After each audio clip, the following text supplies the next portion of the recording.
Tell me why we shouldn't kill you now. The Conclave is destroyed. Everyone who attended is dead. Except for you. What do you mean everyone's dead? Explain this. I... can't. What do you mean you can't? I don't know what that is, or how it got there. You're lying! We need him, Cassandra. I can't believe it. All those people... dead. Do you remember what happened? How this began? I remember running. Things were chasing me, and then... a woman. A woman? She reached out to me. But then... yeah... Go to the Ford Camp, Liliana. I will take him to the rift.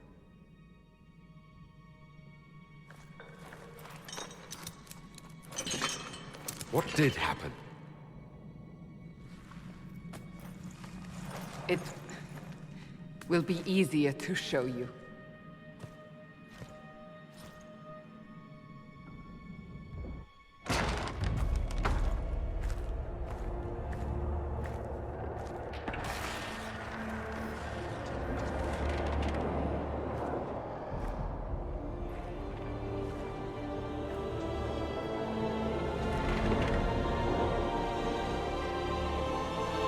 We call it the Breach.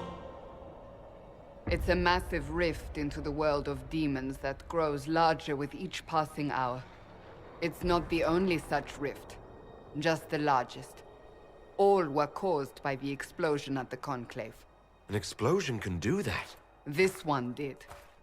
Unless we act, the Breach may grow until it swallows the world.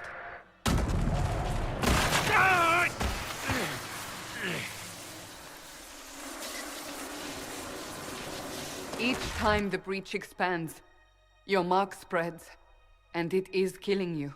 It may be the key to stopping this, but there isn't much time. You say it may be the key. To doing what? Closing the Breach. Whether that's possible is something we shall discover shortly. It is our only chance, however. And yours. You still think I did this? To myself? Not intentionally. Something clearly went wrong. And if I'm not responsible? Someone is, and you are our only suspect. You wish to prove your innocence? This is the only way. I understand. Then... I'll do what I can, whatever it takes.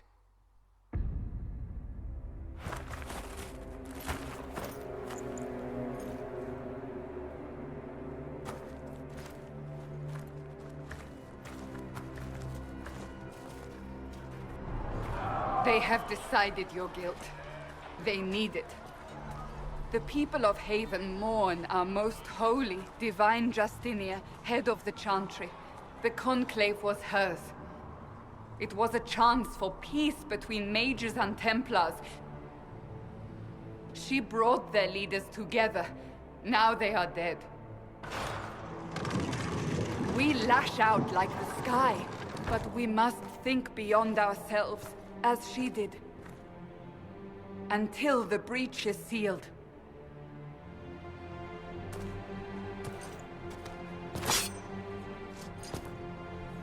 There will be a trial. I can promise no more. Come. It is not far. Where are you taking me?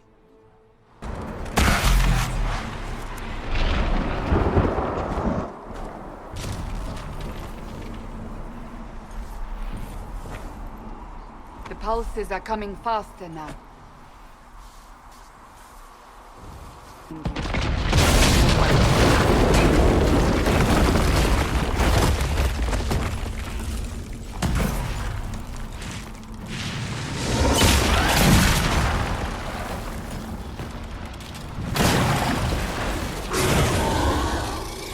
Stay behind me!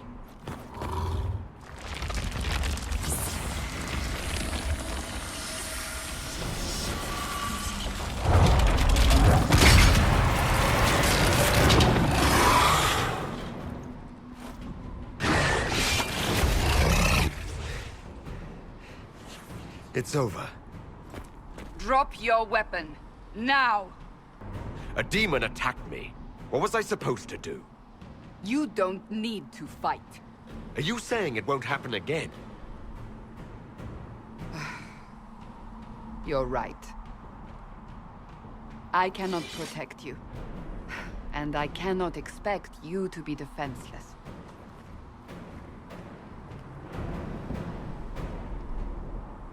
I should remember you agreed to come willingly.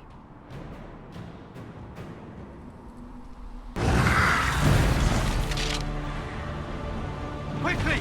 Before more come through!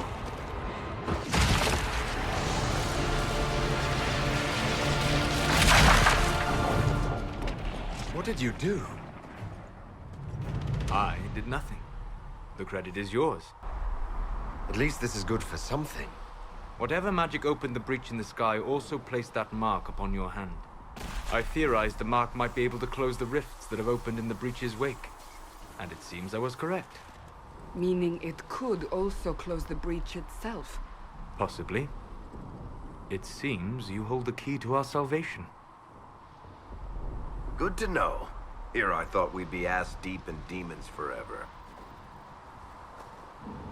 Varric Tethras, rogue, storyteller, and occasionally unwelcome tag-along. Are you with the Chantry, or...? Was that a serious question? Technically, I'm a prisoner, just like you. I brought you here to tell your story to the Divine. Clearly, that is no longer necessary. Yet, here I am. Lucky for you, considering current events. That's a nice crossbow you have there. Ah, isn't she? Bianca and I have been through a lot together. You named your crossbow Bianca. Of course. And she'll be great company in the valley. Absolutely not. Your help is appreciated, Varric, but... Have you been in the valley lately, Seeker? Your soldiers aren't in control anymore. You need me. Ugh. My name is Solus, if there are to be introductions. I am pleased to see you still live. He means I kept that mark from killing you while you slept. You seem to know a great deal about it all. Solus is an apostate, well-versed in such matters. Technically, all mages are now apostates, Cassandra. My travels have allowed me to learn much of the Fade, far beyond the experience of any Circle mage. I came to offer whatever help I can give with the breach. If it is not closed, we are all doomed regardless of origin. If I can close the breach, I will. Cassandra, you should know, the magic involved here is unlike any I have seen. Your prisoner is no mage. Indeed, I find it difficult to imagine any mage having such power. Understood. We must get to the forward camp quickly. Well... Bianca's excited. Ah! Here they come.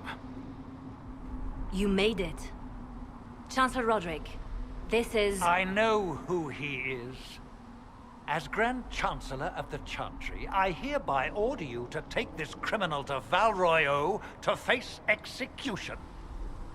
Order me? You are a glorified clerk, a bureaucrat. And you are a thug, but a thug who supposedly serves the Chantry. We serve the most holy, Chancellor. As you well know. Justinia is dead! We must elect a replacement and obey her orders on the matter. Isn't closing the breach the more pressing issue? You brought this on us in the first place! Call a retreat, Seeker. Our position here is hopeless. We can stop this before it's too late. How? You won't survive long enough to reach the temple, even with all your soldiers. We must get to the temple. It's the quickest route. But not the safest. Our forces can charge as a distraction while we go through the mountains. We lost contact with an entire squad on that path. It's too risky. Listen to me. Abandon this now, before more lives are lost.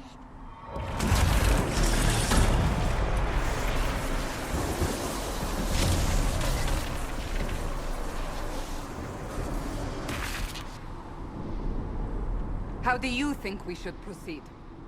Now you're asking me what I think. You have the mark. And you are the one we must keep alive. Since we cannot agree on our own... I say we charge. I won't survive long enough for your trial. Whatever happens, happens now. Liliana, bring everyone left in the valley. Everyone. On your head be the consequences, Seeker.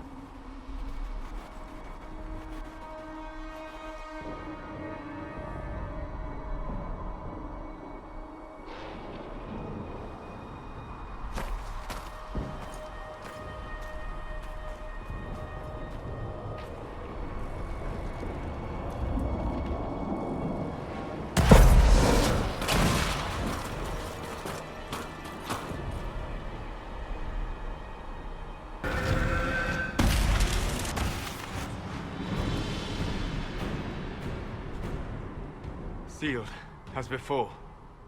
You are becoming quite proficient at this. Let's hope it works on the big one. Lady Cassandra, you managed to close the rift. Well done. Do not congratulate me, Commander. This is the prisoner's doing. Is it? I hope they're right about you. We've lost a lot of people getting you here. I can't promise anything, but I'll try my best. That's all we can ask. The way to the temple should be clear. Liliana will try to meet you there. Then we'd best move quickly. Give us time, Commander. Make her watch over you, for all our sakes.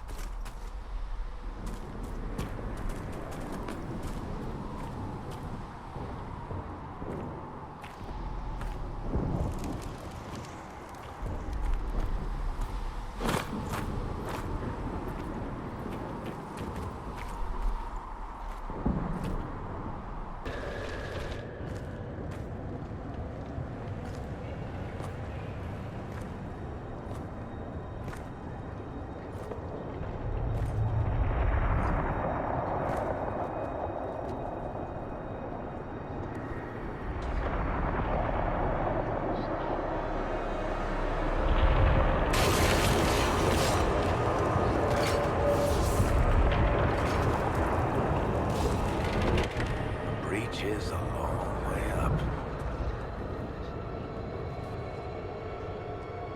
You're here. Thank the Maker. Liliana, have your men take up positions around the temple.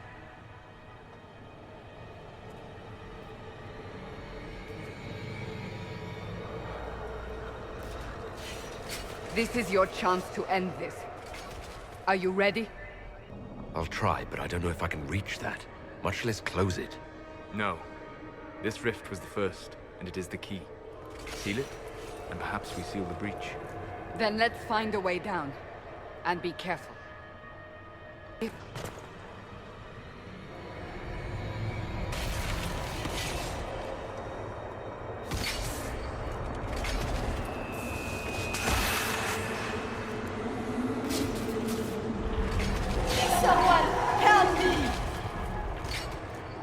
What's going on? That was your voice. Most Holy called out to you, but...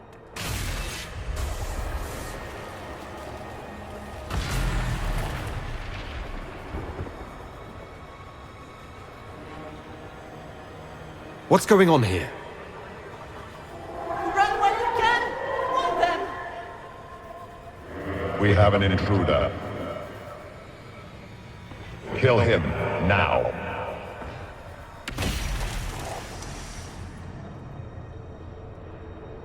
You were there! Who attacked? And the Divine, is she... Was this vision true? What are we seeing? I don't remember. Echoes of what happened here. The Fade bleeds into this place. This rift is not sealed, but it is closed, albeit temporarily. I believe that with the mark, the rift can be opened, and then sealed properly and safely. However, opening the rift will likely attract attention from the other side. That means demons! Stand ready!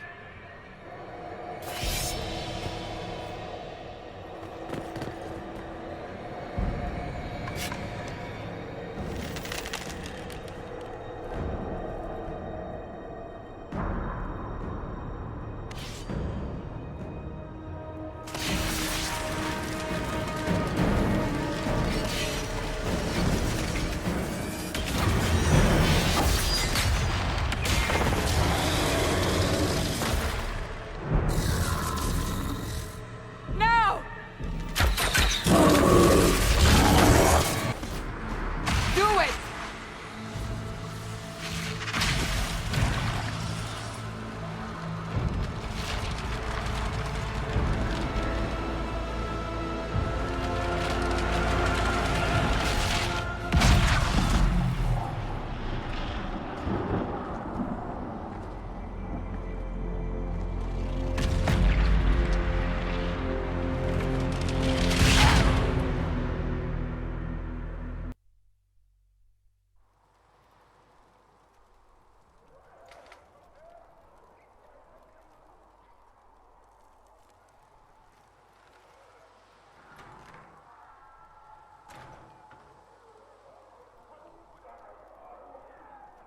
Oh! I didn't know you were awake, I swear. Don't worry about it. I only... I beg your forgiveness and your blessing. I am but a humble servant. You're back in Haven, my lord. They say you saved us. The breach stopped growing, just like the mark on your hand.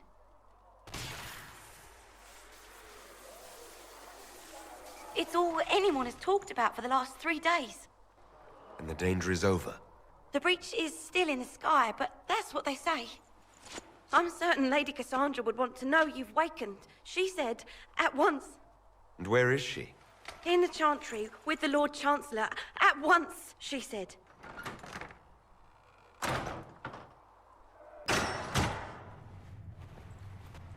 Chain him! I want him prepared for travel to the capital for trial. Disregard that, and leave us. You walk a dangerous line, Seeker.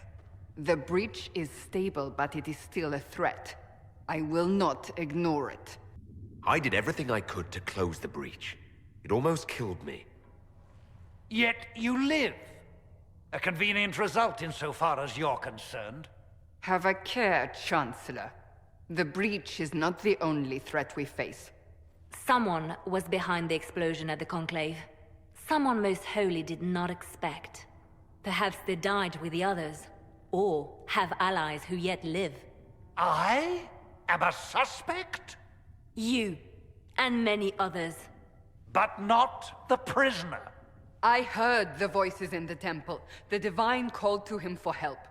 So his survival, that thing on his hand, all a coincidence. Providence. The Maker sent him to us in our darkest hour. Though all before me is shadow, yet shall the Maker be my guide. We lost everything then. Out of nowhere, you came. The breach remains, and your mark is still our only hope of closing it. This is not for you to decide. You know what this is, Chancellor.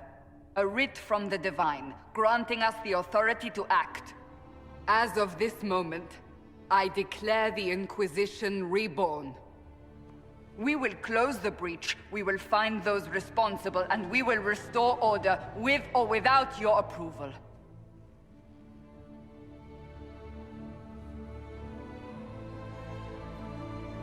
This is the Divine's directive. Rebuild the Inquisition of old. Find those who will stand against the chaos. We aren't ready. We have no leader, no numbers. And now, no Chantry support. But we have no choice. We must act now, with you at our side. What is the Inquisition of old, exactly? It preceded the Chantry. People who banded together to restore order in a world gone mad. After, they laid down their banner and formed the Templar Order, but the Templars have lost their way. We need those who can do what must be done, united under a single banner once more. You're trying to start a holy war. We are already at war. You are already involved. Its mark is upon you. As to whether the war is holy, That depends on what we discover. What if I refuse? You can go if you wish. You should know that while some believe you chosen, many still think you guilty. The Inquisition can only protect you if you are with us. We can also help you. It will not be easy if you stay. But you cannot pretend this has not changed you. If you're truly trying to restore order... That is the plan. Help us fix this, before it's too late.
Does it trouble you? I just wish I knew what it was, or how I got it. We will find out. What's important is that your mark is now stable, as is the breach. You've given us time, and Solas believes a second attempt might succeed, provided the mark has more power. The same level of power used to open the breach in the first place. That is not easy to come by. Couldn't that kind of power just make things worse?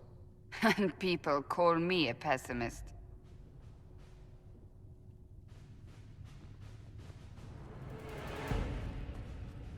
You've met Commander Cullen, leader of the Inquisition's forces. It was only for a moment on the field. I'm pleased you survived. This is Lady Josephine Montelier, our ambassador and chief diplomat. I've heard much. It's a pleasure to meet you at last. And of course, you know Sister Liliana. My position here involves a degree of... She is our spy master. Yes, tactfully put, Cassandra. Pleased to meet you all. I mentioned that your mark needs more power to close the breach for good. Which means we must approach the rebel mages for help. And I still disagree. The Templars could serve just as well. We need power, Commander. Enough magic poured into that mark. Might destroy us all. Templars could suppress the breach, weaken it, so... Pure speculation. I was a Templar. I know what they're capable of. Unfortunately, neither group will even speak to us yet. The Chantry has denounced the Inquisition, and you specifically. They still think I'm guilty. That is not the entirety of it any longer. Some are calling you the Herald of Andraste, and that frightens the Chantry. The remaining clerics have declared it blasphemy, and we, heretics, for harboring you.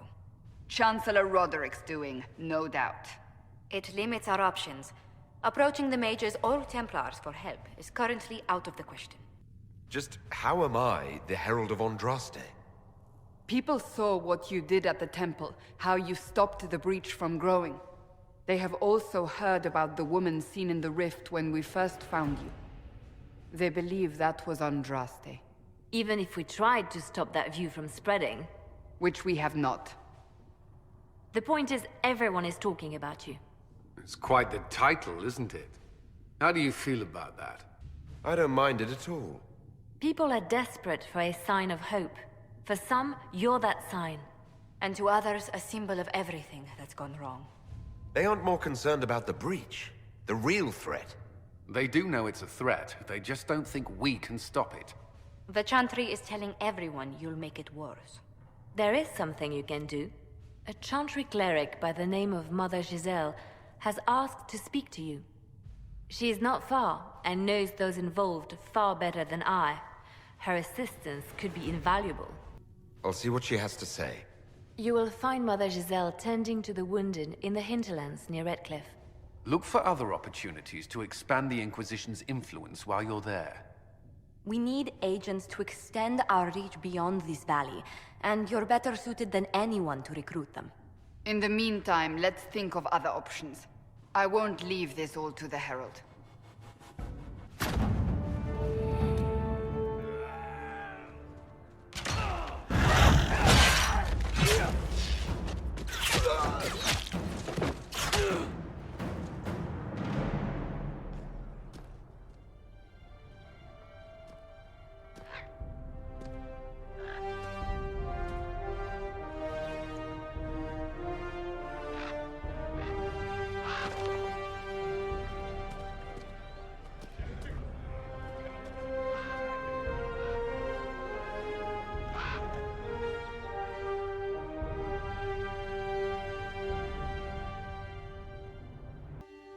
Of Andraste. I've heard the stories. Everyone has. We know what you did at the breach. It's an honor to meet you, my lord. Inquisition Scout Harding, at your service. Well, all of us here, will do whatever we can to help. Harding, huh? Ever been to Kirkwall's Hightown? I can't say I have. Why? You'd be Harding and... No, never mind. Ugh. It's a pleasure to make your acquaintance. We should get to business. The situation's pretty dire. We came to secure horses from Redcliffe's old horsemaster. I grew up here, and people always said that Dennett's herds were the strongest and the fastest this side of the Frostbacks. But with the Mage Templar fighting getting worse, we couldn't get to Dennett. Maker only knows if he's even still alive. Mother Giselle's at the crossroads helping refugees and the wounded. Our latest reports say that the war's spread there too. Corporal Vale and our men are doing what they can to help protect the people, but they won't be able to hold out very long. You best get going. No time to lose.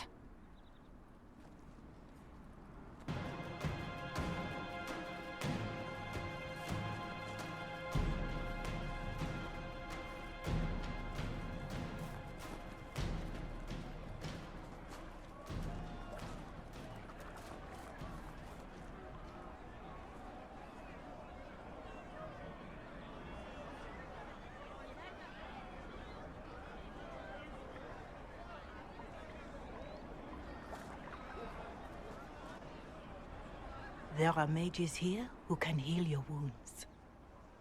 Lie still. Don't touch me, Mother. Their magic is... Turn to noble purpose.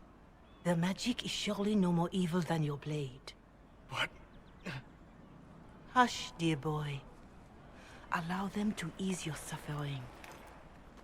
Mother Giselle? I am. And you must be the one they are calling the Herald of Andraste. I'm told you asked for me. I know of the Chantry's denouncement, and I am familiar with those behind it. I won't lie to you. Some of them are grandstanding, hoping to increase their chances of becoming the new divine. Some are simply terrified. So many good people, senselessly taken from us. What happened was horrible. Fear makes us desperate, but hopefully not beyond reason. Go to them. Convince the remaining clerics you are no demon to be feared. They have heard only frightful tales of you. Give them something else to believe. You want me to appeal to them? If I thought you were incapable, I wouldn't suggest it. Will they even listen? Let me put it this way. You needn't convince them all. You just need some of them to doubt. The power is the unified voice. Take that from them and you receive the time you need. It's good of you to do this. I honestly don't know if you've been touched by fate, or sent to help us, but I hope. Hope is what we need now. The people will listen to your rallying call, as they will listen to no other. You could build the Inquisition into a force that will deliver us, or destroy us. I will go to Haven, and provide Sister Leliana the names of those in the Chantry who will be amenable to a gathering. It is not much, but I will do whatever I can.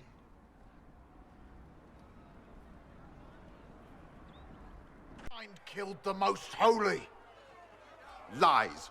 Your kind let her die. Shut your mouth, mage! Enough! Knight Captain. That is not my title. We are not Templars any longer. We are all part of the Inquisition. And what does that mean, exactly? Back already, Chancellor. Haven't you done enough?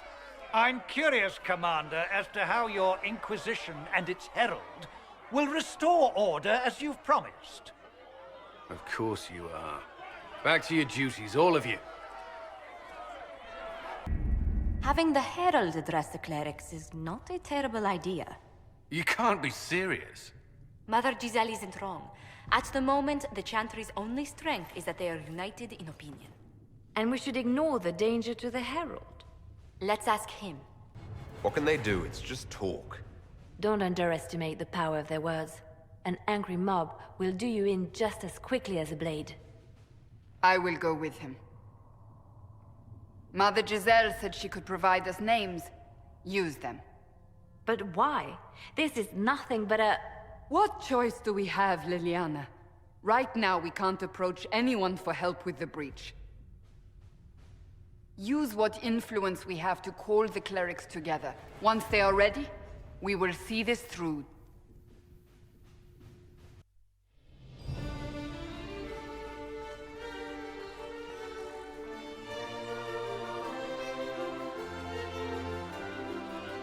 The city still mourns.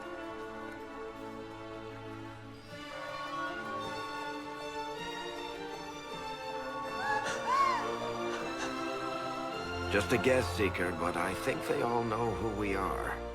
Your skills of observation never fail to impress me, Varric. My Lord Herald. You're one of Leliana's people. What have you found? The Chantry Mothers await you, but so do a great many Templars. There are Templars here? People seem to think the Templars will protect them from the Inquisition. They're gathering on the other side of the market. I think that's where the Templars intend to meet you. Only one thing to do, then.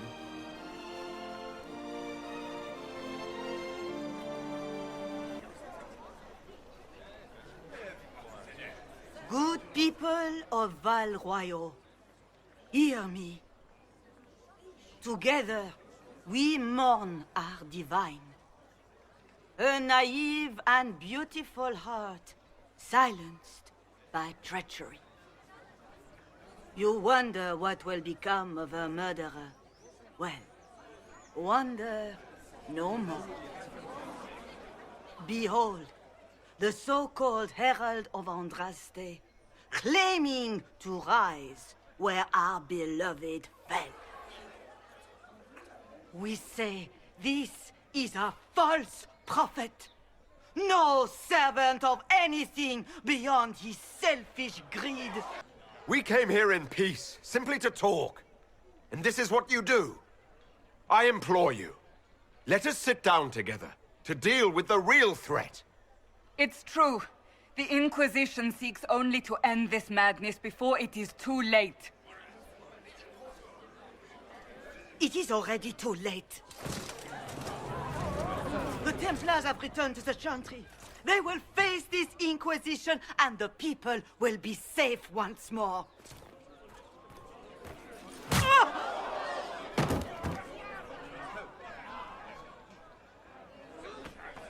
Still yourself. She is beneath us. Was that display supposed to impress me? On the contrary, it wasn't for you at all. Lord Seeker Lucius, it's imperative that we speak with... You will not address me. Lord Seeker? Creating a heretical movement. Raising up a puppet as Andraste's prophet. You should be ashamed. You should all be ashamed. The Templars failed no one when they left the Chantry to purge the mages. You are the ones who have failed. You who'd leash our righteous swords with doubt and fear. If you came to appeal to the Chantry, you are too late. The only destiny here that demands respect is mine. What we truly need is an alliance that will seal the breach. Oh, the breach is indeed a threat. But you certainly have no power to do anything about it. But Lord Seeker, what if he really was sent by the Maker? What if... You are called to a higher purpose. Do not question. I will make the Templar Order a power that stands alone against the Void. We deserve recognition. Independence. You have shown me nothing, and the Inquisition, less than nothing. Templars, Val Royo is unworthy of our protection. We march.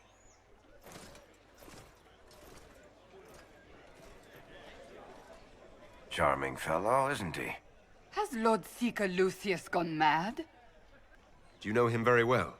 He took over the Seekers of Truth 2 years ago, after Lord Seeker Lambert's death. He was always a decent man, never given to ambition and grandstanding. This is very bizarre. Do you think he can be reasoned with? I hope so. If not him, there are surely others in the Order who don't feel as he does. Either way, we should first return to Haven and inform the others. If I might have a moment of your time.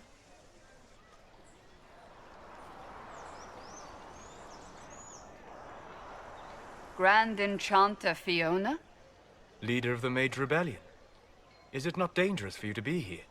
I heard of this gathering, and I wanted to see the fabled Herald of Andraste with my own eyes. If it's help with the breach you seek, perhaps my people are the wiser option. I'm surprised the leader of the mages wasn't at the Conclave. Yes. You were supposed to be, and yet somehow you avoided death. As did the Lord Seeker, you'll note. Both of us sent negotiators in our stead in case it was a trap. I won't pretend I'm not glad to live. I lost many dear friends that day. It disgusts me to think the Templars will get away with it. I'm hoping you won't let them. Does that mean the mages will help us? We are willing to discuss it with the Inquisition at least. Consider this an invitation to Redcliffe. Come, meet with the mages. An alliance could help us both, after all. I hope to see you there. Au revoir, my Lord Herald. Come, let us return to Haven.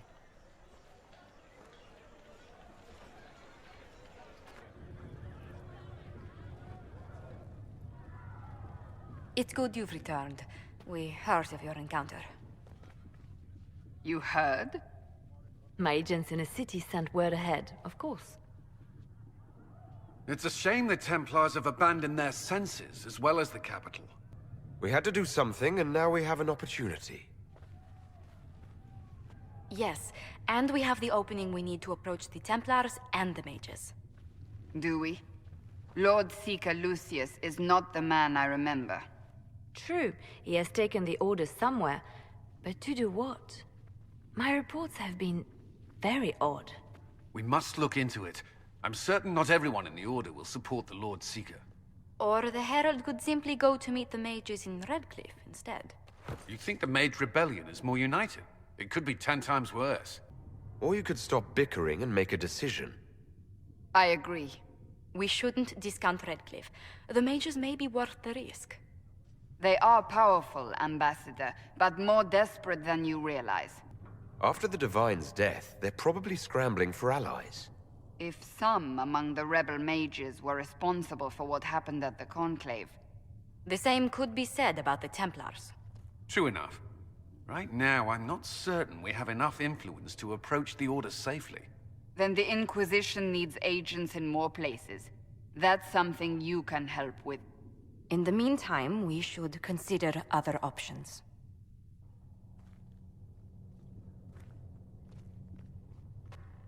There is one other matter. Several months ago, the Grey Wardens of Ferelden vanished.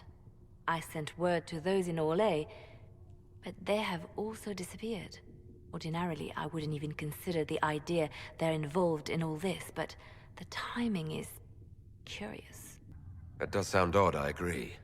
The others have disregarded my suspicion, but I cannot ignore it. 2 days ago, my agents in the hinterlands heard news of a Grey Warden by the name of Blackwall. If you have the opportunity, please seek him out. Perhaps he can put my mind at ease. And if he can't? Then there may be more going on than we thought.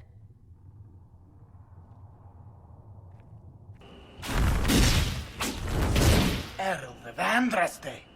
How much did you expend to discover me? It must have weakened the Inquisition immeasurably. I don't know who you are. You don't fool me.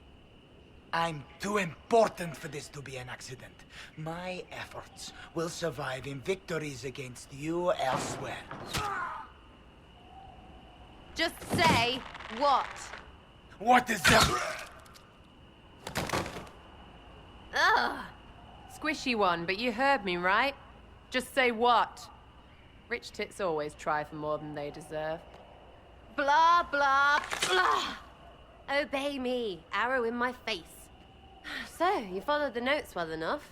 Glad to see you're kind of plain, really. All that talk, and then you're just a person. I mean, it's all good, isn't it?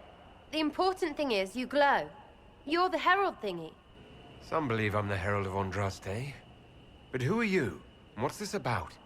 No idea. I don't know this idiot from Manners. My people just said the Inquisition should look at him. Your people? Elves? No. People. Name's Sarah. This is cover. Get round it. For the reinforcements. Don't worry. Someone tipped me their equipment shed. They've got no breaches. Friends really came through with that tip. No breaches. So, Herald of Andraste. You're a strange one. I'd like to join. How about we get to know each other first? You know, names and such. One name. No, wait, two. Well, it's like this. I sent you a note to look for hidden stuff by my friends. The Friends of Red Jenny. That's me. Well, I'm one. So is a fence in Montfort, some woman in Kirkwall. There were 3 in Starkhaven, brothers or something. It's just a name, yeah? It lets little people, friends, be part of something while they stick it to nobles they hate. So here, in your face, I'm Sarah. The Friends of Red Jenny are sort of out there. I used them to help you. Plus arrows. The Inquisition already has friends in high places. Can you add to that prestige? Here's how it is. You important people are up here, shoving your cods around. Blah, blah, I'll crush you. Ooh, crush you. Step down, you've got big lords with big purses, like the tit we killed. Or was he one of the endless arse-lickers who follow? Doesn't matter. His grand plan was ruined by scrap torn from his desk and a red sock. By someone who couldn't read it. So no, I'm not Lord Poncyfart or Ruffled. If you don't listen down here too, you risk your breeches. Like those guards, I stole their... Look, do you need people or not? I want to get everything back to normal. Like you. So who are your Friends of Red Jenny? You must know them. Oh, it's not hard to understand if you're not trying to waste your day on it. Someone little always hates someone big. And unless you don't eat, sleep, or piss, you're never far from someone little. Doesn't always work out, but a lot of people hated this guy. Someone got a laugh, someone got even, someone got paid. And someone has to have explained to them that free help is good. Back there you wanted to know if I glowed. Why? That's what you do, innit? You walked out of somewhere and now you glow. Andraste's herald. True or not, it seemed like the easiest way to know it was you. True or not? Well, that's what they say and all. Look, don't get ahead, yeah? I want to help this... whatever it is. Inquisition. You sound like a thief who acts out petty revenge fantasies. And that might be bad? Oh, right. You want to prop that guy up so I can say my sorries? Bad things should happen to bad people. We find someone not so bad, maybe he'll end up not so dead. Good enough? You said that like it's obvious, but you didn't know him. I knew about him. That's just rumor. Look, I'd have been fine stripping his guards and nicking his stuff. Turns out he deserved worse. Or was him trying to kill you a good thing? Are you the baddie? Didn't think so. All right, Sarah. I can use you and your friends. Yes! Getting good before you're too big to like. That'll keep your breeches where they should be. Plus extra breeches because I have all these... You have merchants who buy that piss, yeah? Got to be worth something. Anyway, Haven. See you there, Herald. This will be grand.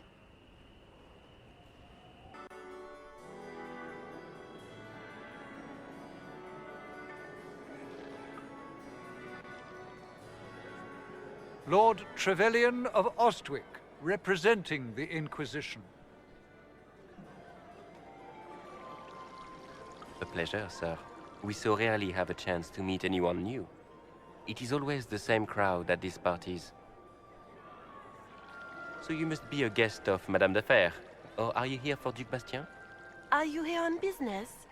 I have heard the most curious tales of you. I cannot imagine half of them are true. What have you heard about me? Some say that when the veil opened, Andraste herself delivered you from the Fade.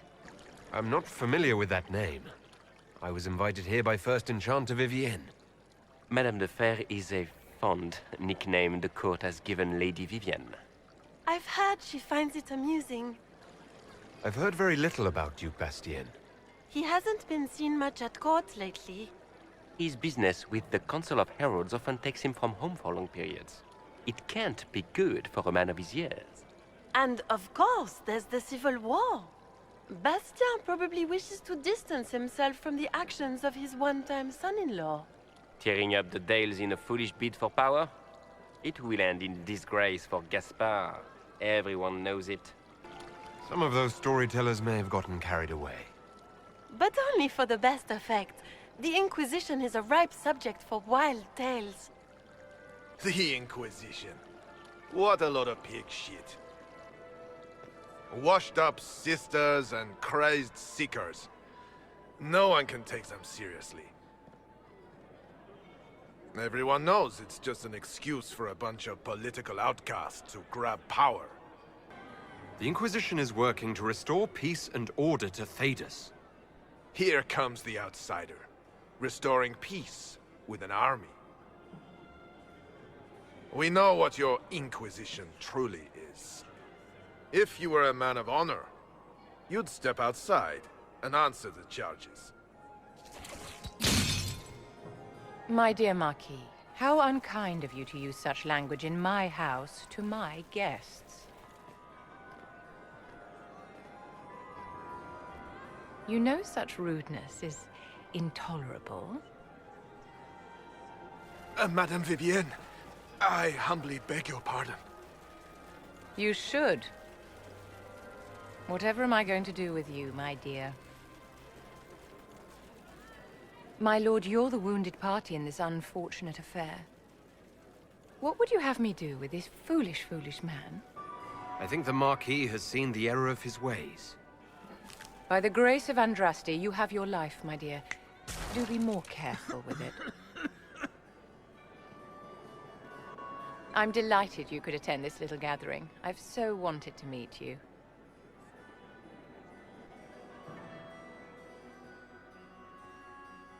Allow me to introduce myself. I am Vivienne, first enchanter of Montsimard and enchantress to the Imperial Court. Is that Marquis going to pose a problem? His aunt is the Vicomtesse of Mont de Glace. Not a powerful family, but well respected. And very devout. Alphonse will be disowned for this. It's not the first time he's brought his aunt disgrace, but I'm sure it'll be the last. And after such a public humiliation, I expect he'll run off to the Dales to join the Empress's war effort. Either to make a good end, or to win back a modicum of self-respect. Charmed, Lady Vivienne. Ah, but I didn't invite you to the chateau for pleasantries. With Divine Justinia dead, the Chantry's in shambles. Only the Inquisition might restore sanity and order to our frightened people. As the leader of the last loyal mages of Thedas, I feel it only right that I lend my assistance to your cause.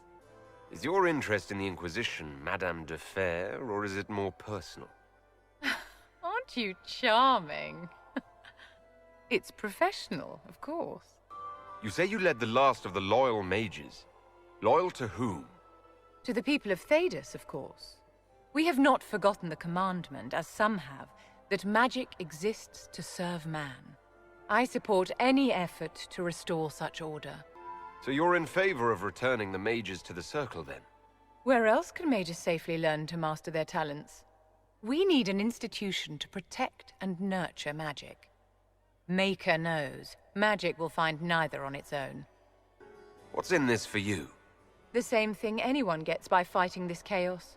The chance to meet my enemy, to decide my fate. I won't wait quietly for destruction. What exactly can you do for the Inquisition? I am well versed in the politics of the Orlesian Empire. I know every member of the Imperial Court personally. I have all the resources remaining to the Circle at my disposal. And I'm a mage of no small talent. Will that do? The Inquisition will be happy to have you, Lady Vivienne. Great things are beginning, my dear. I can promise you that. Remember how to carry your shields. You're not hiding, you're holding. Otherwise, it's useless. Blackwall. Warden Blackwall. You're not... How do you know my name? Who said... Ah!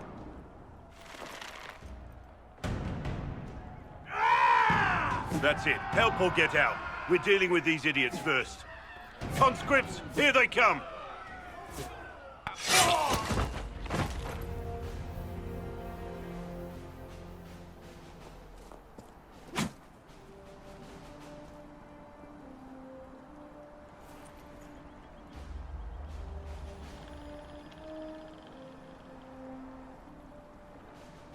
Sorry, bastards.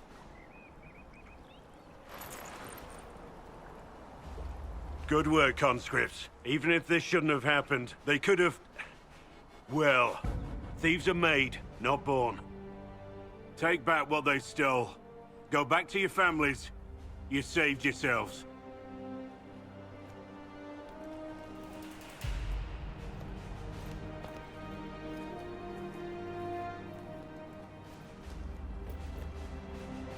You're no farmer. Why do you know my name? Who are you? I know your name because I'm an agent of the Inquisition. I'm investigating whether the disappearance of Wardens has anything to do with the murder of the Divine. Maker's balls. The Wardens and the Divine. That can't... No, you're asking so you don't really know. First off, I didn't know they disappeared. But we do that, right? No more blight, job done. Wardens are the first thing forgotten. But one thing I'll tell you, no Warden killed the Divine. Our purpose isn't political. Not here to accuse, not yet. I just need information. I've only found you. Where are the rest? I haven't seen any Wardens for months. I travel alone, recruiting. Not much interest because the Archdemon is a decade dead, and no need to conscript because there's no blight coming. Treaties give Wardens the right to take what we need, who we need. These idiots forced this fight, so I conscripted their victims. They had to do what I said, so I told them to stand. Next time, they won't need me. Grey Wardens can inspire. Make you better than you think you are. I wasn't aware Grey Wardens could take whatever they want. It's complicated. If there's a blight, everyone has to help the effort to fight it. The treaties are ancient. Outside of blights, it's as binding as a clever tongue can make it. Do you have any idea where the other wardens could have gone? Maybe they returned to our stronghold at Weishaupt? That's in the Anderfels, a long way north. I don't really know. Can't imagine why they'd all disappear at once, let alone where they'd disappear to. Why haven't you gone missing like the rest of them? Well, maybe I was going to. Or maybe there's a new directive, but a runner got lost or something. My job was to recruit on my own. Plan to stay that way for months. Years. It's been a pleasure, Warden Blackwall, but this didn't help at all.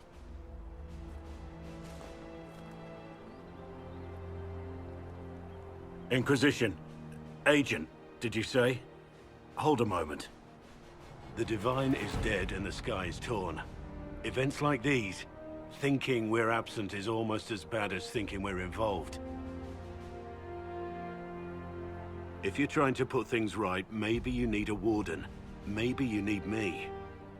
The Inquisition needs all the support it can get. But what can one Grey Warden do? Save the fucking world if pressed. Look, maybe fighting demons from the sky isn't something I'm practiced at. But show me someone who is. And like I said, there are treaties.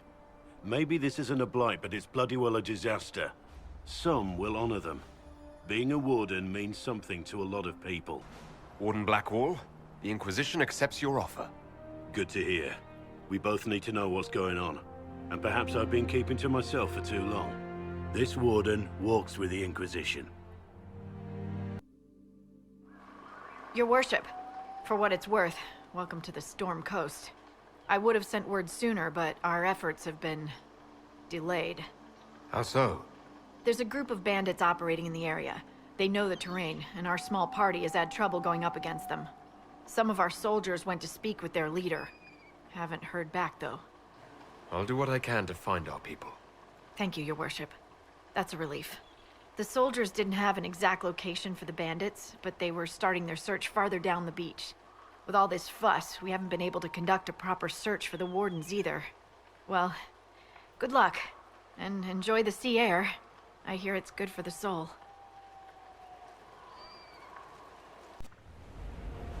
Chargers! Stand down! Krim!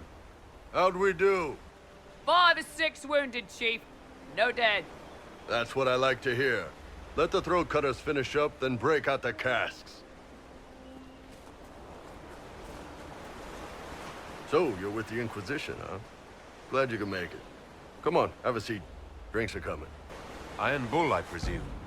Yeah, the horns usually give it away.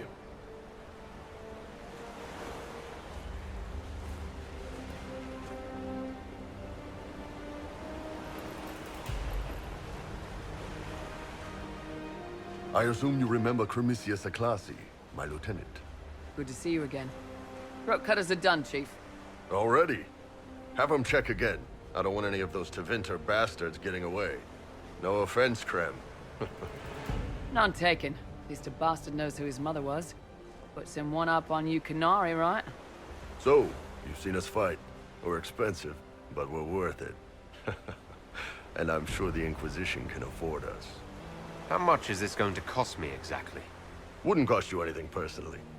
Unless you want to buy drinks later. Your ambassador, what's her name? Josephine. We'd go through her and get the payments set up. Gold will take care of itself. Don't worry about that. All that matters is we're worth it. The Chargers seem like an excellent company. They are, but you're not just getting the boys. You're getting me. You need a frontline bodyguard. I'm your man. Whatever it is. Demons? Dragons? The bigger the better. And there's one other thing. Might be useful. Might piss you off. Ever hear of the Ben Hasra? I've never heard of it. It's a Canary order. They handle information, loyalty, security, all of it. Spies, basically. Or, well, we're spies. The Ben Hasrath are concerned about the breach. Magic out of control like that could cause trouble everywhere. I've been ordered to join the Inquisition, get close to the people in charge, and send reports on what's happening. But I also get reports from Ben Hasrath agents all over Orlais. You sign me on, I'll share them with your people. You're a Kunari spy, and you just told me. Whatever happened at that conclave thing, it's bad. Someone needs to get that breach closed. So whatever I am, I'm on your side. You still could have hidden what you are. From something called the Inquisition. I'd have been tipped sooner or later. Better you hear it right up front from me. What would you send home in these reports of yours? Enough to keep my superiors happy. Nothing that'll compromise your operations. The Qunari want to know if they need to launch an invasion to stop the whole damn world from falling apart. You let me send word of what you're doing, it'll put some minds at ease. That's good for everyone. What's in these Ben Hasrath reports you're offering to share? Enemy movements, suspicious activity, intriguing gossip. It's a bit of everything. Alone they're not much, but if your spy master is worth a damn, she'll put him to good use. She?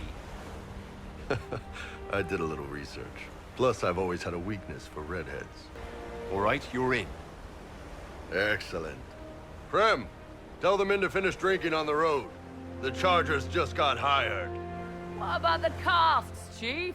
We just opened them up with axes. Find some way to seal them. You're Tervinter, right? Try blood magic.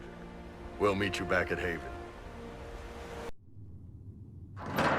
The Inquisition cannot remain, Ambassador, if you can't prove it was founded on Justinian's orders. This is an inopportune time, Marquis. More of the faithful flock here each day. But allow me to introduce you to the brave soul who risked his life to slow the magic of the breach. Sir Trevelyan, may I present the Marquis d'Aurelion, one of Divine Justinia's greatest supporters. And the rightful owner of Haven. House d'Aurelion lent Justinia these lands for pilgrimage. This Inquisition is not a beneficiary of this arrangement. This is the first I've heard of Haven having an owner outside the Chantry.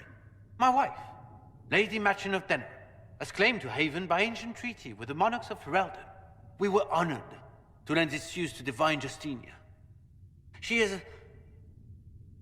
was a woman of supreme merit. I will not let an upstart order remain on her holy grounds. People have been injured. You can't just turn them out onto the snow. And who benefits if they stay? Divine Justinia, Marquis. The Inquisition, not the Chantry, is sheltering the pilgrims who mourn her. Why is the Chantry ignoring the faithful? Because it remains in shock.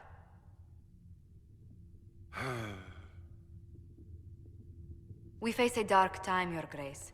Divine Justinia would not want her passing to divide us. She would, in fact, trust us to forge new alliances to the benefit of all, no matter how strange they might seem.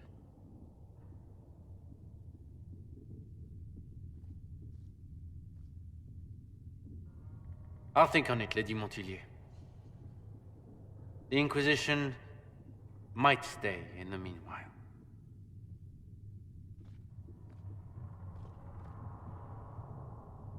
Do the d'Aurelions actually have a claim on this place? His Grace's position is not so strong as he presents it.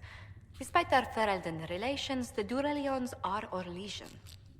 If the Marquis wishes to claim Haven, Empress Selene must negotiate with the Ferelden on his behalf. Her current concerns are a bit larger than minor property disputes. I'm so pleased the Marquis isn't tossing us out into the cold. His Grace is only the first of many dignitaries we must contend with. You expect more people in Haven? Undoubtedly. And each visitor will spread the story of the Inquisition after they depart. An ambassador should ensure the tale is as complimentary as possible. May I ask what brought you to work for the Inquisition? Sister Leliana approached me. We've been acquainted for quite some time. For better or worse, being the Inquisition's diplomat has become as interesting as she promised. What sort of dealings have you had with nobility? For some years, I was the royally appointed court ambassador from Antiva to Orlais. The nobility of Thedas is a rather singular sphere. Those I'm not acquainted with, I know through reputation. The Inquisition is lucky to have you as an advocate, Lady Montilyet. Thank you. Let us hope so. Thedas' politics have become agitated as of late. I hope to guide us down smoother paths. But please excuse me.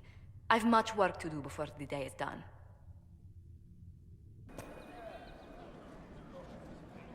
We spread word the Inquisition was coming. But you should know that no one here was expecting us. No one? Not even Grand Enchanter Fiona? If she was, she hasn't told anyone. We've arranged use of the tavern for the negotiations. Agents of the Inquisition, my apologies. Magister Alexius is in charge now, but hasn't yet arrived. He's expected shortly. You can speak with the former Grand Enchanter in the meantime.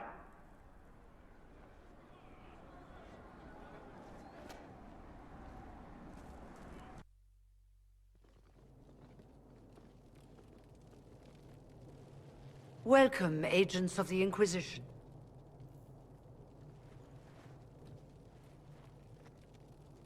First Enchanter Vivienne?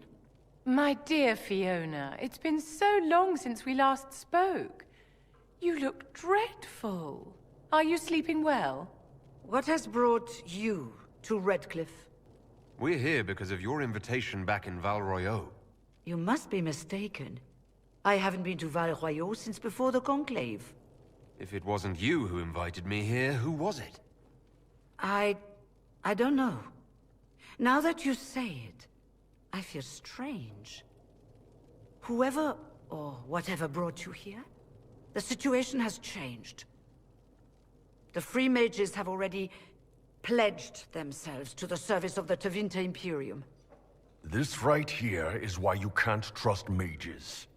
Fiona, dear, your dementia is showing. Andraste's ass. I'm trying to think of a single worse thing you could have done, and I've got nothing. As one indentured to a Magister, I no longer have the authority to negotiate with you. Very well. Who's in charge now? Welcome, my friends. I apologize for not greeting you earlier. Agents of the Inquisition, allow me to introduce Magister Girion Alexius. The Southern Mages are under my command. And you are the survivor, yes? The one from the Fade? Interesting. I'd like to know more about this alliance between the rebel mages and the Imperium. Certainly. What specifically do you wish to know? The Grand Enchanter told me she was indentured to a Magister. Our Southern brethren have no legal status in the Imperium. As they were not born citizens of Tevinter, they must work for a period of 10 years before gaining full rights. As their protector, I shall oversee their work for the Imperium.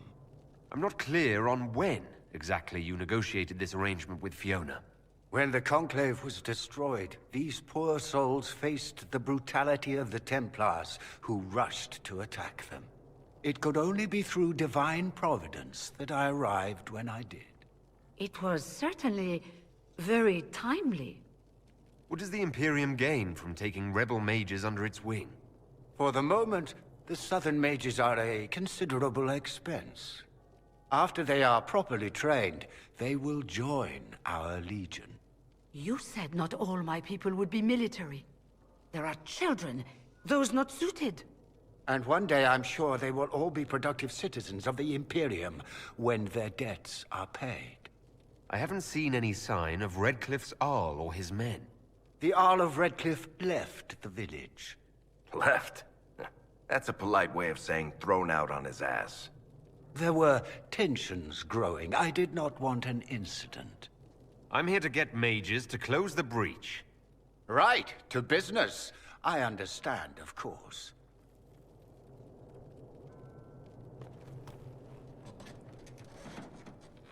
Felix, would you send for a scribe, please? Pardon my manners. My son Felix, friends. I am not surprised you're here. Containing the breach is not a feat that many could even attempt. There is no telling how many mages would be needed for such an endeavor. Ambitious, indeed. I'll take every mage you can give me. There will have to be.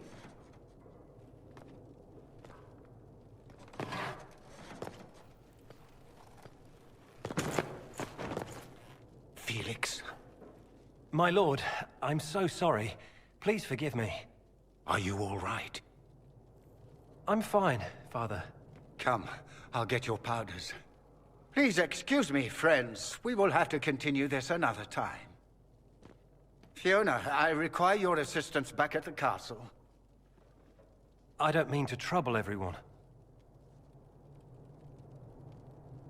I shall send word to the Inquisition. We will conclude this business at a later date.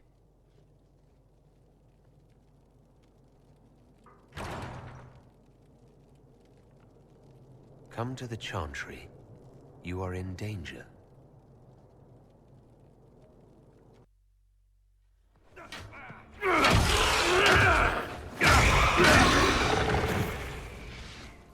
Good. You're finally here. Now help me close this, would you?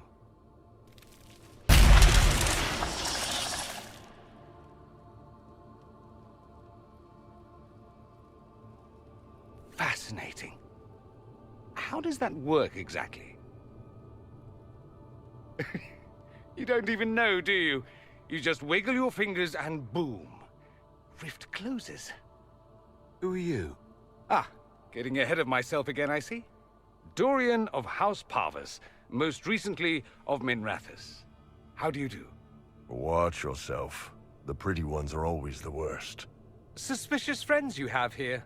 Magister Alexius was once my mentor, so my assistance should be valuable, as I'm sure you can imagine. I was expecting Felix to be here. I'm sure he's on his way. He was to give you the note, then meet us here after ditching his father. Alexius couldn't jump to Felix's side fast enough when he pretended to be faint. Is something wrong with him? He's had some lingering illness for months. Felix is an only child, and Alexius is being a mother hen, most likely. Are you a Magister? All right, let's say this once.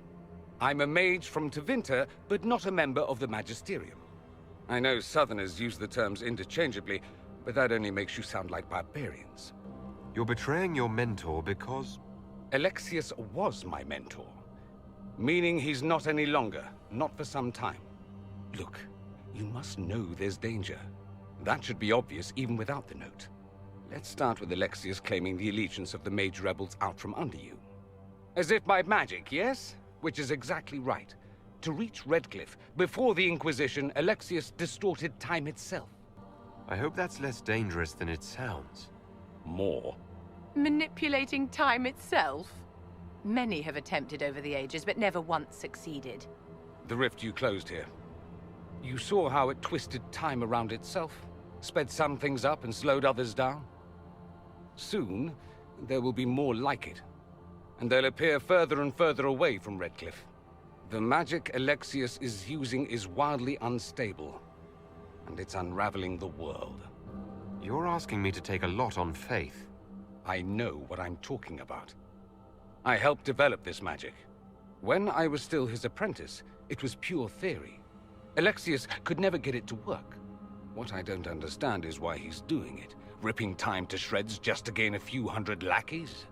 He didn't do it for them. Took you long enough. Is he getting suspicious?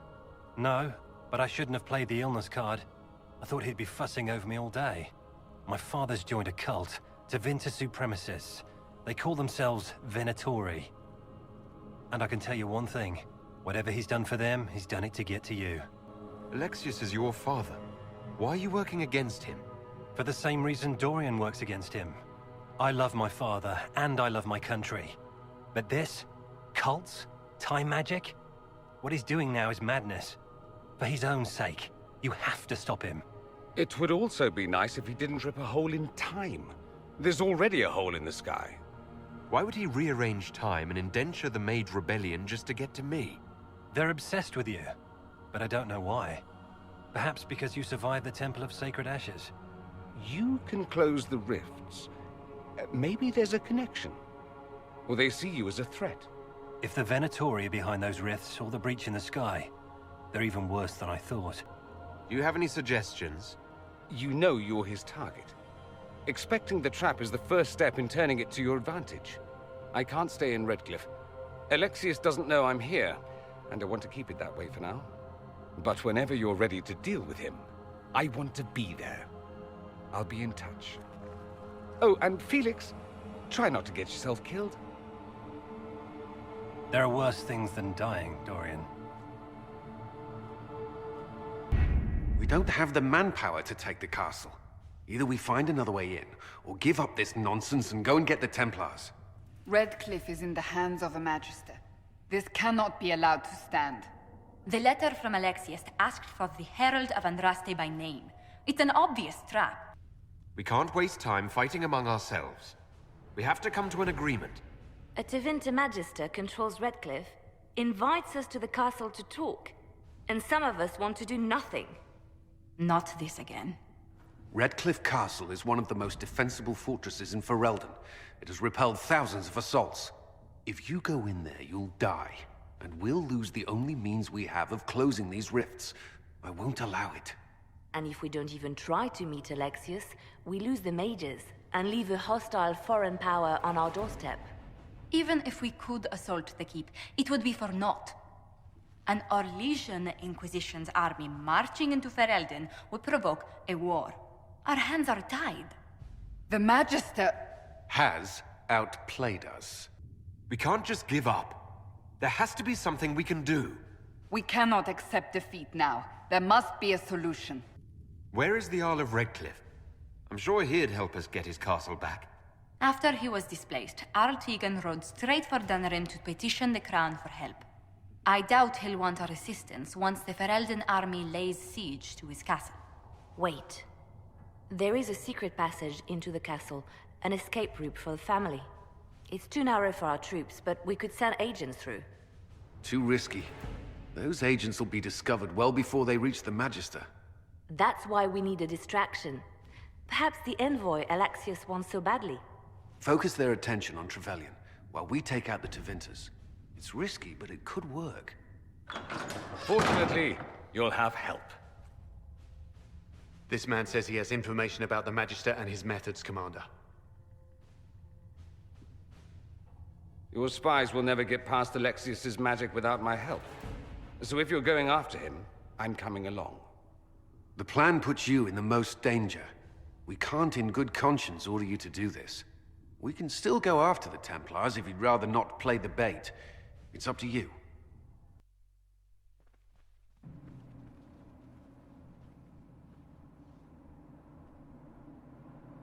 Announce us. The Magister's invitation was for Master Trevelyan alone.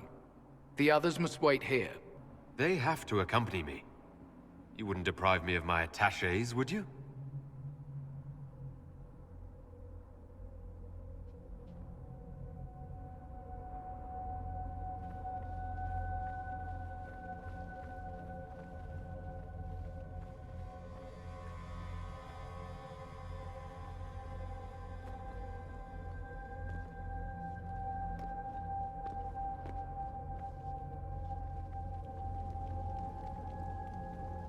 My Lord Magister, the agents of the Inquisition have arrived. My friend, it's so good to see you again. And your associates, of course. I'm sure we can work out some arrangement that is equitable to all parties. Are we mages to have no voice in deciding our fate? Fiona, you would not have turned your followers over to my care if you did not trust me with their lives. If the Grand Enchanter wants to be part of these talks, then I welcome her as a guest of the Inquisition. Thank you.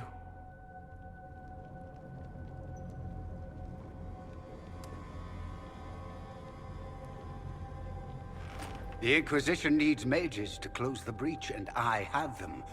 So, what shall you offer in exchange? I'd much rather discuss your time magic. I'm afraid I have no idea what you mean. He knows everything, Father. Felix, what have you done? Your son is concerned that you're involved in something terrible. So speaks the thief. Do you think you can turn my son against me? You walk into my stronghold with your stolen mark, a gift you don't even understand, and think you're in control. You're nothing but a mistake. What do you know about the Divine's death? It was the Elder One's moment, and you were unworthy even to stand in his presence. Father, listen to yourself. Do you know what you sound like? He sounds exactly like the sort of villainous cliché everyone expects us to be. Dorian, I gave you a chance to be a part of this. You turned me down. The Elder One has power you would not believe. He will raise the Imperium from its own ashes. That's who you serve. The one who killed the Divine. Is he a mage? Soon he will become a god. He will make the world bow to mages once more. We will rule from the Boric Ocean to the frozen seas.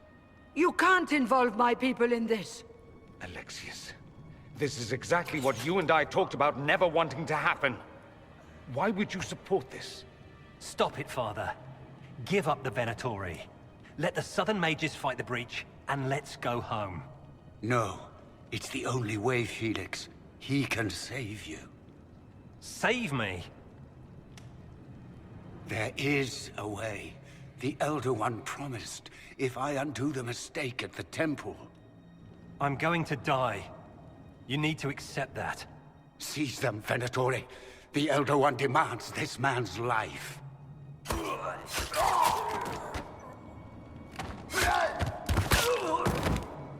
Your men are dead, Alexius. You are a mistake. You should never have existed.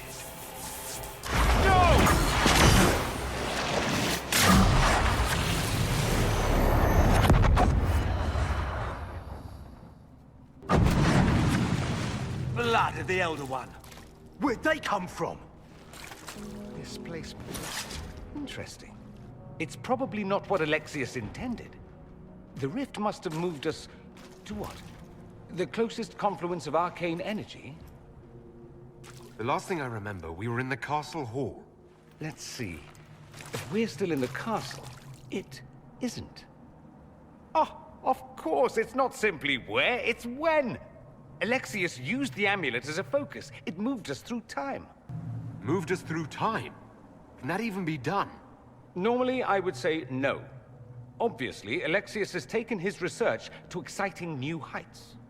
We've seen his temporal rifts before. This time, we simply passed through one. Let's look around, see where the rift took us. Then we can figure out how to get back. If we can. What was Alexius trying to do? I believe his original plan was to remove you from time completely. If that happened, you would never have been at the Temple of Sacred Ashes or mangled his Elder One's plan. I think your surprise in the castle hall made him reckless. He tossed us into the rift before he was ready. I counted it. The magic went wild, and here we are. Make sense? It just seems so insane. I don't even want to think about what this will do to the fabric of the world.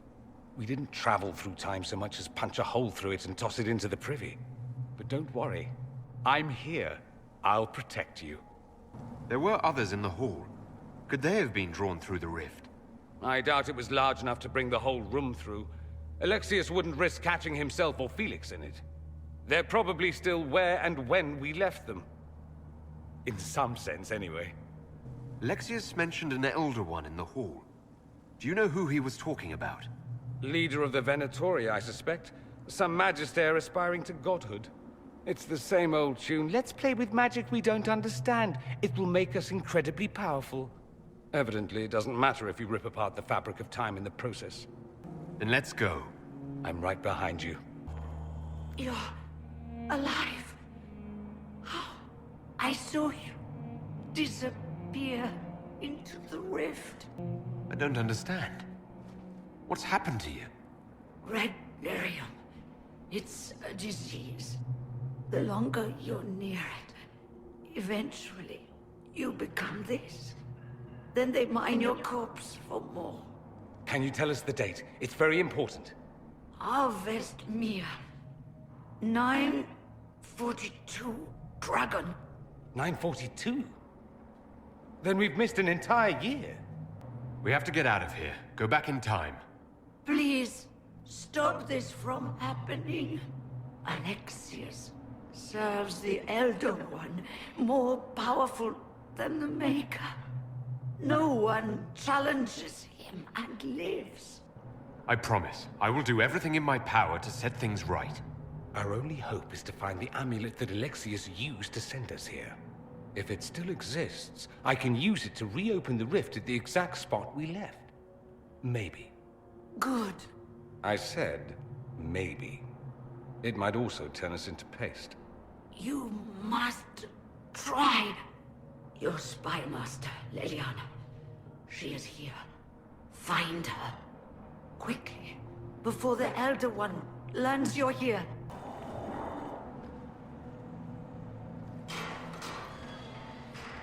You're alive. We saw you die. The spell Alexius cast displaced us in time. We just got here, so to speak. Can you reverse the process? You could return and obviate the events of the last year. It may not be too late. You look bad. Is there anything I can do to help? I am dying, but no matter. If you can undo this, they can all be saved. But you know nothing of this world. It is far worse than you understand. Alexius served a master, the Elder One. He reigns now unchallenged. His minions assassinated Empress Selene and used the chaos to invade the south. This Elder One commands an army of demons. After you stop Alexius, you must be prepared. We can't do this without you.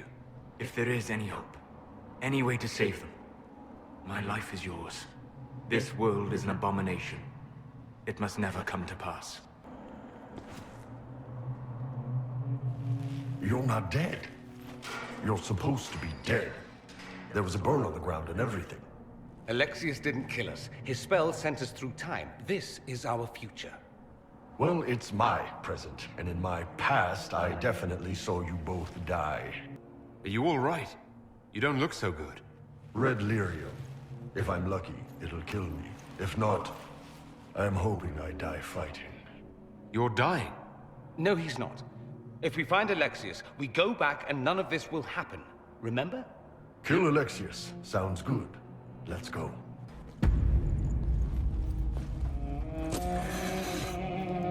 You will break. I will die first. Or you will.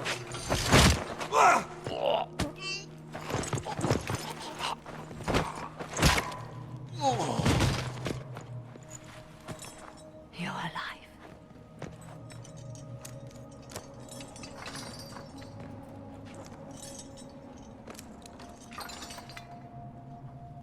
You're safe now. Forget safe. If you came back from the dead, you need to do better than safe. You need to end this. Do you have weapons? Good. The Magister's probably in his chambers. You aren't curious how we got here? No. Alexius sent us into the future. This, his victory, his Elder One, it was never meant to be. I'm so sorry for everything you suffered. We have to reverse his spell. If we can get back to our present time, we can prevent this future from ever happening. And mages always wonder why people fear them. No one should have this power. It's dangerous and unpredictable. Before the breach, nothing we did. Enough. This is all pretend to you. Some future you hope will never exist. I suffered. The whole world suffered. It was real.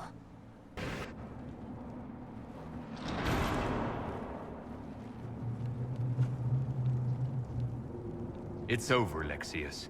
So it is. I knew you would appear again. Not that it would be now, but I knew I hadn't destroyed you. My final failure. Was it worth it? Everything you did to the world, to yourself. It doesn't matter now. All we can do is wait for the end. What do you mean? What's ending? The irony that you should appear now of all the possibilities. All that I fought for, all that I betrayed, and what have I wrought? Ruin and death, that is nothing else. The Elder One comes for me, for you, for us all. Felix! That's Felix. Maker's breath, Alexius, what have you done? He would have died, Dorian.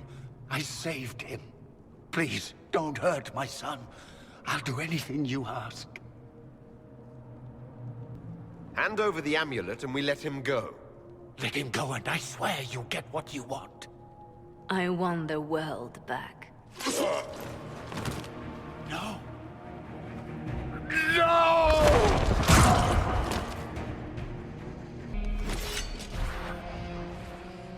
He wanted to die, didn't he? All those lies he told himself, the justifications. He lost Felix long ago. Didn't even notice. Oh, Alexius. I know you cared for him. Once he was a man to whom I compared all others. Sad, isn't it? This is the same amulet he used before. I think it's the same one we made in Minrathous. That's a relief. Give me an hour to work out the spell he used, and I should be able to reopen the rift. An hour? That's impossible! You must go now!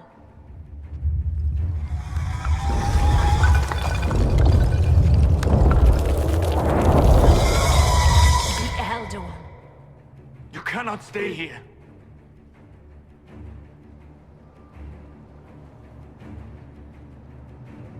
We'll head out front. Keep them off your tail. No. I won't let you commit suicide. Look at us. We're already dead. The only way we live is if this day never comes. Cast your spell. You have as much time as I have hours.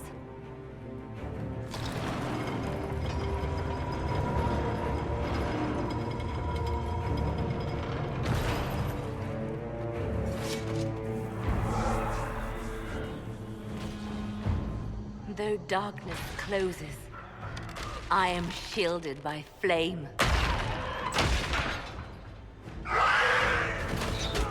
Andraste, guide me. Maker, take me to your side.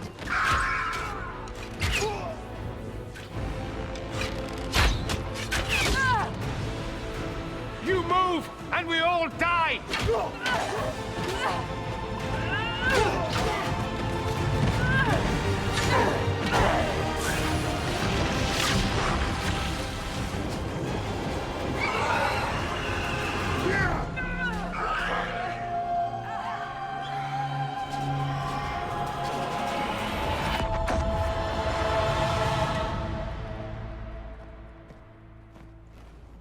You'll have to do better than that.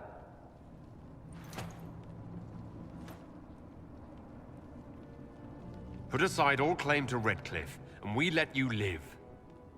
You won. There is no point extending this charade. Felix. It's going to be all right, Father. You'll die. Everyone dies.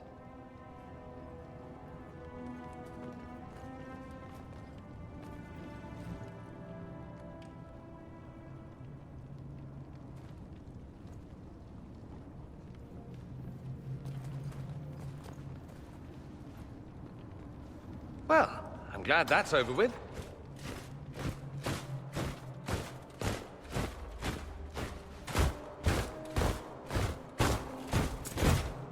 Or not.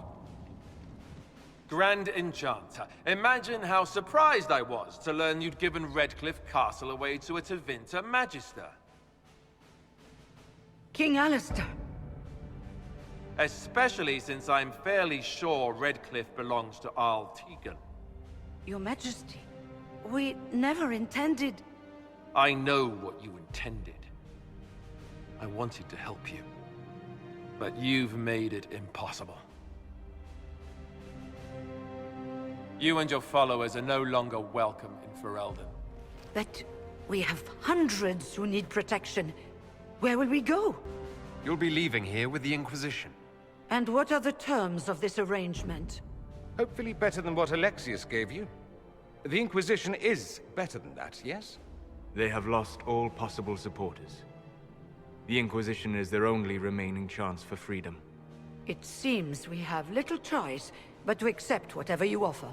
We would be honored to have you fight as allies at the Inquisition's side. A generous offer. But will the rest of the Inquisition honor it? The breach threatens all of Thedas. We cannot afford to be divided now. We can't fight it without you. Any chance of success requires your full support. I'd take that offer if I were you. One way or another, you're leaving my kingdom.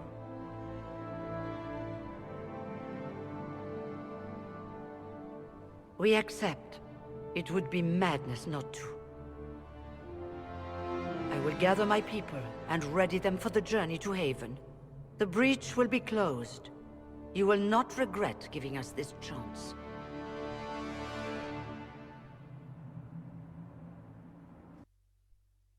It's not a matter for debate. There will be abominations among the mages, and we must be prepared. If we rescind the offer of an alliance, it makes the Inquisition appear incompetent at best, tyrannical at worst. What were you thinking, turning mages loose with no oversight? The Veil is torn open. We need them to close the breach. It's not gonna work if we make enemies of them. I know we need them for the breach, but they could do as much damage as the demons themselves. Enough arguing. None of us were there. We cannot afford to second-guess our people. The sole point of the Herald's mission was to gain the mage's aid, and that was accomplished. The voice of pragmatism speaks. And here I was, just starting to enjoy the circular arguments. Closing the breach is all that matters. The longer the breach is open, the more damage it does. We should head there as soon as possible. Agreed. We should look into the things you saw in this dark future. The assassination of Empress Celine. A demon army. Sounds like something a Tevinter cult might do. Orlais falls, the Imperium rises. Chaos for everyone. One battle at a time. It's going to take time to organize our troops and the mage recruits. Let's take this to the war room. Join us. None of this means anything without your mark, after all. Thank you. I'd be honored to help with the plan. Meet us there when you're ready.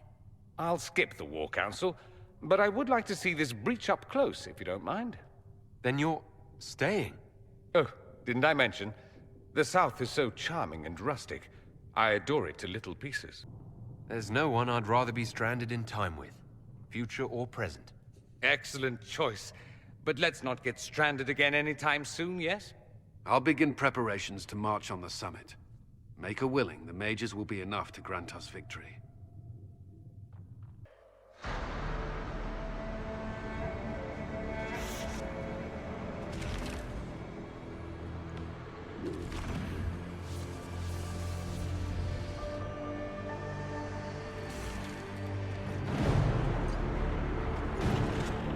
Mages! Focus past the Herald. Let his will draw from you.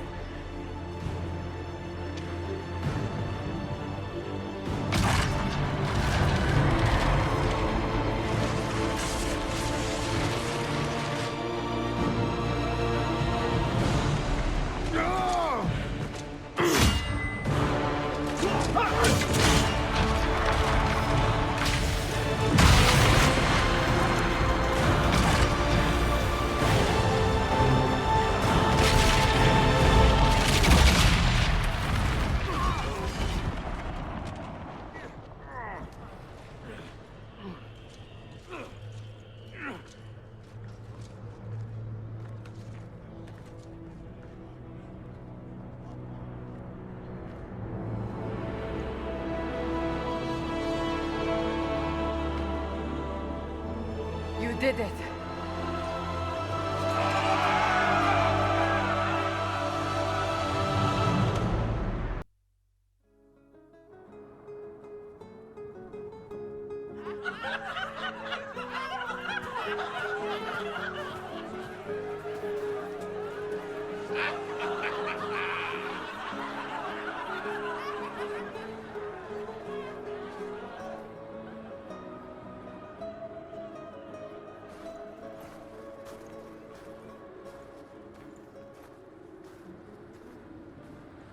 Solus confirms the heavens are scarred but calm.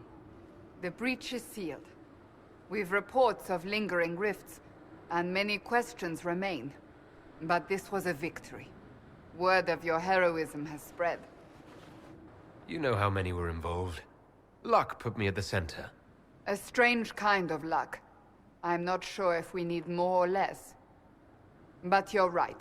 This was a victory of Alliance. One of the few in recent memory.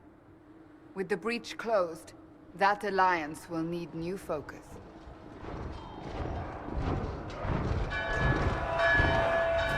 Forces approaching! To arms!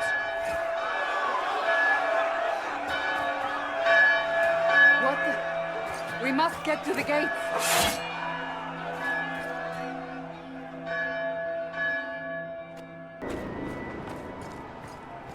Cullen?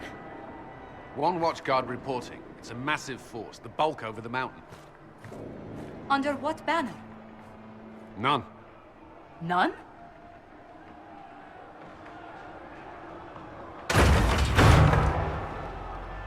I can't come in unless you open.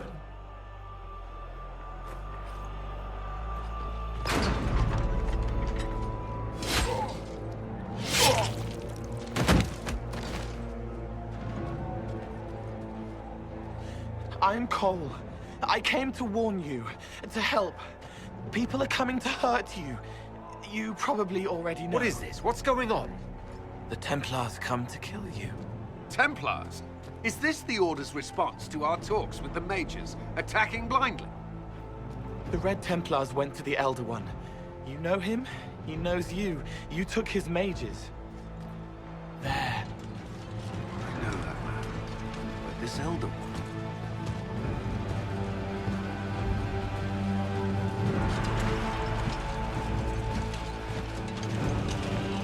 He's very angry that you took his mages. Cullen, give me a plan. Anything. Haven is no fortress. If we are to withstand this monster, we must control the battle. Get out there and hit that force. Use everything you can. Mages! You have sanction to engage them. That is Samson. He will not make it easy. Inquisition! With the Herald! For your lives! For all of us!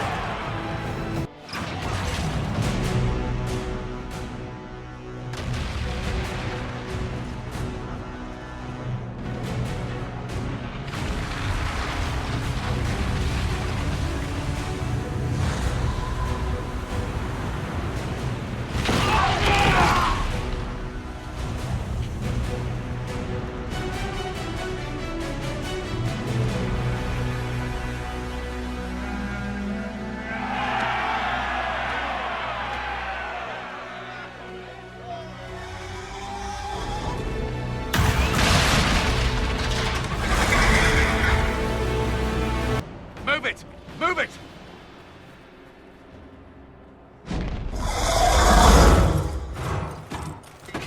We need everyone back to the Chantry. It's the only building that might hold against that beast. At this point, just make them work for it.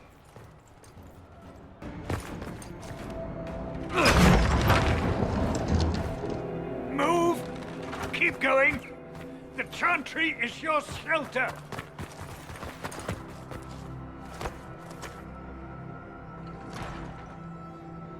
He tried to stop a Templar. The blade went deep. He's going to die. What a charming boy.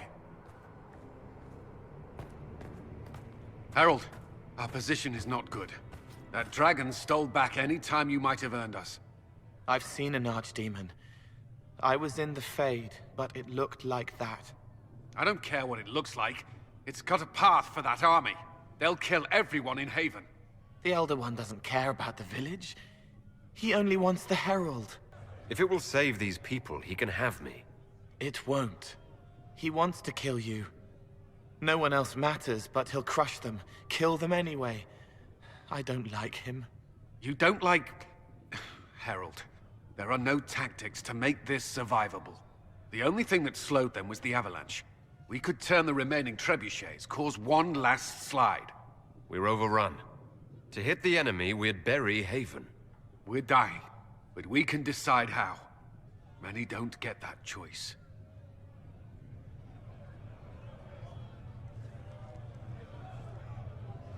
Yes, that. Chancellor Roderick can help. He wants to say it before he dies. There is a path.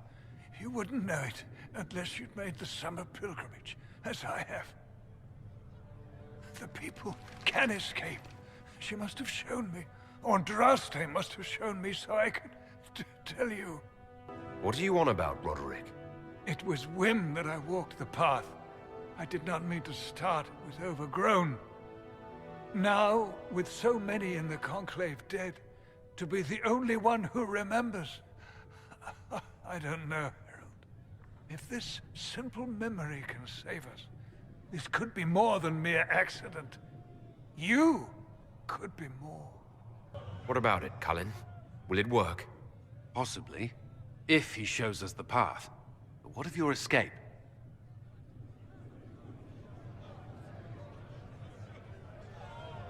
Perhaps you will surprise it. Find a way. Inquisition, follow Chancellor Roderick through the Chantry. Move! Herald, if you are meant for this, if the Inquisition is meant for this, I pray for you.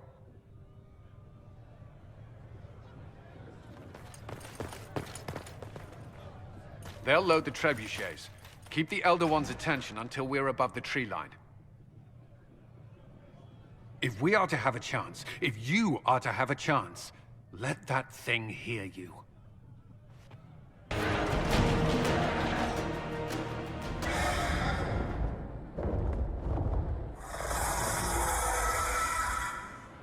Move.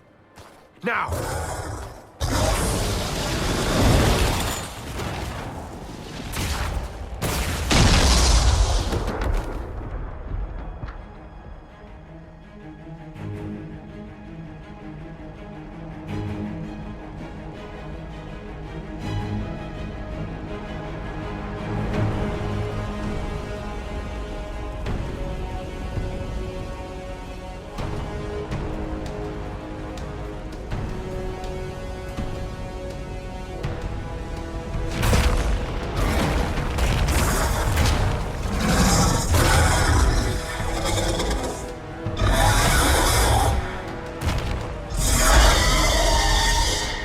Enough!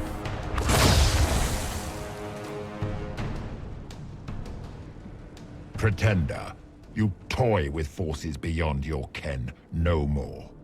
What are you? Why are you doing this? Mortals beg for truth they cannot have. It is beyond what you are, what I was. Know me. Know what you have pretended to be. Exalt the Elder One. The will that is Corypheus. You will kneel. You're forcing this fight for no reason. You will resist. You will always resist. It matters not. I am here to anchor. The process of removing it begins now.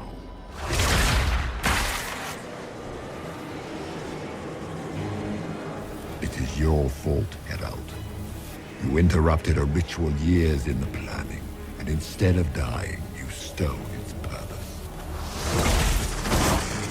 I do not know how you survived, but what marks you as touched, what you flail at rifts, I crafted to assault the very heavens.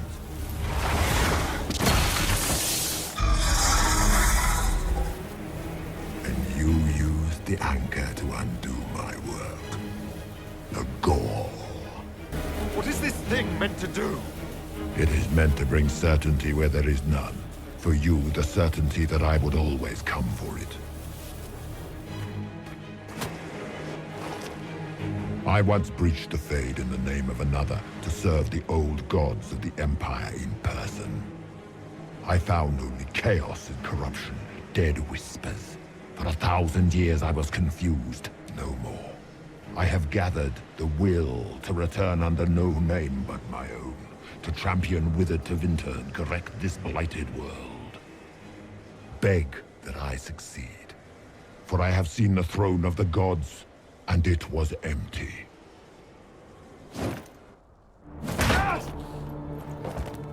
The anchor is permanent. You have spoilt it with your stumbling.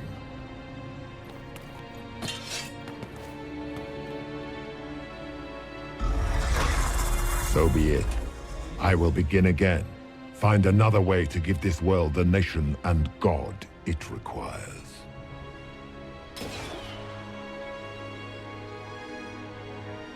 And you, I will not suffer even an unknowing rival. You must die.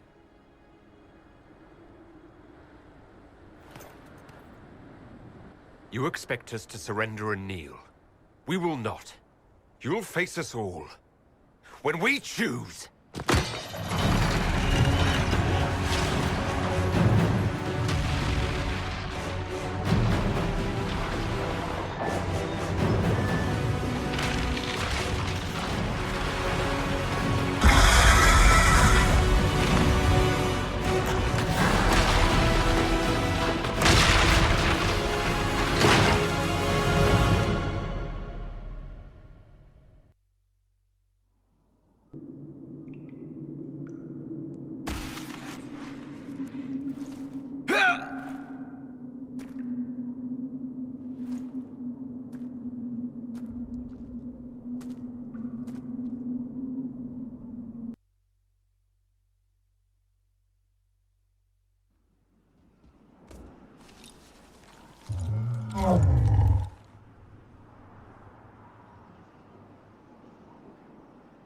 What would you have me tell them?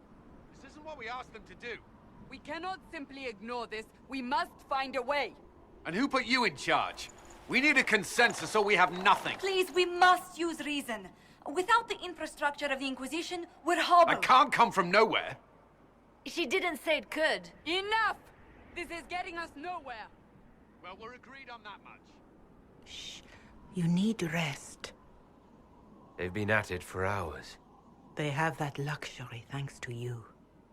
The enemy could not follow, and with time to doubt, we turn to blame. Infighting may threaten as much as this Corypheus. Do we know where Corypheus and his forces are? We are not sure where we are, which may be why, despite the numbers he still commands, there is no sign of him. That, or you are believed dead. Or without Haven, we are thought helpless. Or he girds for another attack. I cannot claim to know the mind of that creature, only his effect on us. If they're arguing about what we do next, I need to be there. Another heated voice won't help, even yours, perhaps especially yours. Our leaders struggle because of what we survivors witnessed. We saw our defender stand and fall. And now we have seen him return. The more the enemy is beyond us, the more miraculous your actions appear, and the more our trials seem ordained. That is hard to accept, no? What we have been called to endure, what we perhaps must come to believe. I escaped the avalanche. Barely, perhaps, but I didn't die. Of course, and the dead cannot return from across the veil. But the people know what they saw. Or perhaps what they needed to see. The Maker works both in the moment and in how it is remembered. Can we truly know the heavens are not with us?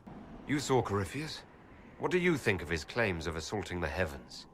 Scripture says magisters, to winter servants of false-souled gods, entered the Fade to reach the Golden City, seat of the Maker. For their crime, they were cast out as Darkspawn. Their hubris is why we suffer blight, and why the Maker turned from us. If such is the claim of this Corypheus, he is a monster beyond imagining. All mankind continues to suffer for that sin. If even a shred of it is true, all the more reason Andraste would choose someone to rise against him. Corypheus said he found only corruption and emptiness. Nothing golden. If he entered that place, it has changed him without and within. The living are not meant to make that journey. Perhaps these are lies he must tell himself, rather than accept that he earned the scorn of the Maker. I know I could not bear such. Mother Giselle, I just don't see how what I believe matters. Lies or not, Corypheus is a real physical threat. We can't match that with hope alone.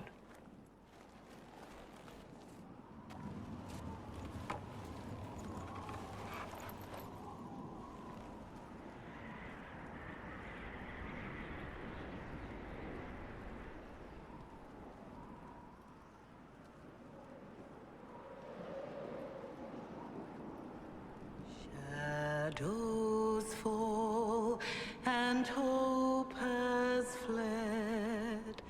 Still your heart, the dawn will come. The night is long, and the path is dark.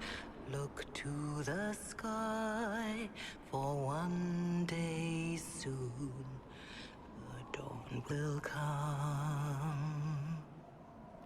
The shepherd's lost, and his home is far. Keep to the stars, the dawn will come. The night is long, and the path is dark. Look to the sky, for one day soon, the dawn will come. Bear your blade and raise it high. Stand your ground, the dawn will come. The night is long, and the path is dark. Look to the sky, for one day soon, the dawn will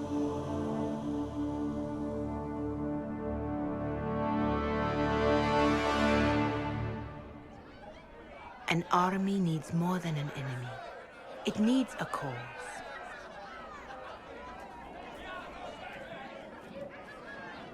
A word.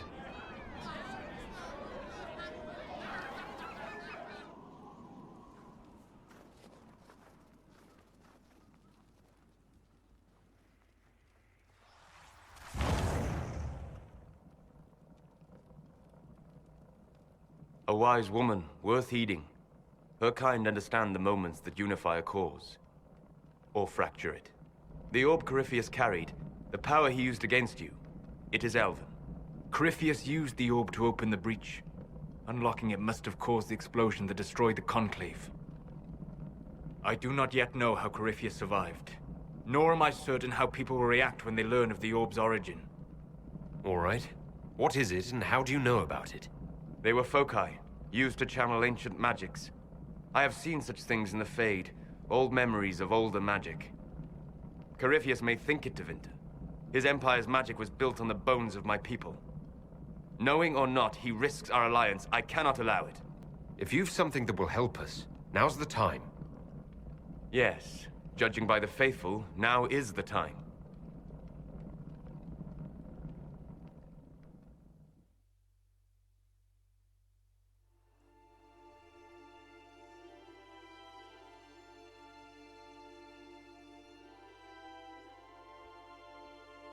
By attacking the Inquisition, Corypheus has changed it.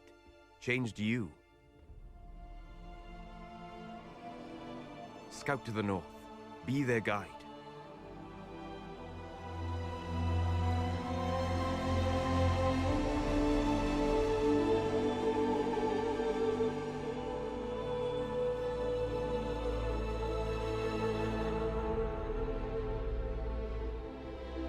There is a place that waits for a force to hold it.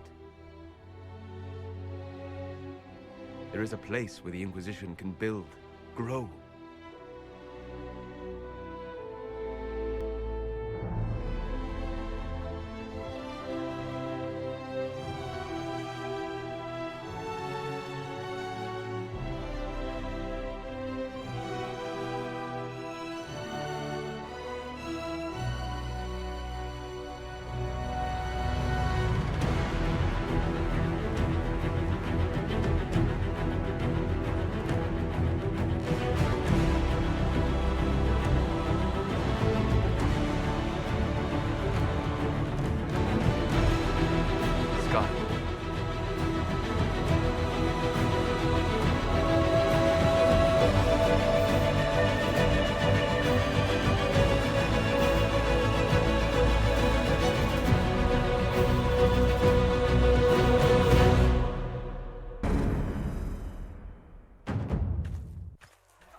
They arrive daily from every settlement in the region.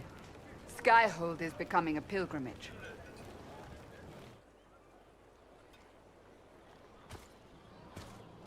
If word has reached these people, it will have reached the Elder One.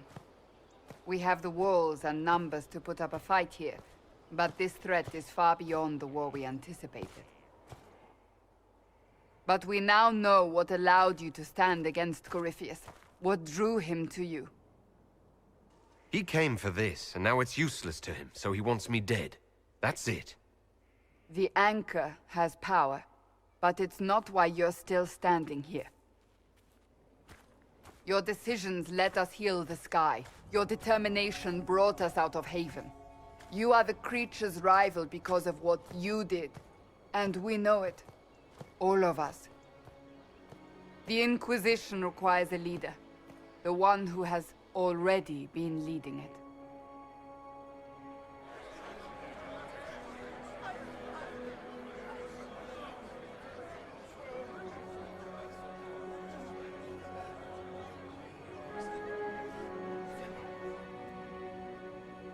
You. It's unanimous. You all have that much confidence in me. All of these people have their lives because of you. They will follow. That wasn't the question. I will not lie. Handing this power to anyone is troubling. But I have to believe this is meant to be. There would be no Inquisition without you. How it will serve, how you lead, that must be yours to decide.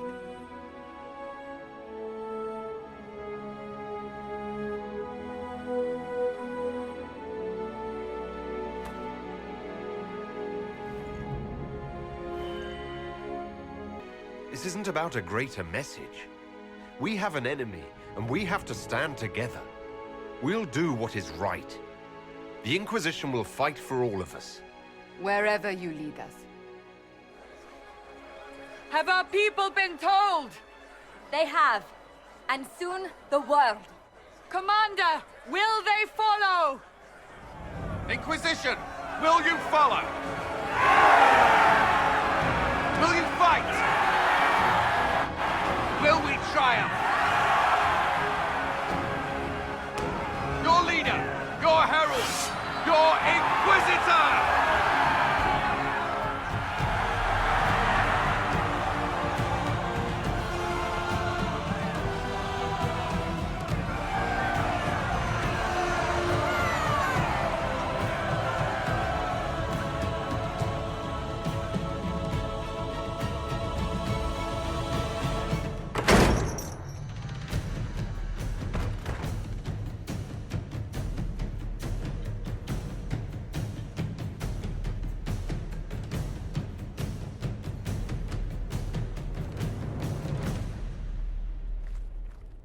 So this is where it begins. It began in the courtyard. This is where we turned that promise into action. But what do? We know nothing about this Corypheus except that he wanted your mark.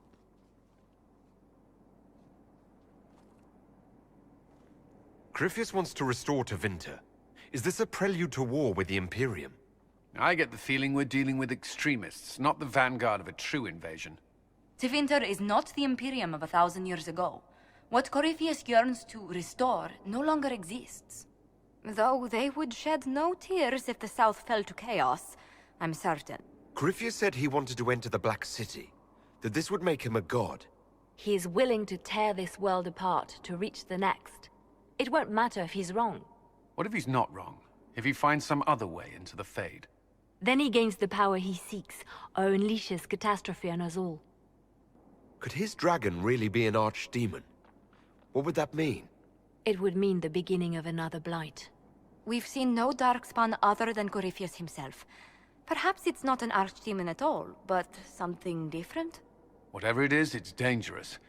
Commanding such a creature gives Corypheus an advantage we can't ignore. Could he strike at us here? We can't have a repeat of what happened at Haven. Skyhold has the bones to withstand Corypheus. After what you did with one trebuchet, I'd bet against direct attack. We do have one advantage. we know what Corypheus intends to do next. In that strange future you experienced, Empress Selene had been assassinated. Imagine the chaos her death would cause. With his army. An army he'll bolster with a massive force of demons, or so the future tells us. Corypheus could conquer the entire south of Thedas, god or no god. I'd feel better if we knew more about what we were dealing with. I know someone who can help with that. Everyone acting all inspirational jogged my memory, so I sent a message to an old friend. He's crossed paths with Corypheus before and may know more about what he's doing. He can help. I'm always looking for new allies. Introduce me. Parading around might cause a fuss. It's better for you to meet privately, on the battlements. Trust me, it's complicated. Well, then, we stand ready to move on both of these concerns. On your order, Inquisitor. I know one thing. If Varric has brought who I think he has, Cassandra is going to kill him. Brilliant, isn't it? One moment you're trying to restore order in a world gone mad. That should be enough for anyone to handle, yes? Then, out of nowhere, an archdemon appears and kicks you in the head. What? You thought this would be easy? No, I was just hoping you wouldn't crush our village like an anthill. Sorry about that. Archdemons like to crush, you know. Can't be helped. Am I speaking too quickly for you? You don't need to worry about me. I can keep up. Yes, I noticed that. Did you now? Certainly. If you were a slack-jawed yokel, you'd already be dead. I always assumed the Elder One behind the Venatori was a Magister. But this is something else completely. In Tevinter, they say the Chantry's tales of Magisters starting the Blight are just that. Tales. But here we are. One of those very Magisters. A dark spawn. Who does the Imperium say started the Blight? You know how it is. Not us. They say Darkspawn were always there. Magisters and the Blight aren't even related. Is that a surprise? No one wants to admit they shit the bed. But if Corypheus is one of the Magisters who entered the Black City and he's Darkspawn, what other explanation is there? Why does that make you angry? Because the Imperium is my home. I knew what I was taught couldn't be the whole truth, but I assumed there had to be a kernel of it, somewhere. But no, it was us all along. We destroyed the world. You didn't do anything. Those men did. 1,000 years ago. True, except that one of them is up and walking around right now. Not to mention I have idiot countrymen who would happily follow him down that path again. No one will thank me whatever happens. No one will thank you either. You know that, yes? That's not why I'm doing this. I knew there was something clever about you. All I know is this. Corypheus needs to be stopped. Men like him ruined my homeland. I won't stand by and let him ruin the world.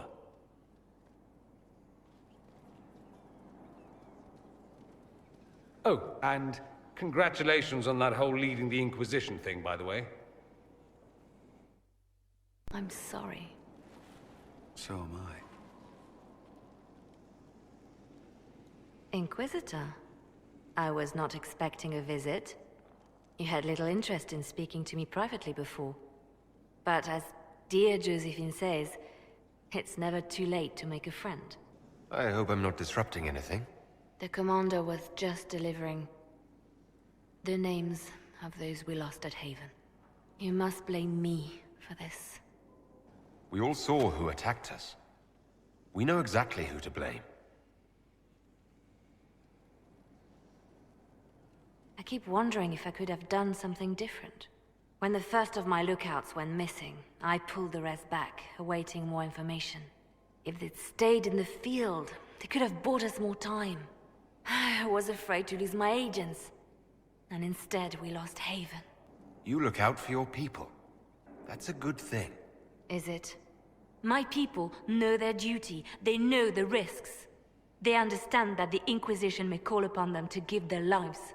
Our people aren't tools to be used and discarded. Your instincts were right. Their lives matter. Can we afford such sentimentality? What if Corypheus... We are better than Corypheus. What a fascinating life you lead, my dear. First you fall out of the Fade, then you're attacked by an archdemon. If you wanted more public attention, you could have just held a ball. I'll talk to Josephine. Maybe we can get matching gowns before the next attack. I've got a tailor in Val-Royaux who can work miracles, my dear. But not those sort of miracles. You left yourself vulnerable to attack. It was a miscalculation, one that I'm sure you won't repeat. But the enemy struck a serious blow against you and the Inquisition. We must recognize that. You must. I'm not going to forgive what happened at Haven. Corypheus will answer for what he's done. You're angry. Good. Anger can save you when everything else is gone. Just make sure you put it to good use. Our enemy advances, Inquisitor. We must not sit idly by. Act first and teach them to fear us. You can become the leader the faithful require, but you must do it soon. So, this is Skyhold.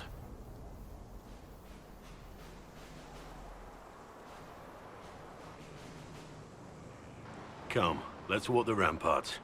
I want to examine our fortifications. Solus chose well. We'll be able to spot an invading force from miles away.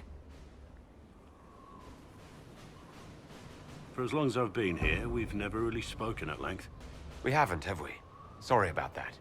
Don't apologize. You have responsibilities now, and I don't need coddling. Our energies should be focused on Corypheus. He'll pay for Haven. I swear I'll take that twisted bastard down, even if I have to die to do it. I'm grateful for your support. It's my job, isn't it? Killing Darkspawn. Look, in spite of it all, there is hope. The people flock to your banner. They believe in you. Tell me honestly, are you what they say you are? Andraste's chosen? I was chosen by Andraste. She saved me. We shouldn't question it. I don't. We all need to believe in something.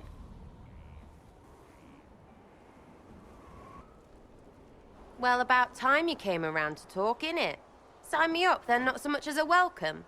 Little busy, I hope, making sure this new place can keep out a pissing archdemon. And the thing controlling it, that we're hunting. Andraste, what did I step in? I've apparently been through a lot. Yes, Corypheus was a surprise. No, a surprise would be, oh, I stepped in dog shite. No one says, oh, a Magister God monster, I'm surprised. Impossible things aren't surprises. I can't help if you don't explain what's wrong exactly. It's got to be nonsense, doesn't it? We're kind of screwed if it isn't. I mean, that Corypheus thing. A Magister, right? Story is, he cracked the Golden City. But that's a hazy dream. If not, seat of the Maker, real thing. A seat needs a butt, so the Maker, real thing. Fairy stories about the start and end of the world, real things. It's too far, innit? I just want to plug the Skyhole rubbish so I can go play. You joined to help the little people caught up in this. But do you believe it or not? In Andraste? Of course. But you doubt what you're seeing and hearing. It can't be true. Even fanatics don't want to be this right. Look, I have arrows. I can make this Corypheus believe in those. Good enough? Please be good enough. I'm fighting Magisters. I need you aiming higher than simple selfishness. Lumpy wants to be a god, and you glow or something. I just want to fix things so I don't have to think about what's real or not. High enough, my lord? Belief may decide what happens. You can't rule it out. Right, well, shout me up when the gods show. I'll be here, loony. Send men to scout the area. We need to know what's out there. Yes, sir. Commander, soldiers have been assigned temporary quarters. Very good. I'll need an update on the armory as well. Now!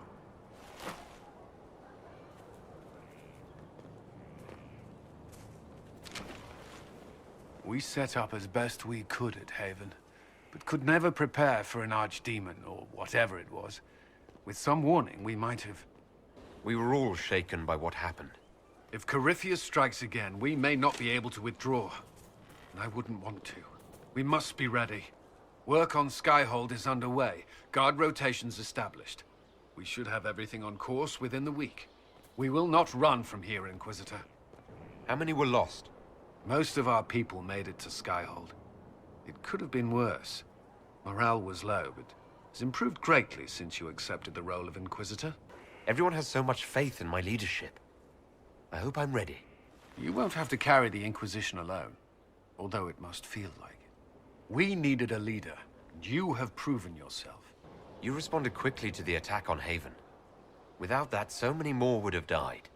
I'm grateful for any help you can give. Thank you, Inquisitor.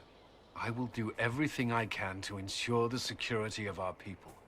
You have my word.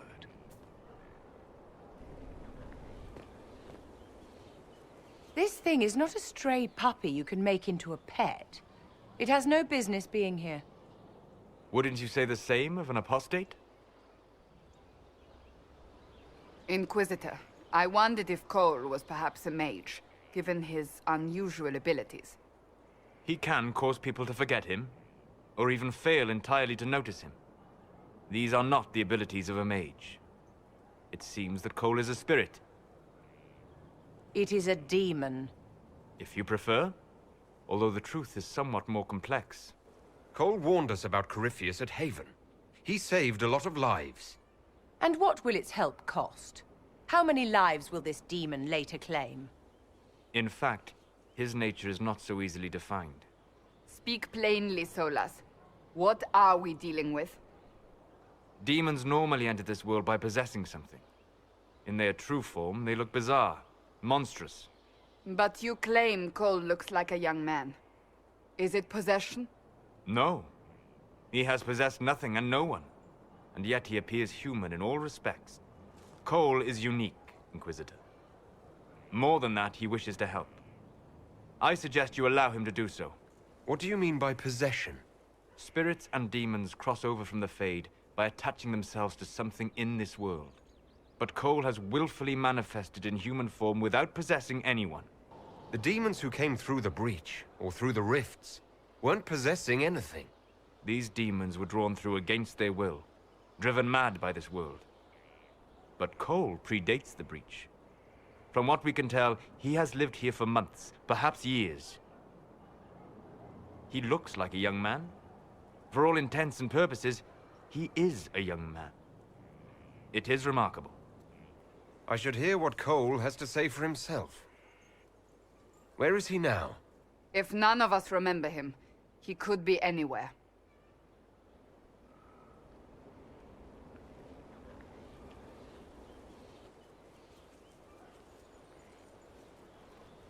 Haven. So many soldiers fought to protect the pilgrims so they could escape. Choking fear. Can't think from the medicine, but the cuts rack me with every heartbeat. Hot, white pain. Everything burns. I can't. I'm going to... I'm dying. I'm... dead. You're feeling their pain. It's louder this close, with so many of them. Would you like to go somewhere more comfortable? Yes, but here is where I can help. Every breath slower, like lying in a warm bath, sliding away. Smell of my daughter's hair when I kiss her goodnight. Gone.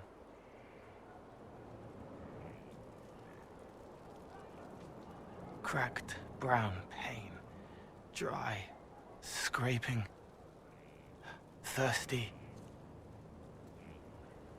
Here. Thank you. It's all right. She won't remember me. You're using your powers as a spirit to help people. Yes. I used to think I was a ghost. I didn't know. I made mistakes, but I made friends too. Then a Templar proved I wasn't real. I lost my friends. I lost everything. I learned how to be more like what I am. It made me different, but stronger. I can feel more. I can help. If you're willing, the Inquisition could use your help. Yes, helping. I help the hurt, the helpless. There's someone. Hurts. It hurts. It hurts. Someone make it stop hurting.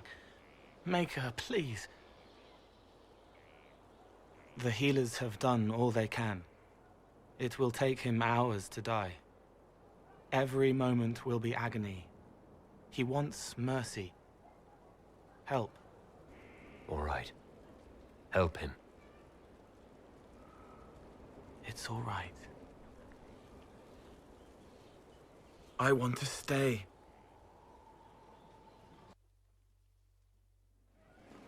Impressive, is it not? Fit for a leader, meant to show influence and the burden of it. It is where the Inquisition will sit in judgment. Where you will sit in judgment. Who will I be judging exactly? Those who have done wrong. You will know of them, at the very least. All this presumes they have survived their initial encounter with you, of course. Still more lives in my hands. You are a beacon of law, Inquisitor, as others retreat from responsibility. But this needn't be bloody. The Inquisition's sovereignty is derived from the allies who validate it. You are both empowered and bound. Justice has many tools. If their application is clever, execution may even seem merciful by comparison. Is there anyone I should judge? Take the throne when you're ready. We will bring him before you. You recall Gerion Alexius of the Winter. Ferelden has given him to us as an acknowledgement of your aid. The formal charges are apostasy, attempted enslavement, and attempted assassination, on your own life, no less. De Winter has disowned and stripped him of his rank. You may judge the former Magister as you see fit. I remember what would have happened to Thedas if his treachery had succeeded. I couldn't save my son. Do you think my fate matters to me? Will you offer nothing more in your defense? You've won nothing. The people you saved, the acclaim you've gathered. You'll lose it all in the storm to come. Render your judgment, Inquisitor. The Inquisition has exceptionally secure cells for prisoners of distinction. Jail him and have Liliana question him on anything useful. That seems fitting. Chained like a common criminal. So be it.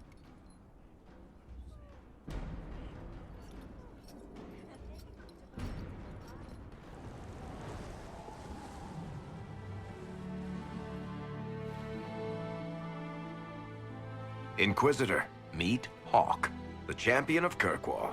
Though I don't use that title much anymore. Hawke, the Inquisitor. I figured you might have some friendly advice about Corypheus. You and I did fight him, after all.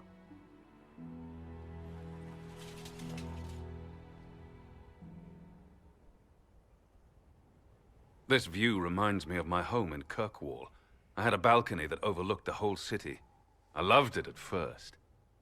But after a while, all I could see were the people out there depending on me. You're lucky it was just a single city. I've got half of Thedas. You're doing everything you can to protect them. Does it ever get any easier? I'll let you know.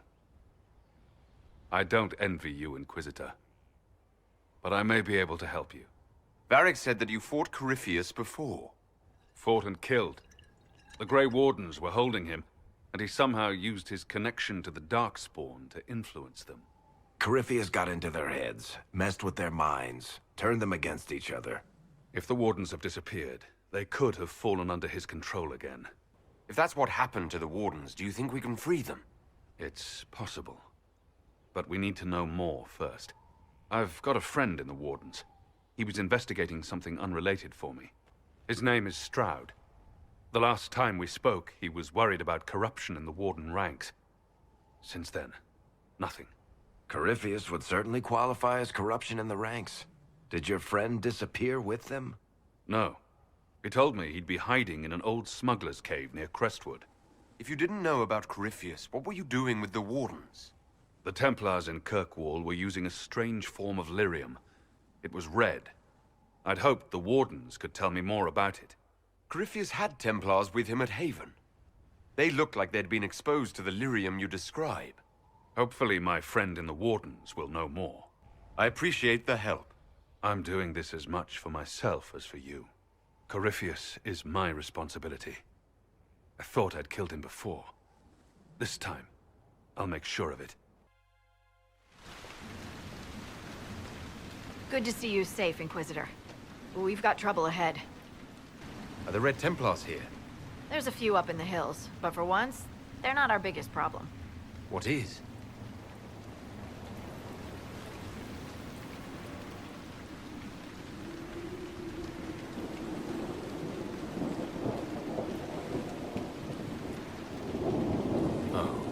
Crestwood was the site of a flood 10 years ago during the Blight. It's not the only rift in the area, but after it appeared, corpses started walking out of the lake. You'll have to fight through them to get to the cave where Sir Hawke's Grey Warden friend is hiding. I wish we could get better acquainted, Harding. When the dead aren't rising around us, perhaps. The world would crumble to dust before you ran out of ills to fight. Maybe someone in Crestwood can tell you how to get to the rift in the lake. Maker knows they'll want help. Good luck, and please be safe.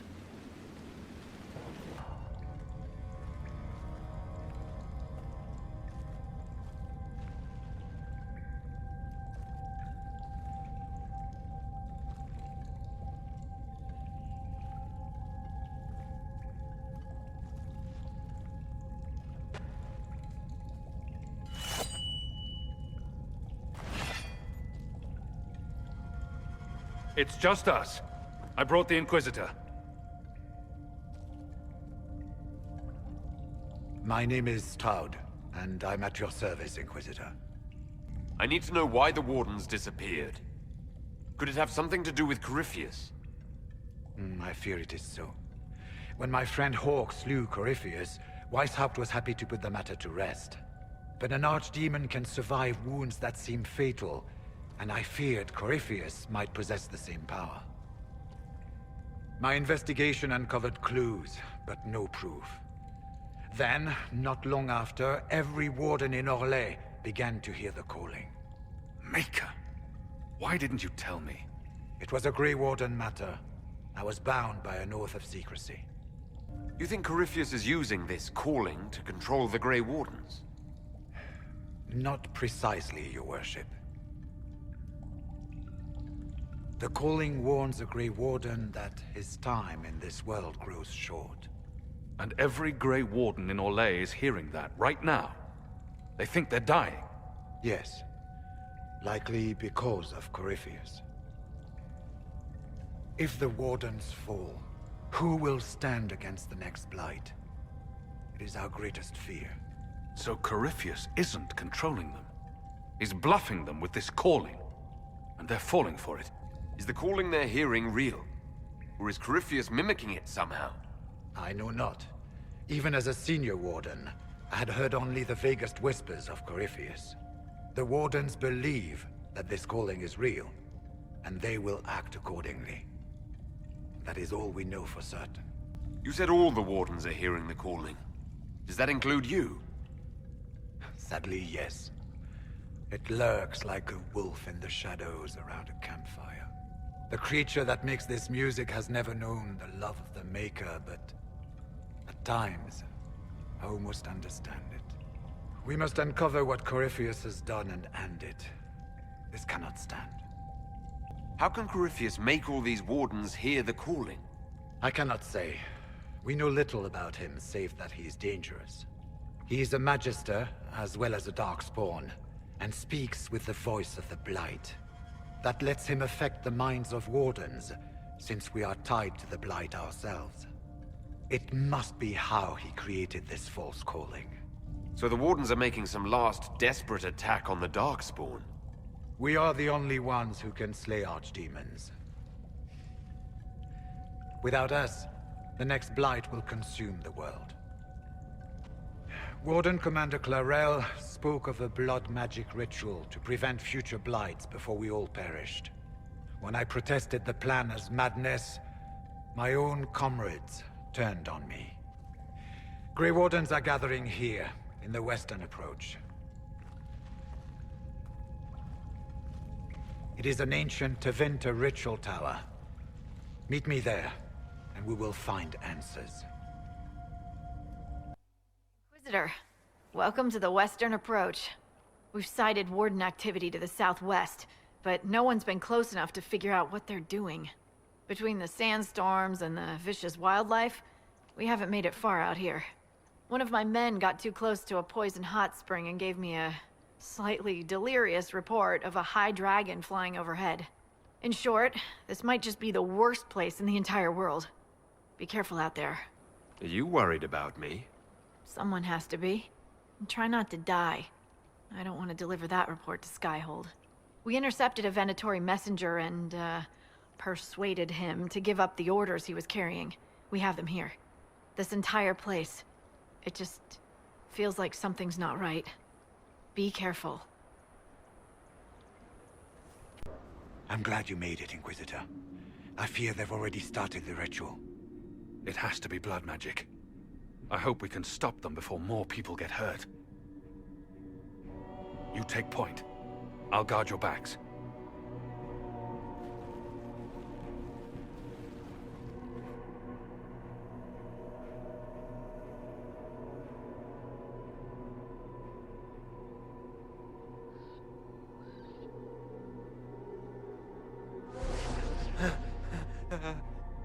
Wait! No. Warden Commander Clarel's orders were clear. This is wrong! Remember your oath. In war, victory. In peace, vigilance. In death... I'm sorry. Sacrifice.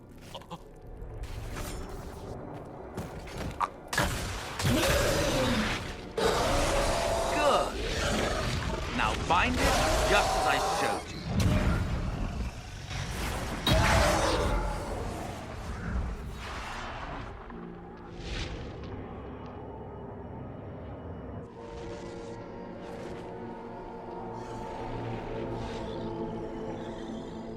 Inquisitor, what an unexpected pleasure. Lord Livius Erimond of Virantium, at your service. You are no warden. But you are. The one Clarel let slip. And you found the Inquisitor and came to stop me. Shall we see how that goes? Wardens, this man is lying to you. He serves an ancient Tevinter Magister who wants to unleash a blight. That's a very serious accusation. Let's see what the Wardens think. Wardens, hands up. Hands down. Corypheus has taken their minds. They did this to themselves. You see, the calling had the Wardens terrified. They looked everywhere for help. Even Tevinter. Yes, and since it was my master who put the calling into their little heads, we in the Venatori were prepared. I went to Clarel full of sympathy, and together we came up with a plan. Raise a demon army, march into the deep roads, and kill the old gods before they wake. Corypheus marching across Orlais with an army of demons. That was in the future I saw at Redcliffe. And now you know how it begins. Sadly for the Wardens, the binding ritual I taught their mages has a side effect. They are now my master's slaves. This was a test. Once the rest of the Wardens complete the ritual, the army will conquer Thedas. So Corypheus influenced the Wardens and made them do this ritual? Made them? No! Everything you see here, the blood sacrifices to bind the demons, The Wardens did it of their own free will. Fear is a very good motivator, and they were very afraid. You should have seen Clarel agonize over the decision. Burdens of command, I suppose. Why would the Wardens try to kill the old gods? A blight happens when dark spawn find an old god and corrupt it into an archdemon. If someone fought through the deep roads and killed the old gods before they could be corrupted... Woof. No more blights. Ever. The Wardens sacrificed their lives and saved the world. Although I fear history will remember them a little differently now. Why would Clarel risk using demons? Demons need no food, no rest, no healing. Once bound, they will never retreat, never question orders. They are the perfect army to fight through the deep roads. Or across Olay. Now they are bound to my master. Do you really want to see the world fall to the Blight? What do you get out of this? The Elder One commands the Blight. He is not commanded by it, like the mindless Darkspawn. The Blight is not unstoppable or uncontrollable. It is simply a tool. No, Livius, you're the tool. As for me, while the Elder One rules from the Golden City, we, the Venatori, will be his God Kings here in the world. It's all I needed to know. Oh, please.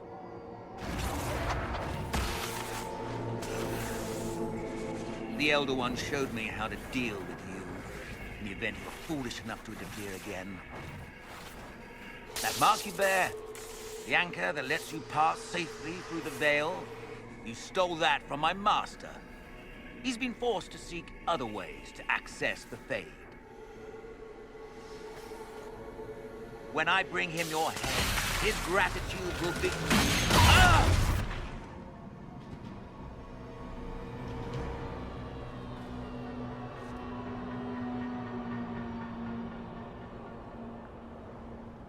Kill them!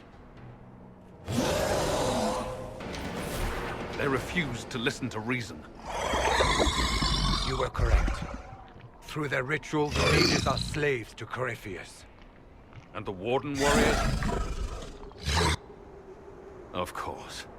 Sacrificed in the ritual. What a waste. The mages killed their fellow Wardens. Nothing can justify that. I don't care about justification. It's past time to take arms against the Wardens and stop this madness. The Wardens were wrong, Hawk. But they had their reasons. All blood mages do. Everyone has a story they tell themselves to justify bad decisions. And it never matters. In the end, you are always alone with your actions. I believe I know where the Wardens are, Your Worship. Erimund fled in that direction. There's an abandoned Warden fortress that way. Adamant. I want these Wardens. We cannot let Corypheus gain an army of demons. The Warden and I will scout out Adamant and confirm that the other Wardens are there. We'll meet you back at Skyhold. Adamant Fortress has stood against the Darkspawn since the time of the Second Blight. Fortunately for us, that means it was built before the age of modern siege equipment. A good trebuchet will do major damage to those ancient walls. And thanks to our Lady Ambassador...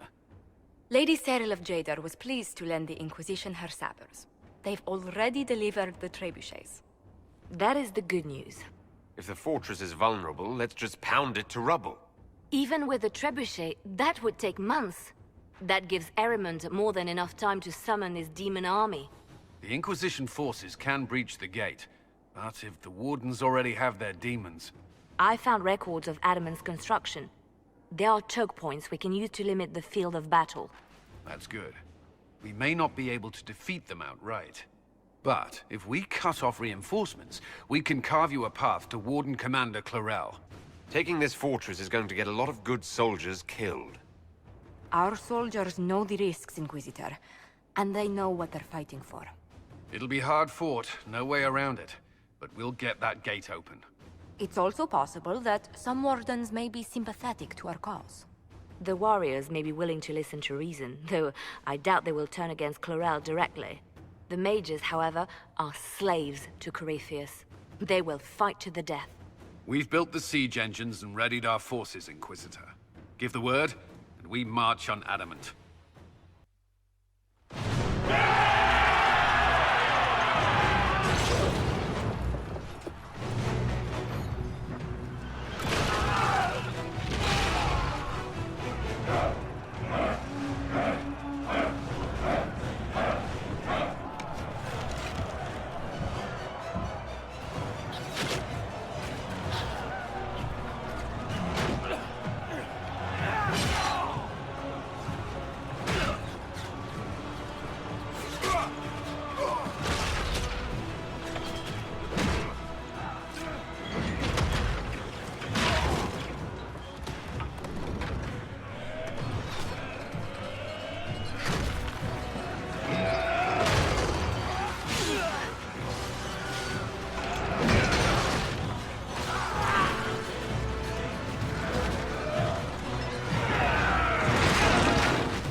Pull back! They're through!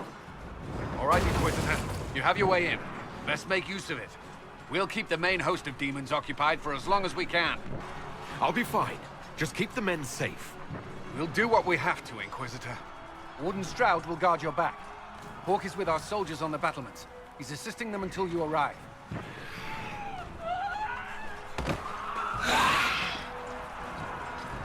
There's too much resistance on the walls. Our men on the ladders can't get a foothold. If you can clear out the enemies on the battlements, we'll cover your advance.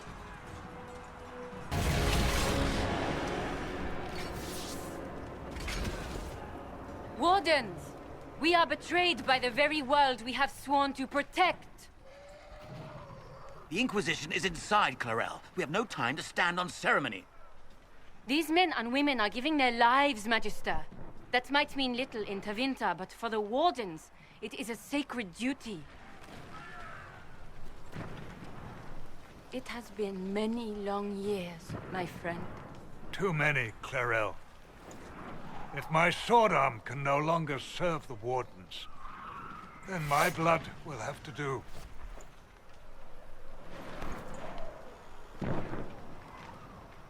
It will.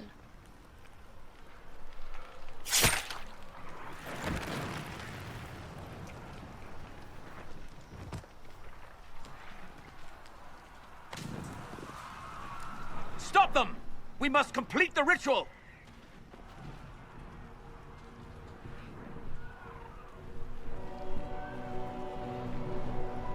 Clarel! If you complete that ritual, you're doing exactly what Erimond wants! What? Fighting the Blight? Keeping the world safe from Darkspawn? Who wouldn't want that? And yes, the ritual requires blood sacrifice. Hate me for that if you must, but do not hate the Wardens for doing their duty! We make the sacrifices no one else will. Our warriors die proudly for a world that will never thank them. And then your Tevinter ally binds the mages to Corypheus! Corypheus? But he's dead. These people will say anything to shake your confidence, Clarel.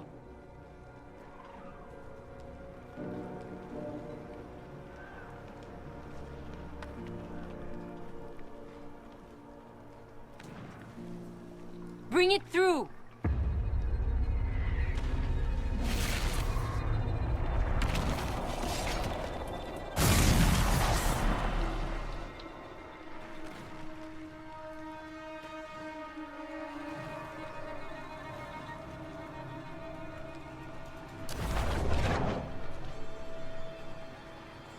Please! I have seen more than my share of blood magic. It is never worth the cost. I trained half of you myself! Do not make me kill you to stop this madness!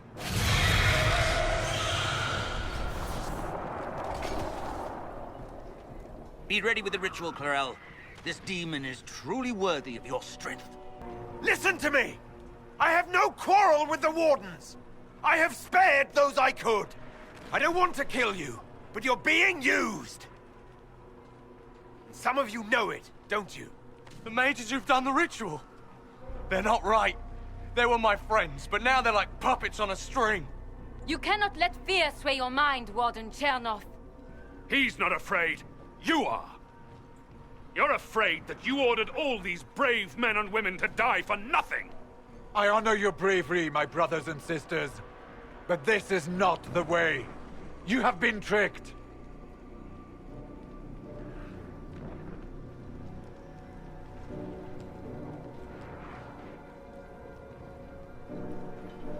Clarel, we have come so far. You're the only one who can do this. Perhaps we could test the truth of these charges to avoid more bloodshed. Or perhaps I should bring in a more reliable ally.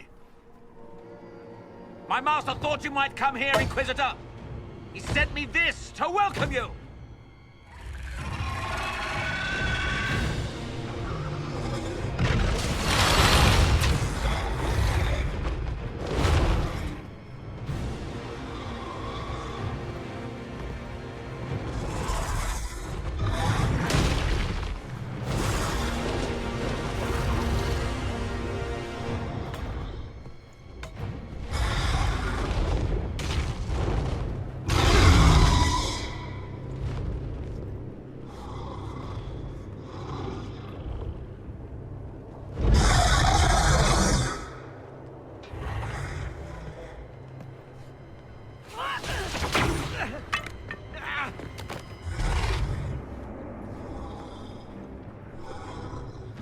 Clarel, wait.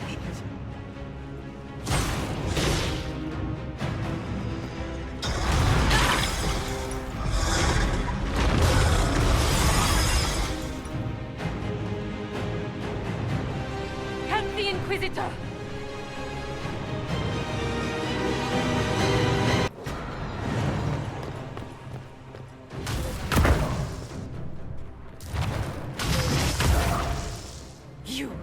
You've destroyed the Grey Wardens!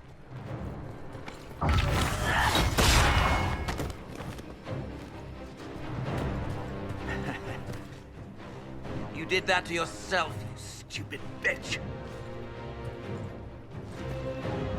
All I did was dangle a little power before your eyes, and you couldn't wait to get your hands bloody.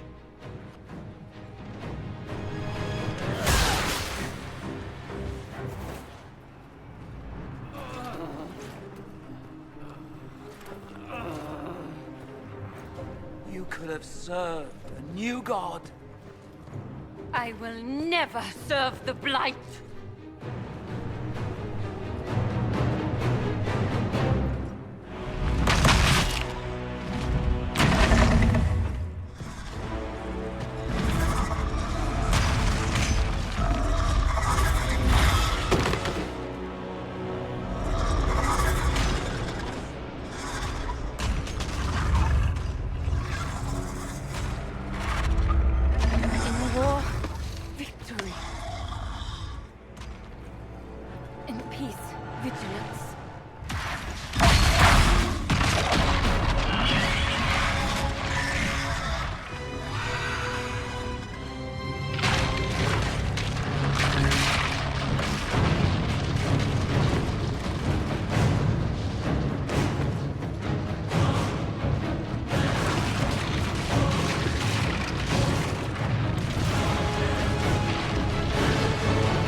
Where are we?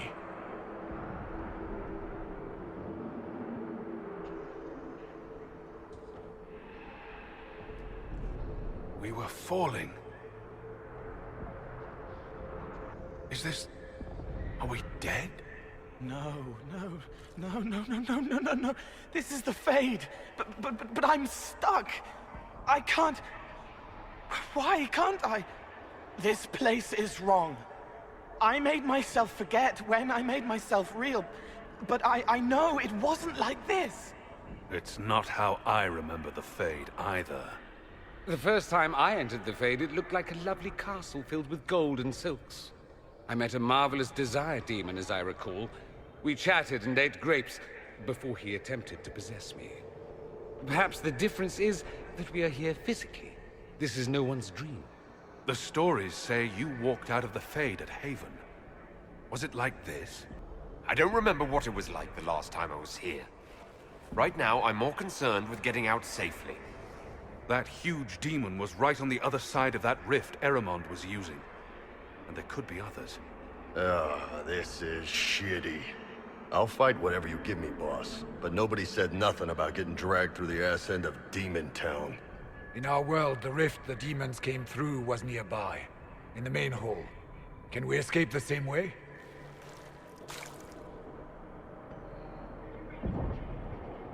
Let's find out. There, let's go.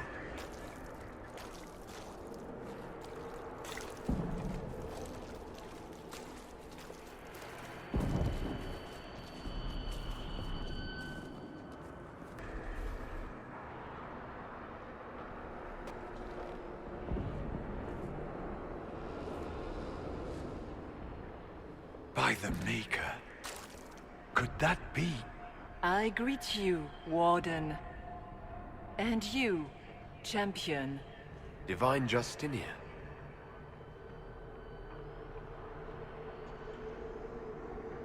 From the little I remember of what happened at Haven, I thought you were dead. I fear the Divine is indeed dead. It is likely we face a spirit, or a demon. You think my survival impossible, yet here you stand alive in the Fade yourselves. In truth, proving my existence either way would require time we do not have. Surely you can understand our concerns and explain what you are. I am here to help you. You do not remember what happened at the Temple of Sacred Ashes, Inquisitor. No, I don't. The memories you have lost were taken by the demon that serves Corypheus. It is the nightmare you forget upon waking. It feeds off memories of fear and darkness, growing fat upon the terror. The false calling that terrified the Wardens into making such grave mistakes? Its work. I would gladly avenge the insult this nightmare dealt my brethren. You will have your chance, brave Warden. This place of darkness is its lair. Corypheus seems to have a lot of demons at his disposal. How does he command so many? I know not how he commands his army of demons. His power may come from the Blight itself, but the nightmare serves willingly. For Corypheus has brought much terror to this world. He was one of the Magisters who unleashed the first Blight upon the world, was he not? Every child's cry as the Archdemon circles. Every dwarf's whimper in the deep roads. The nightmare has fed well. Can you help us get out of the Fade? That is why I found you. When you entered the Fade at Heaven, the demon took a part of you. Before you do anything else, you must recover it. These are your memories, Inquisitor.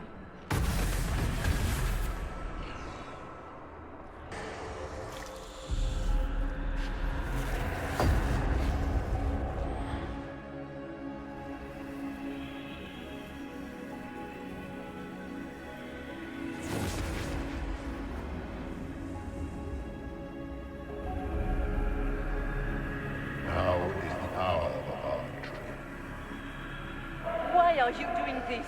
You, of all people. Keep the sacrifice still.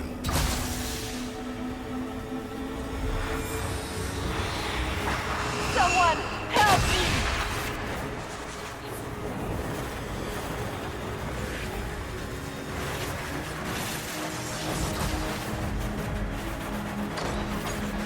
What's going on here?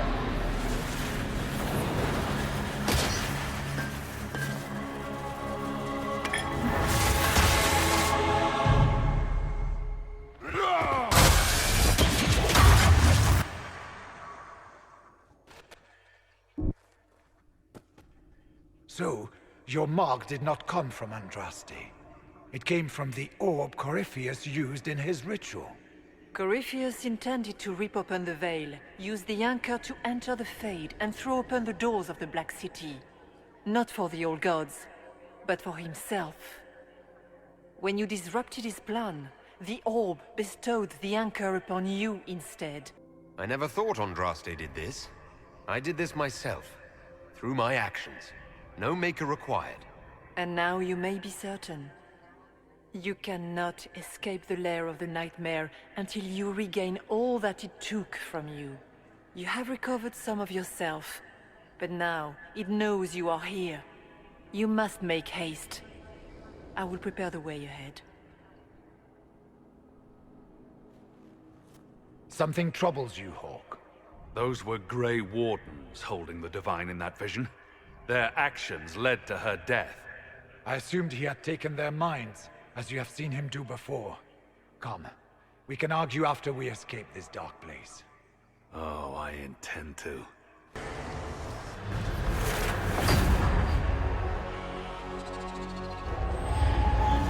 This is the breach back in Haven. That's how I escaped.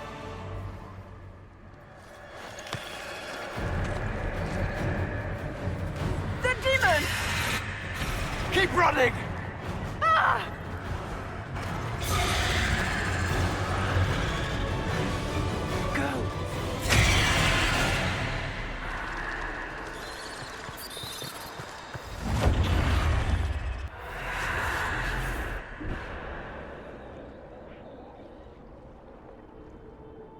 It was you.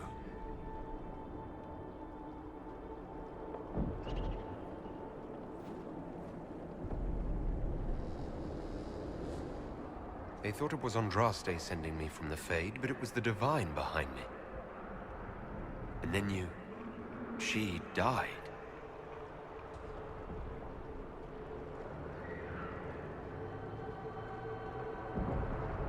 Yes. So this creature is simply a spirit? I think we all knew that was the case, Warden. I am sorry if I disappoint you.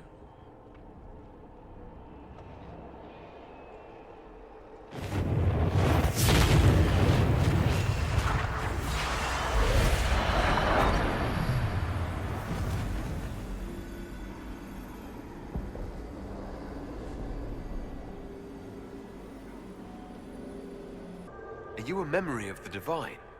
A reflection? If that is the story you wish to tell, it is not a bad one. What we do know is that the mortal Divine perished at the temple, thanks to the Grey Wardens. As I said, the Grey Wardens responsible for that crime were under the control of Corypheus. We can discuss this further once we return to Adamant. Yes, Adamant, where the Inquisition faces an army of demons raised by the Wardens. How dare you judge us? You tore Kirkwall apart and started the Mage Rebellion. To protect innocent mages, not madmen drunk on blood magic. Even without the influence of Corypheus, the Wardens go too far. They need to be checked. The blood sings softly, it never stops, and then it's all they hear. We can't let them hurt more people. Don't know that we can pass judgment on the only folks who know how to stop blights. They might still be useful. What if Corypheus conjures another blight? You never know. Sweet Maker, could both of you please shut up? We can argue once we've escaped from the giant fear demon. Inquisitor!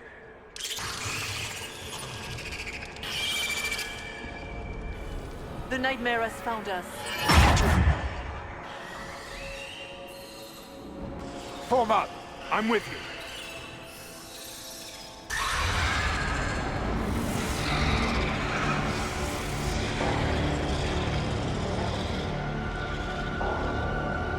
If you would, please tell Liliana. I am sorry. I failed you too.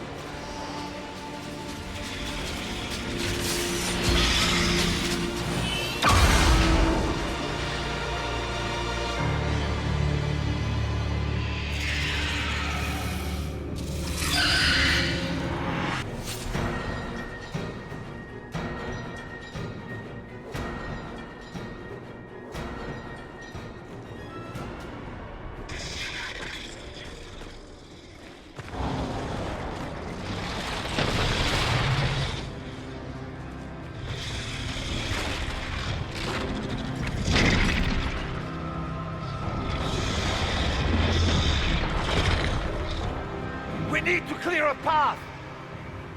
Go! I'll cover you. No, you were right. The Grey Wardens caused this. A warden must... A warden must help them rebuild. That's your job. Corypheus is mine. Orc. Say goodbye to Varric for me.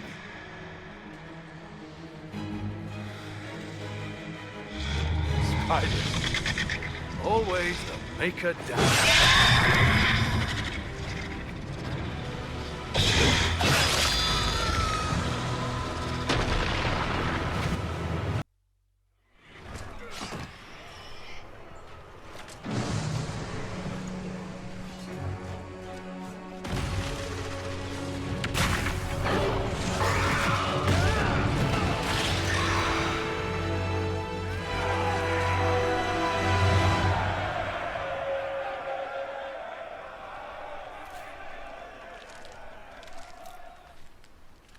With the nightmare banished, Corypheus lost both his warden mages and his demon army.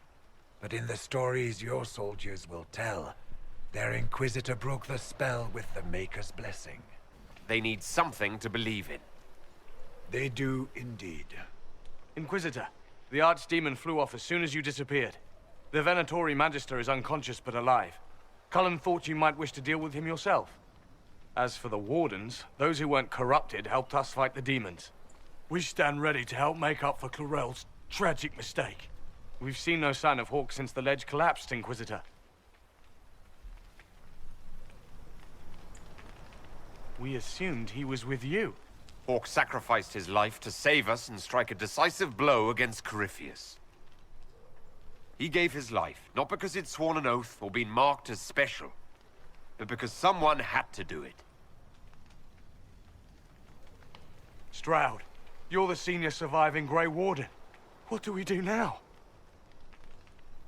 You stay and do whatever you can to help. Stroud believes that the Wardens are worth saving, and I trust him. You're still vulnerable to Corypheus, and possibly his Venatori, but there are plenty of demons that need killing. But they hurt people. While they do that, I'll report to the Wardens at Weishaupt. We won't be caught off guard by Corypheus again. Thank you, your worship. We will not fail you.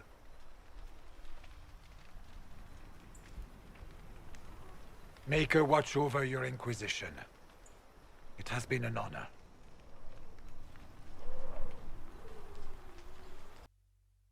Stroud sent me one final report. He's on his way to Weishaupt. As for the Grey Wardens, they are fighting demons and Red Templars while staying clear of Venatori. You dealt Corypheus a significant blow, Inquisitor. The Grey Wardens carry respect in other nations. If we spread word that the Inquisition has their support... We may gain standing with nations that have suffered under the Blight. I will take the matter to Josephine.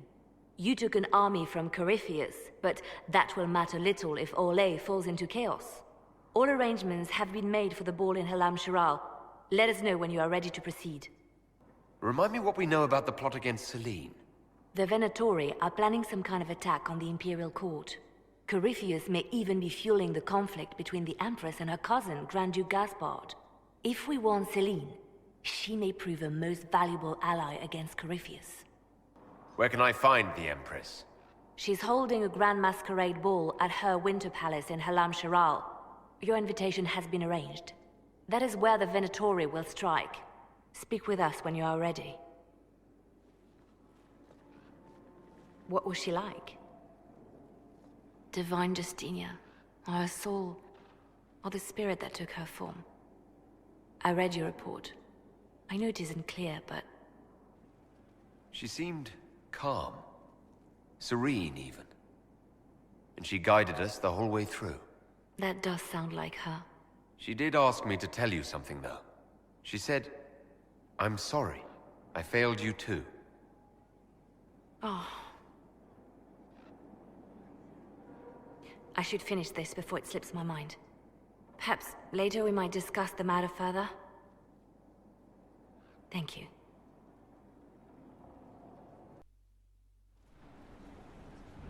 Adamant's influence continues, your worship. I submit Lord Livius Erimond of Virantium, who remains loyal to Corypheus. We found him alive, offering extreme resistance, likely because the Order will ask for his head. In more colorful terms. To say nothing of justice you might personally require for what was suffered in the Fade. Many places felt the pain of adamant. You will answer for a great deal. I recognize none of this proceeding. You have no authority to judge me. On the contrary, many officials have communicated that they will defer to the Inquisitor on this matter. Because they fear. Not just Corypheus, but Tevinter, rightful ruler of every piece of ground you trod in your pathetic life. I serve a living god. Bring down your blades and free me from the physical. Glory awaits me. Lord Erimond, any protection you thought you had has apparently been withdrawn. You will die by my hand. Petty actions. Truth lies in the next world.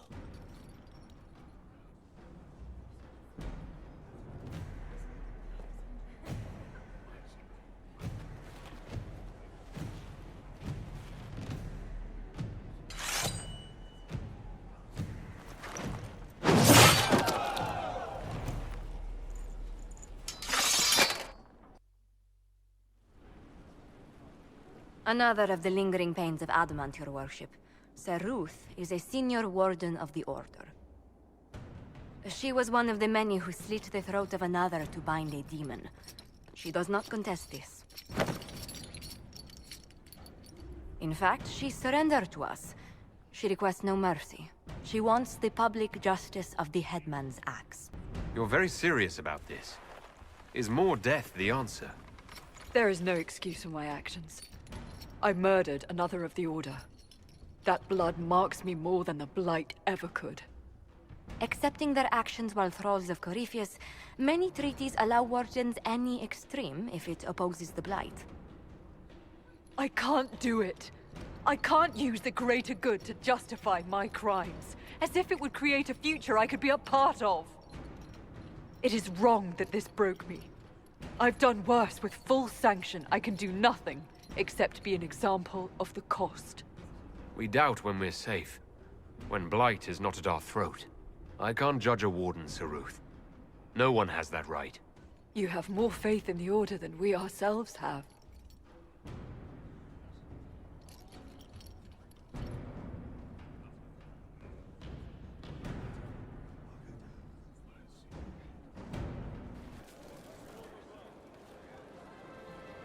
Did I ever tell you about the time Hawk was on a Merchant Guild hit list? Hawk's uncle got into an investment scheme with a couple of merchant caste businessmen. They took a lot of people's coin in order to arrange the import of wandering hills from the Anderfells. A delicacy, I'm told. Their weird, foreign foodstuffs arrived alive, and one of them, true to its name, wandered off in the middle of the night. His last words were, "Say goodbye to Varric for me." That son of a bitch. He would do that. The guild traced the shipments to Hawk's uncle, but as usual, he was so far in debt he couldn't see daylight. So they went after Hawk instead. They sent guys from the local carter to Hawk's estate one night. 5 big dusters, armed to the teeth. They're about to kick down the door when Hawk just opened it and invites them all inside. Leandra, Hawk's mother, made them tea, and for the next 2 hours tried to get them to make small talk. They wandered out of the house in a daze. No idea what just happened. Never came back. Hawk just had that effect on people. I always wanted to tell that one. Thanks. I guess I've got some letters to write. Bethany should know what happened. Excuse me.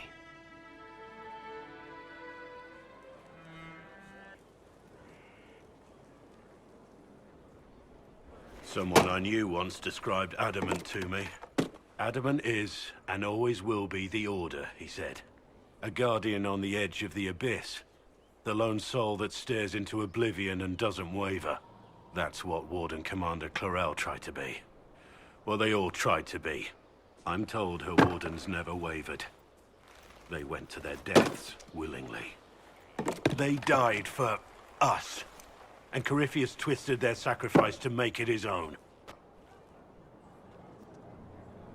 We stopped him. We saved most of the wardens. But not all of them. And they died thinking they were doing something good. There's no one to blame but Corypheus. Even Clarel's intentions were righteous. Her desire to protect was so great it led her astray. It's not right. To want to do good, to be good, and have that turned against you. Don't think of what went wrong. Think of their intentions. Their sacrifice. Honor their selflessness. Clarel made mistakes, but she was a great woman. And she died a great woman. It's not the armor or the trappings of the Order. It's not the joining. At the heart of it, all a warden is a promise. To protect others, even at the cost of your own life.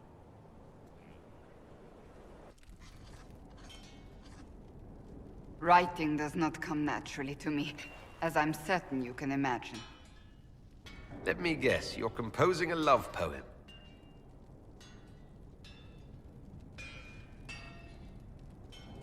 I couldn't, not even if my life depended on it. It's not that hard. Yes, it is. Poetry takes finesse, it takes grace. You think you don't have those things?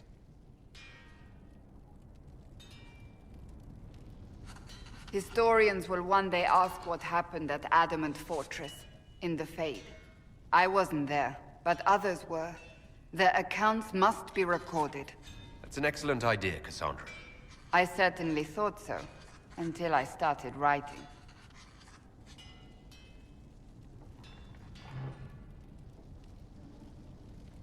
I still don't know what to say about the spirit of the Divine. The Chantry teaches us that the souls of the dead pass through the Fade, so it could have been her. Yet even so... Do you really think it might have been her? A ghost? A ghost. A remnant of her hopes and memories. Her lingering will to do good. Those things are all possible. Nobody knows for certain what happens after we die. A spirit could have assumed her form, but why? It helped you, as Justinia herself would have. Perhaps it doesn't matter what she really was then. It matters to me, to what I must write. I wish I'd seen her, seen it. I feel so inadequate trying to interpret. I believe it was the Divine. She helped us one last time. I hope that's true. I want to believe it. When they told me you were physically in the Fade, I was terrified for you. The last time such a thing happened, we created Darkspawn. We created Corypheus. The world needs to know the truth this time. No more legends lost to the ages. And what else did Lady Forsythia say? That she'd rather drown herself than help the Inquisition. Anything else? She said she'd have us flogged alive if we allied with her brother. That does sound like her. Cheer up, Josie. We at least have her attention. You always do find the brighter side of things. We are in the midst of cementing an alliance with Lady Forsythia of Nevada, your worship. It's become a somewhat delicate task. Can I do anything to help negotiations? Thank you, but I believe I have matters in hand. I dissuaded her from sending soldiers when she learned we'd struck an accord with a brother she's feuding with. Lady Forsythia simply employs a colorful manner of speech. Dealing with so many demanding, strong-willed people can't be easy. It's no less intense than my days at court, Inquisitor, I assure you. But I confess I do miss my staff from the embassy in Antiva. It was always useful to discuss the day's visit. I have time, if you'd like to review things with me. I wouldn't wish to impose. If it were imposing, I wouldn't have offered. Well, I admit, there are a few potential alliances it would be good to discuss. Right on the parlor floor. In front of everyone at the soiree. Who does such a thing in front of their guests? The Duke of Kellington, apparently. And then there's Cole's lurking. It frightens our guests half to death. Lord Gennard still won't respond to our letters. And Sarah, can she not find a single overshirt with that mustard taint on it? Then there's Dorian. The man refuses to take anything seriously unless it suits its whim. Not to mention... Oh goodness. Have we been here an hour already? It went by so quickly I didn't even notice. You're far too polite. I didn't intend to go on for so long. You must think me quite the gossip. Spending time with such an engaging woman is never unpleasant, Lady Montilyet. Goodness. I'm glad I haven't wasted your day. Well, I've taken up quite enough of your time already. Until next time, Your Worship.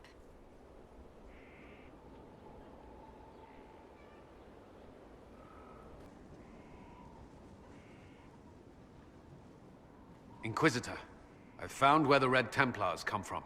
They're in Fall Redoubt. The Knights were fed red lyrium until they turned into monsters. Samson took over after their corruption was complete.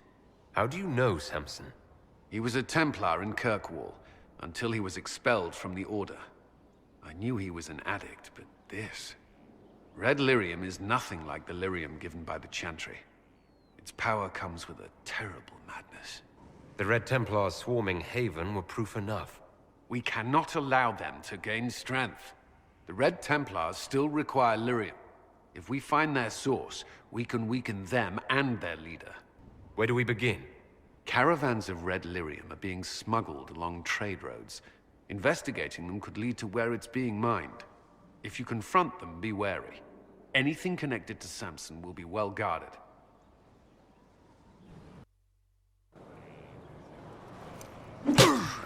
Again.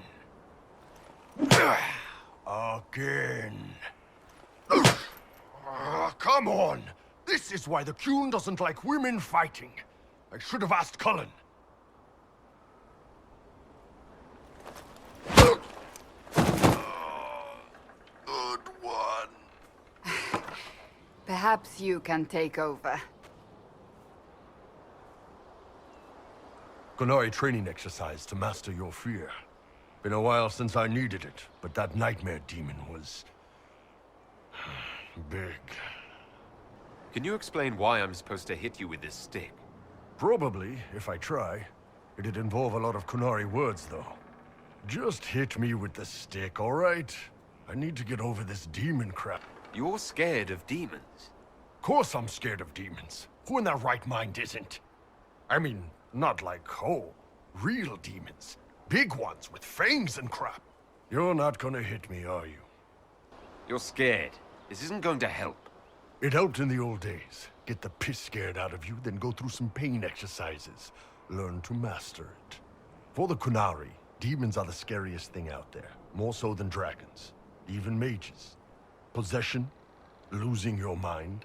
That's the worst thing that can happen to you. It does seem terrifying. You think I'd have gotten over the superstitions from back home? I don't care about mages. Living so long out here, most Qunari would say I've already lost my mind. And I know that's not true. At least, I'm pretty sure that's... Well, shit, that's probably what it is. You could have just hit me. Heard what went on in that Fade thing? What you think went on? Can't even start to believe that business. I think a lot of people are having trouble with what went on there. People going on about visions and piss when real people are gone. Dead, probably. Hawk, yeah? Lost a champion. And in trade, a busted-down bunch of wardens. And they're always weird. Usually, bad stuff happens first, so you're glad when the hero shows up. But wardens are the wrong way round. They're the good thing that means a bad thing is about to happen. Like in Denerim, when the Blight ended. A lot happened in Denerim. What did you see? People talked a lot about this one warden. There was a big fight and they died, or... I don't know, maybe they didn't. The hero of Ferelden? You forget the hero of Ferelden. That was ages ago. 10 years. I was playing with small painted boxes and burying stuff I stole. I remember more people cringing about magic than Blight. Wardens were an excuse for your stuff to go missing.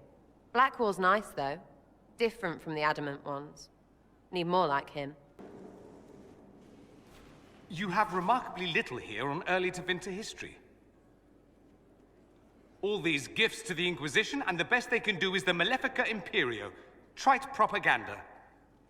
But if you want 20 volumes on whether Divine Galatea took a shit on Sunday, this is evidently the place to find it. If I knew what you were looking for, I could help you. Ha! You? I rather doubt that. I apologize. That was unworthy. Did I see something by Genitivi here? I could have sworn. What is this about, Dorian? What else could it be about? What happened at Adamant, of course. We went into the Fade. Physically went in. You do realize this feat hasn't been performed in over 1,000 years. Corypheus and his contemporaries entered the Fade and began the Blights. In comparison. So, I should be happy I accomplished something so grand. Concerned, more like. If you can walk in the Fade, others will try to follow. Who knows what secrets Corypheus has revealed? Not all of them will be as lucky as you. What they could unleash. My advice? Keep this quiet. Let them speculate. Too many will see this as a challenge. That's a good idea. There are enough idiots in the world who think if they just use enough blood magic, their problems will vanish. It's exactly the sort of thing I want to stop back home. This I don't need. What I do need is a copy of the Liberalum. I'll wager I can find Corypheus's real name. If I can prove he was a grasping ankle-biter with no family to speak of, the luster would come right off. Wish me luck. This is just... it's something to keep their hands busy. I'm grateful you tracked me down when you did. As exciting as wandering the woodlands was, this is better. It's good to be part of something so important. Something that could change things. I'm pleased that you feel that way. Makes me sound like a Chantry sister, doesn't it? Some giddy new initiate. But so be it. I suppose you've earned my loyalty and girlish enthusiasm. You are who you choose to follow. Someone told me that once. Took me years to understand what he meant.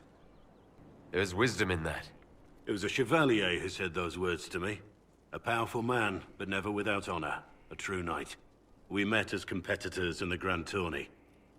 He left me with that advice before we parted. Put aside his own ambitions to help me win the melee. I don't think I even thanked him. What is this Grand Tourney? You've never heard of it? The Grand Tourney of the Free Marches. It's a spectacle. Song, dance, wine, every amusement you can imagine. But the greatest part is the contest of arms. Prove yourself in the Grand Tourney, and you can make your fortune. How did he help you? There were 100 men on the field, each one fighting for himself. The knight and I had forged an alliance. It was just the two of us, and we took all comers. The goal, down as many opponents as possible. He always let me deliver the final blow. That was generous of him. He said I stood to gain everything, while he'd lose nothing. When it was over, he offered to mentor me, to teach me to become a chevalier like him. And I, young and stupid, turned him down flat. I just won the melee at the Grand Tourney. I didn't need him. I should have gone with him. Perhaps things could have been different. You're here now, a Grey Warden. It worked out. I suppose it did, didn't it? But I'm older, hopefully wiser. And I think I've chosen the right person to walk with.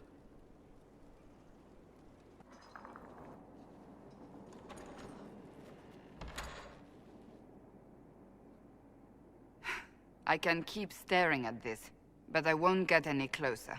Something I can help you with? Yes. Possibly. We saw so many Red Templars at the assault on Haven. Perhaps all that was left of the Order. What we didn't see was Lord Seeker Lucius. Indeed, I've seen no hint of any Seekers amongst the Red Templars, or anywhere. I have a growing suspicion Corypheus has imprisoned them. Why imprisoned? He could just as easily have killed them. Not easily. But yes, They may be dead. But the Seekers began this war against the mages. They cannot have simply vanished. There must be a trail we can follow, yet so far I have only discovered hints. But they could have ended up just like the Red Templars. Seekers do not use lyrium. I assume Corypheus gained control of the Templars by corrupting the lyrium they were already taking. To do the same to a Seeker, you'd have to force the lyrium upon him. That may be what happened, but it couldn't have begun that way. We're missing a piece of the puzzle, Inquisitor. I need to find it. Finding them obviously means a lot to you. I left the Order, but I can never abandon them. I cannot even claim that rescuing them would be beneficial. They wouldn't look kindly on the Inquisition. But even so, if there's a chance... If we can spare resources to follow up on these leads, Inquisitor, I would appreciate it.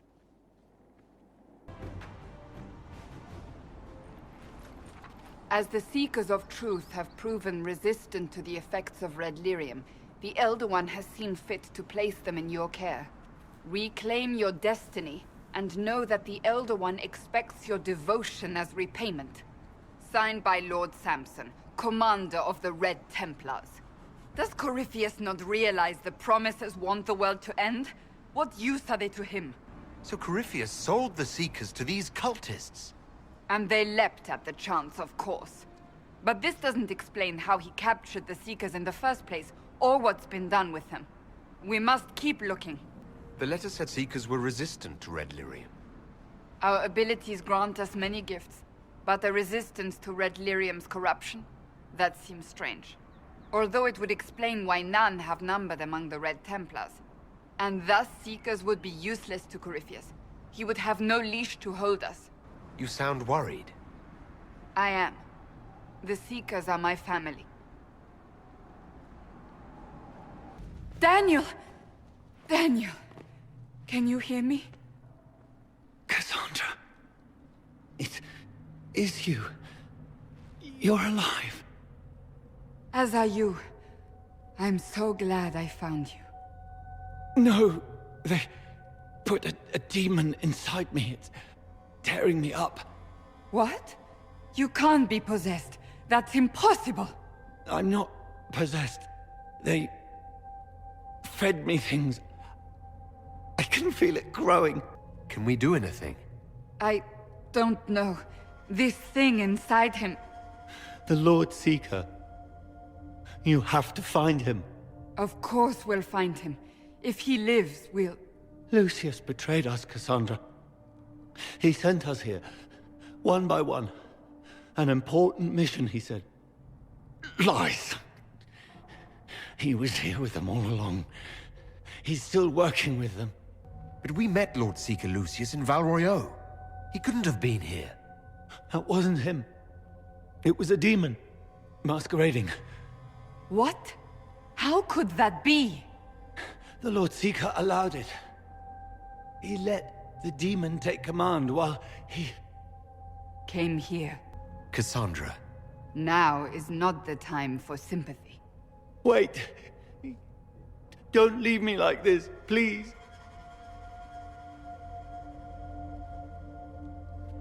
You should have come with me. You didn't believe in the war any more than I did. You know me. I wanted that promotion. Go to the Maker's side, Daniel. You will be welcome.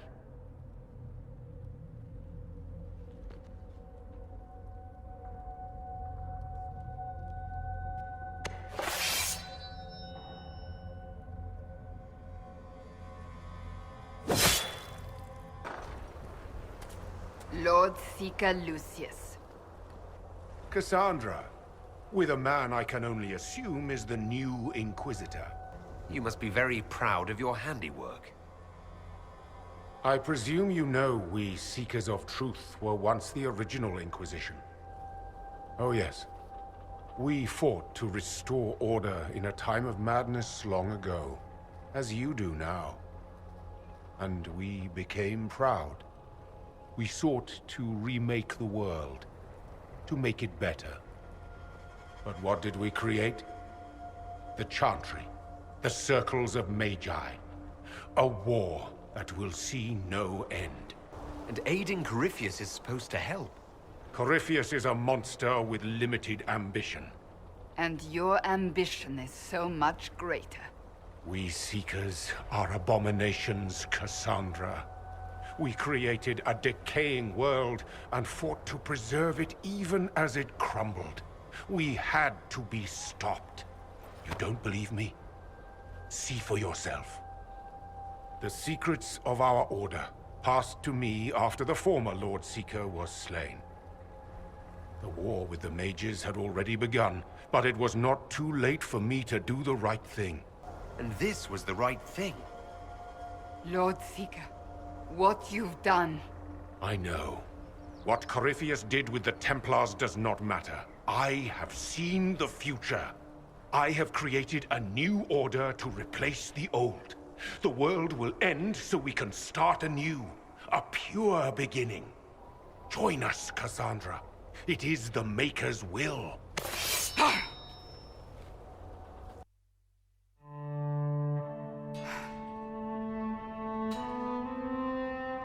This tome has passed from Lord Seeker to Lord Seeker, since the time of the Old Inquisition.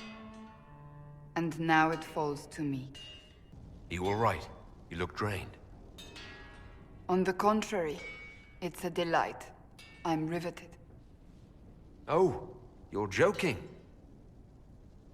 Do you know what the Rite of Tranquility is?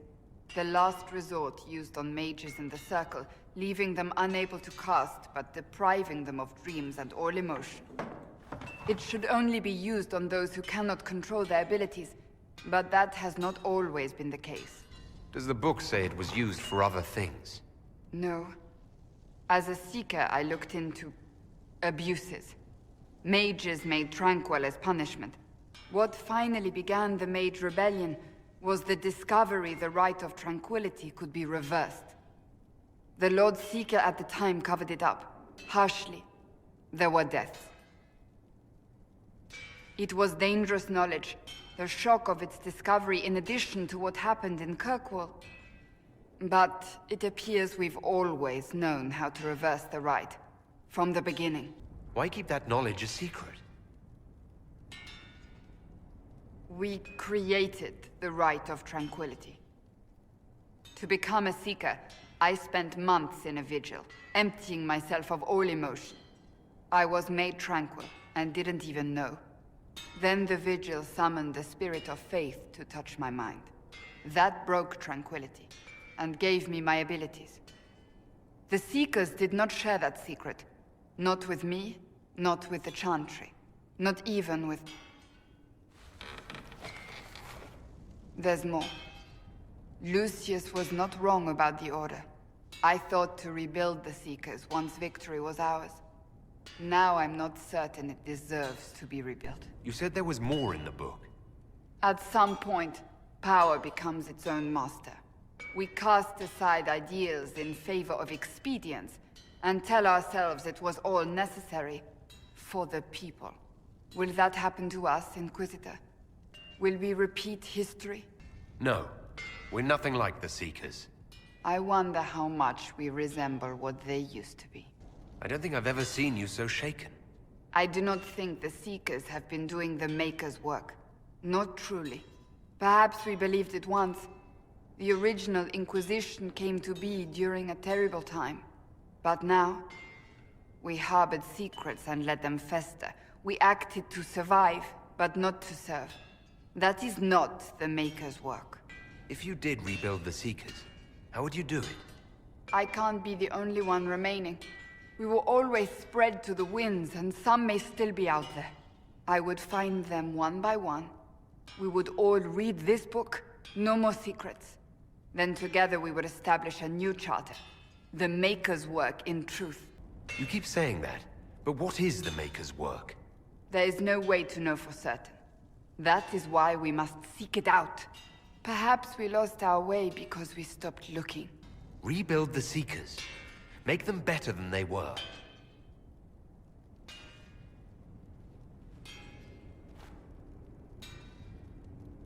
Thank you. I could not have done this on my own.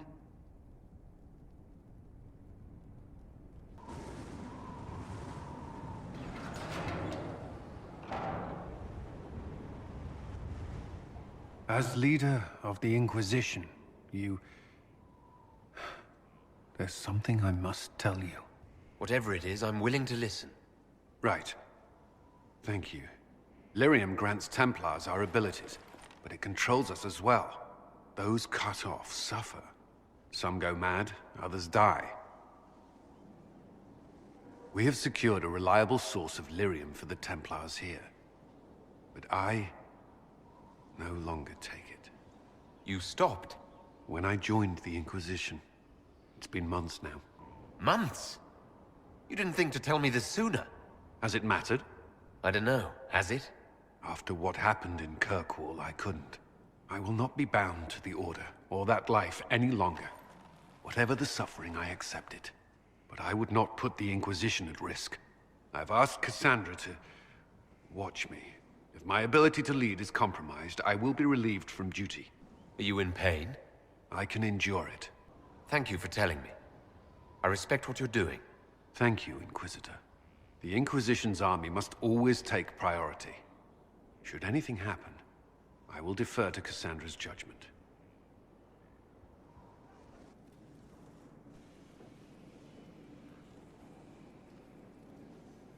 Anything interesting?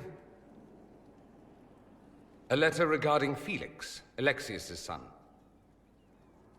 He went to the Magisterium, stood on the Senate floor and told them of you.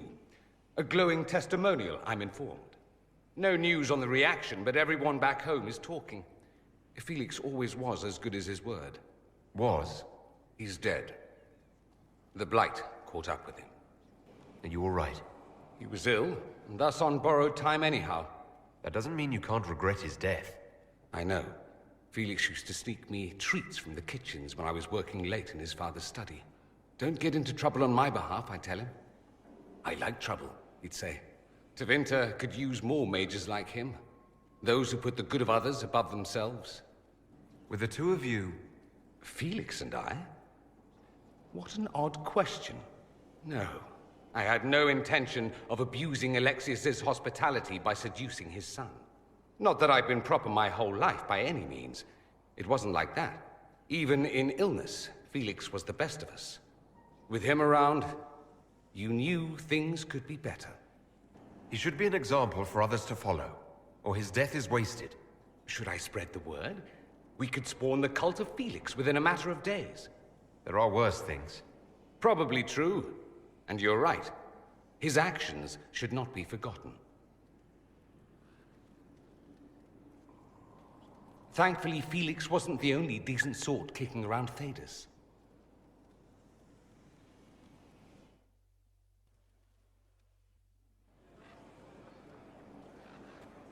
Inquisitor. I have been thinking. You remember everything now, yes? The explosion at Haven, the Fade, escaping the breach. In your report, you said Justinia was with you. But only you emerged in the end. Why?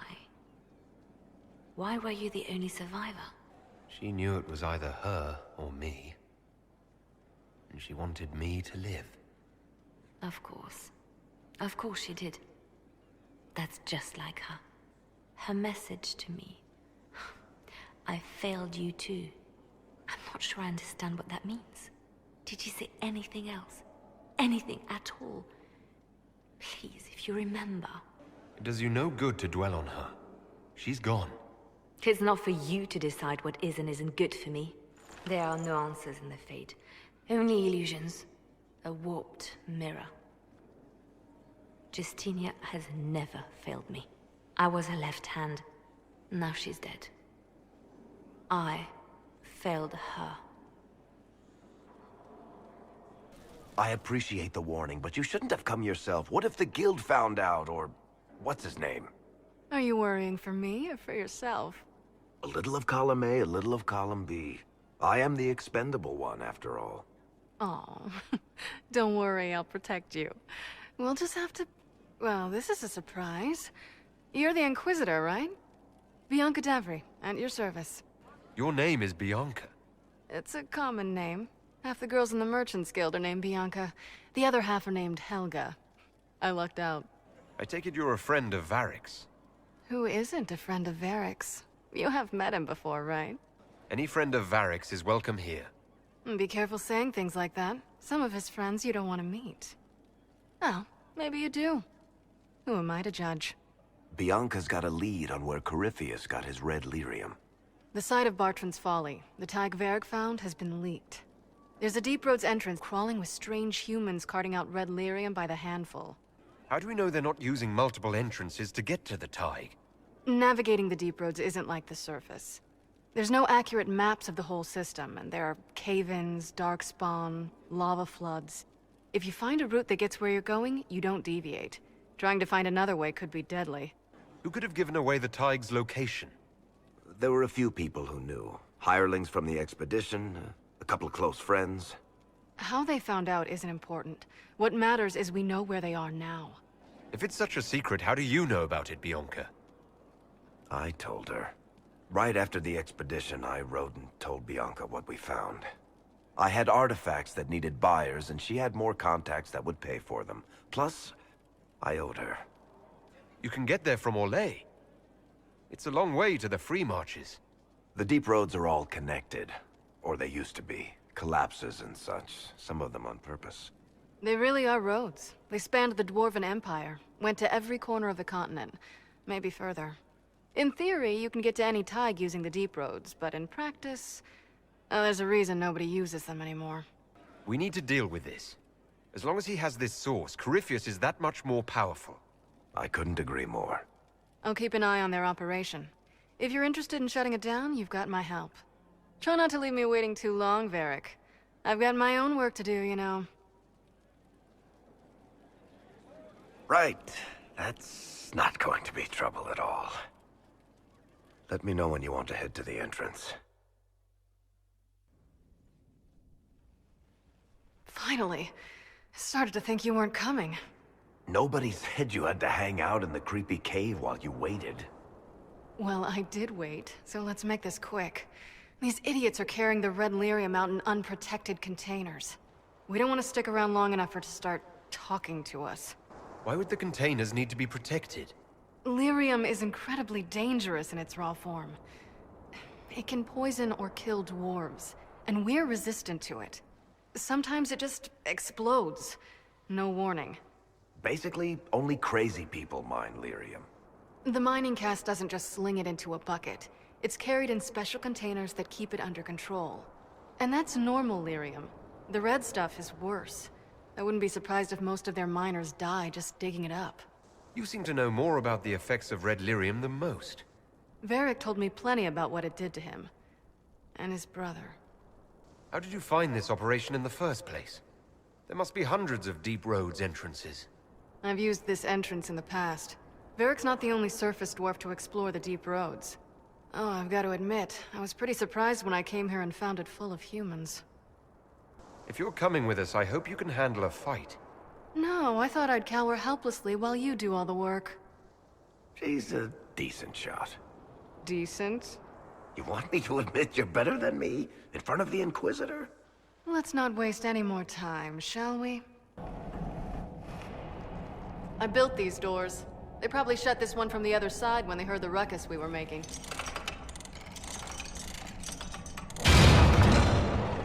Ta-da! You've been here often enough to renovate the cave.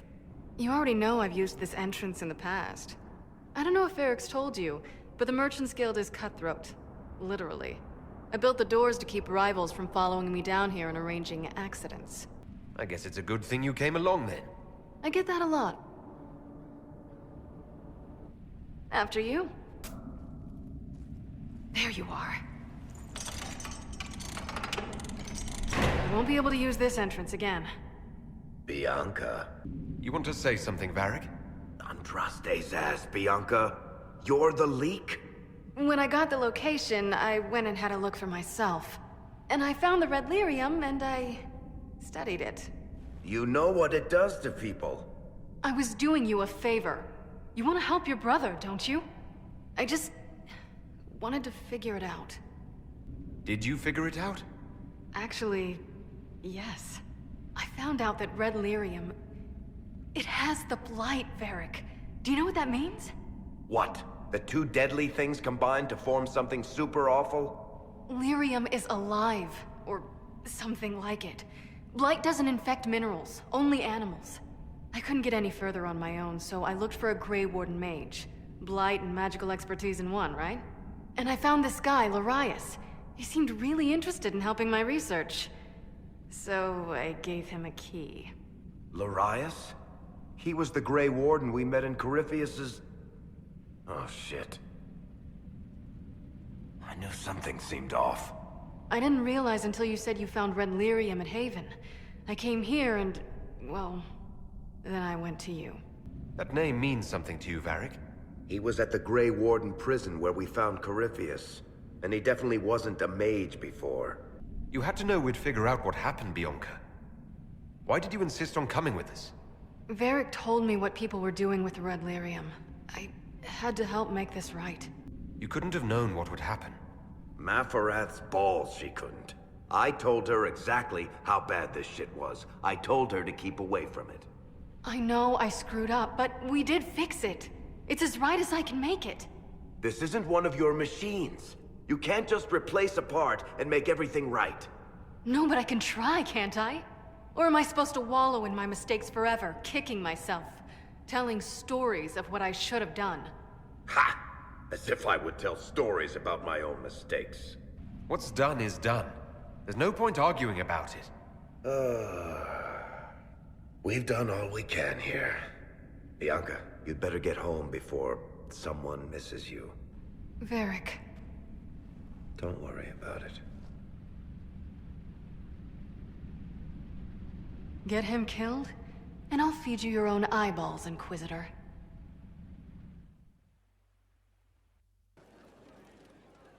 I'm glad to have answers, but... shit. The second she showed up here, I knew.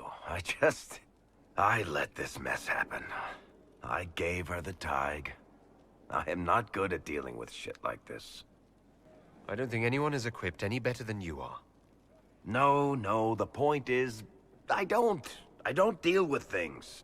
If Cassandra hadn't dragged me here, I'd be in Kirkwall right now, pretending none of this was happening. You know that's not true. You've worked as hard as any of us to stop Corypheus. Is that true? I don't even know anymore. Thank you for your help back there. After all this, do you think you'll see Bianca again? I always do. I've made some inquiries into the Imperial Court. The sooner we deal with the threats to the Empress, the better. The political situation in the Empire is dangerously unstable. It will complicate matters. Everything in the Empire complicates matters. It's the Orlesian national pastime. Turn your nose up at the grand game if you like, Commander, but we play for the highest stakes, and to the death. The Court's disapproval can be as great a threat as the Venatori. We must be vigilant to avert disaster. Don't worry, Josephine. We'll protect the Empress, no matter what. I pray you're right. If your vision of the future comes to pass, the death of the Empress heralds the destruction of everything. Orlais holds Tevinter at bay. All of Tedas could be lost if the Empire falls to Corypheus. Celine is holding peace talks under the auspices of a grand masquerade. Every power in Orlais will be there. It's the perfect place for an assassin to hide. Does Celine know about the threats against her? Can we send word? I've sent messages to the Empress, but it's impossible to know if she's received them. We don't have enough sway with the court to arrange an invitation. Perhaps a few more alliances. Or soldiers. We need a greater presence in Orlais. And soon. We have to reach the Empress before Corypheus. The only question is, how? We know how. I have our way in. The real question is, where is our enemy hiding? At the urging of Grand Duchess Florian, the Empress is holding a ball. Absolutely everyone will be there. During the festivities, Celine will be meeting for peace talks with the usurper Duke Gaspard and Ambassador Briala. The assassin must be hiding within one of these factions. What do we know about Duke Gaspard? The man who would have been Emperor. He's Celine's cousin, and was first in line to inherit the throne when Emperor Florian died. Celine outmaneuvered him. She won over the Council of Heralds, who hold authority over title disputes. She became Empress, and he a general in the Imperial Army. He's well loved by the troops. He's also a Chevalier. Most of their number sided with him when he turned on the Empress. Aren't the Chevaliers part of the army? Why would they follow the Duke? Most Chevaliers are sworn to serve the crown, but that does not give them faith in the person wearing it. The Empress has tried to improve relations with Ferelden and Navarra. The Chevaliers see her as anti-military. They believe Gaspard could lead the Empire back to the glory of Draken's expansion years. Who is this Ambassador Briala? An ambassador in name only. She has organized the elves of Halam Shiral into an underground army. The Empress invited her to the peace talks in a bid to gain the elves' alliance in the war. That would be scandal enough, without the rumor that Briala is a jilted lover of Celine's. A personal grudge and a network of saboteurs at her command. Promising lead. Wait, the elven leader is a jilted lover of the Empress. It's not widely known. Just a rumor whispered among the palace servants a few years ago. If it's true and were to get out, the Empress and an elf. The scandal could destroy Celine's court. Even if a lie, Briala could use it to blackmail the Empress. She has some connection to the throne. Tell me everything we know about the Empress. Empress Celine is a renowned diplomat and reformer. She works tirelessly to secure peace for the Empire. Unfortunately, many Orlesians view peace as complacency. She has yet to name an heir, leaving the future of the Empire in doubt if anything happens to her. Especially when the next in line is her cousin Gaspard, who's made few friends on the Council of Heralds. Celine is surrounded at all times by countless guards, courtiers, servants, and vassals. What better place for an assassin to hide than the Empress's own household? How can Gaspard still be next in line while he wages war against his Empress? The title Grand Duke indicates that he was a prince before the Empress took the throne. Do we need to go to the peace talks? The Empress must have personal guards. We could just warn her she's in danger. We've made the attempt, but... It seems that our messages never reached her. Someone intercepted them. It's better that we don't leave this to chance. If Orlais falls to Corypheus, no land is safe. We shouldn't waste any time. Let's go to the Winter Palace. The political situation in Halam Shiral hangs by a thread. The Empress fears our presence could sever it. The Grand Duke is only too happy to have us at the ball as his guests, so our invitation comes from him. Whether we act as his allies, or upset the balance of power, he gains an opportunity, if not a clear advantage.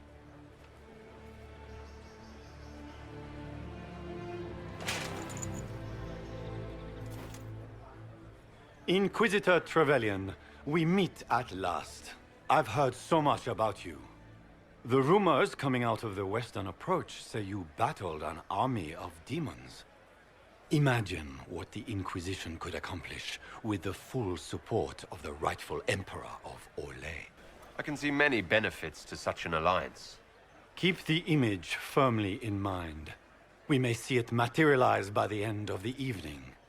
I am not a man who forgets his friends, Inquisitor. You help me, I'll help you. Prepared to shock the Assembly by appearing as the guest of a hateful usurper, my lord? They will be telling stories of this into the next age.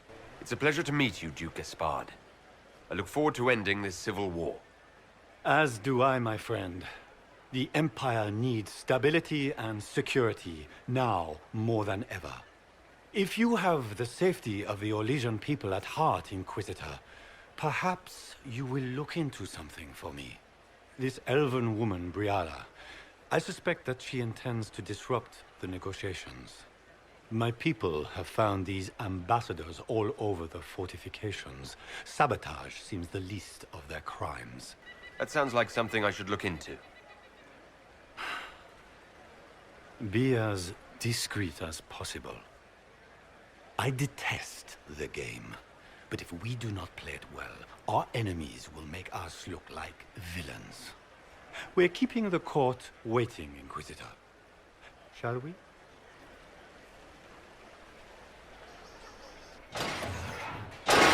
Inquisitor, a moment, if you please. I'm sure you know how to handle most nobility, but the game is nothing like the Free March's intrigues. It is no simple matter of etiquette and protocol. Every word, every gesture is measured and evaluated for weakness. I'll keep my guard up, don't worry. The game is like Wicked Grace played to the death. You must never reveal your cards. When you meet the Empress, the eyes of the entire court will be upon you. You are safer in the Fade with the Fear Demon. Might be a good idea for the others to hear this warning. The bull in particular. I'll have a few discreet words. Everything will be fine. Andraste, watch over us all.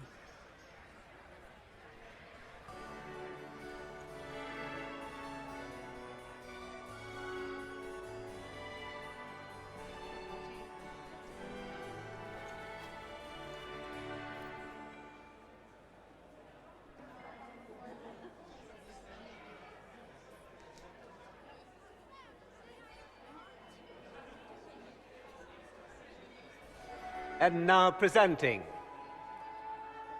Grand Duke Gaspard de Chalon, and accompanying him, Lord Inquisitor Trevelyan, son of Ban Trevelyan of Ostwick.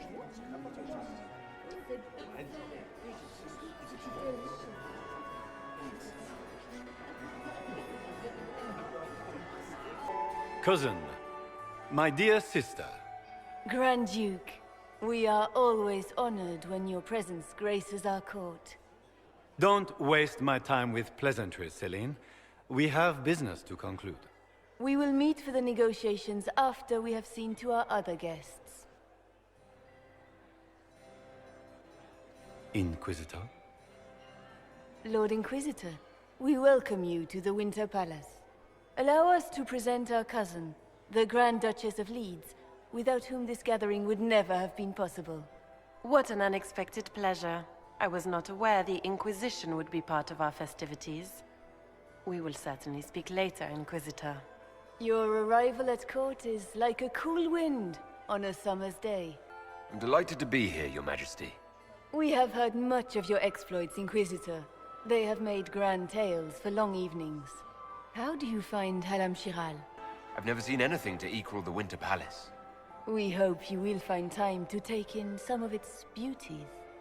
Feel free to enjoy the pleasures of the ballroom, Inquisitor. We look forward to watching you dance.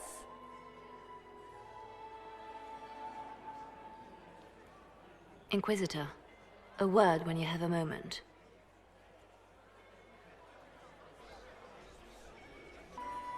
Good. I was hoping I would catch you. What did the Duke say? He points the finger at Ambassador Briala. The Ambassador is up to something, but she can't be our focus. The best place to strike at Celine is from her side. Empress Celine is fascinated by mysticism, foreseeing the future, speaking with the dead, that sort of rubbish. She has an occult advisor, an apostate who charmed the Empress and key members of the court as if by magic. I've had dealings with her in the past. She is ruthless and capable of anything. How can Celine openly keep an apostate in the Imperial Court? The Imperial Court has always had an official position for a mage. Before now, it was little better than court jester. Vivian was the first to turn that appointment into a source of real political power. When the Circles rebelled, technically every mage became an apostate. The word lost much of its strength. That sounds exactly like the person we're looking for. She's worth investigating. Can't be sure of anything here. Both leads point toward the guest wing. It's a promising place to start. I'll coordinate with our spies to see if I can find anything better. I will be in the ballroom if you need me. My lord! My lord Inquisitor! May we have a word? It is very important. The Empress has sent us with a message for you. How can I be certain this message is from the Empress? We three wear the masks of House Valmont. They signify that we are public faces of the Empress. They are also extremely fashionable. I'm always honored to hear from Her Majesty. Oh, she is the honored one, Inquisitor. Empress Celine is eager to assist the Herald of Andraste in his holy endeavor. She will pledge her full support to the Inquisition as soon as the usurper Gaspard is defeated. It's a generous offer. The Empress believes wholeheartedly that the Inquisition is our best hope for peace in these difficult times. She looks forward to cementing a formal alliance.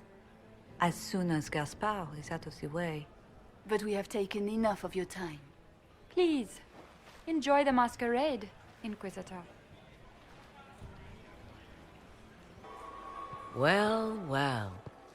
What have we here? The leader of the new Inquisition, fabled herald of the faith. Delivered from the grasp of the Fade by the hand of blessed Andraste herself. What could bring such an exalted creature here to the Imperial Court, I wonder? Do even you know? I'm here on important business concerning the entire Empire. As am I, it seems. I am Morrigan. Some call me advisor to Empress Celine on matters of the arcane. You have been very busy this evening, hunting in every dark corner of the palace. Perhaps you and I hunt the same prey. I hope so. I could use another ally here. A sentiment I share, considering recent events. Recent events? Recently I found and killed an unwelcome guest within these very halls. An agent of Tevinter. So I offer you this, Inquisitor. A key found on the Tevinter's body. Where it leads, I cannot say. Yet if Celine is in danger, I cannot leave her side long enough to search. You can. You left Celine alone? Is that wise? I must return to her anon, but she is safe enough, for the moment.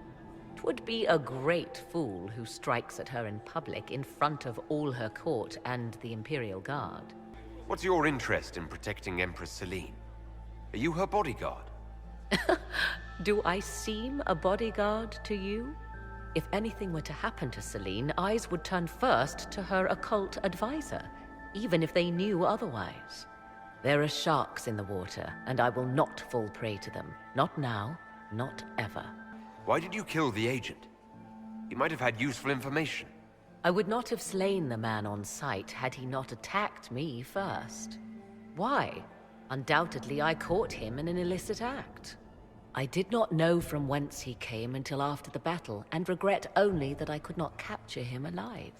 What intentions the Imperium has here, I suspect you know far better than I. Briala's people are whispering about disappearances in the servants' quarters. This key may lead there. The ambassador does have eyes and ears everywhere, does she not? Proceed with caution, Inquisitor. Enemies abound, and not all of them aligned with Tevinter. What comes next will be most exciting.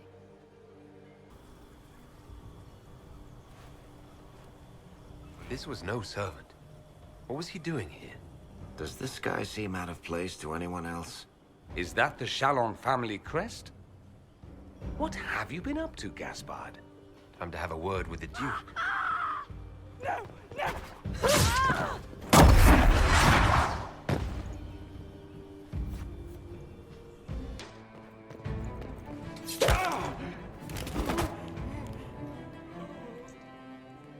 Fancy meeting you here. So, you're Inquisitor Trevelyan. I'm surprised they got you sobered up and dressed for this party. We haven't been properly introduced, have we? I'm Ambassador Briala. Impressive shot, Ambassador.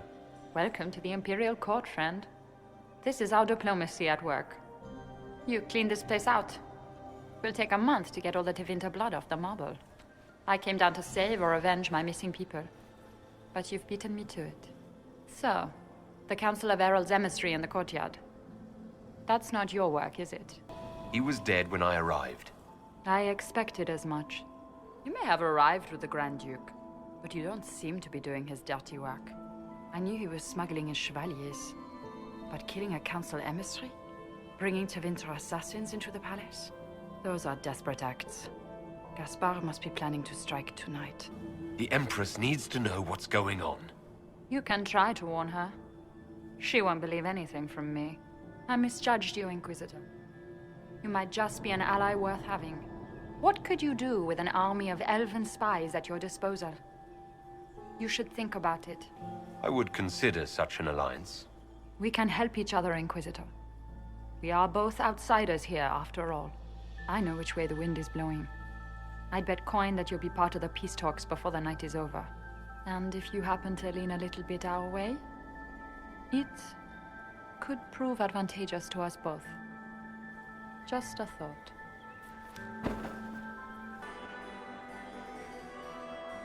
Inquisitor Trevelyan. We met briefly. I am Grand Duchess Floriane de Chalon. Welcome to my party. Is there something I can do for you, Your Grace? Indeed you can. I believe tonight you and I are both concerned by the actions of a certain person. Come, dance with me. Spies will not hear us on the dance floor. Very well. Shall we dance, Your Grace? I'd be delighted. You are from the Free Marches, are you not? How much do you know about our little war? What do you think I ought to know? My brother and my dear cousin have been at each other's throats for too long. It took great effort to arrange tonight's negotiations. Yet one party would use this occasion for blackest treason. The security of the Empire is at stake. Neither one of us wishes to see it fall. Do we both want that, Lady Floriane? I hope we are of one mind on this. In times like these, it's hard to tell friend from foe. Is it not, Your Grace? I know you arrived here as a guest of my brother Gaspard, and have been everywhere in the palace. You are a curiosity to many, Inquisitor, and a matter of concern to some. Am I the curiosity or the concern to you, Your Grace? A little of both, actually. This evening is of great importance, Inquisitor. I wonder what role you will play in it. Do you even yet know who is friend and who is foe? Who in the court can be trusted? An excellent question. I might ask the same of you, Your Grace.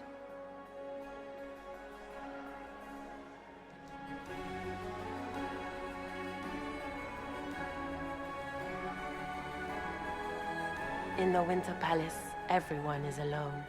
It cannot have escaped your notice that certain parties are engaged in dangerous machinations tonight.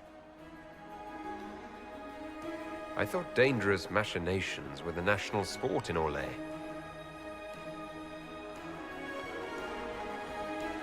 You have little time. The attack will come soon. You must stop Gaspard before he strikes. In the Royal Wing Garden, you will find the captain of my brother's mercenaries.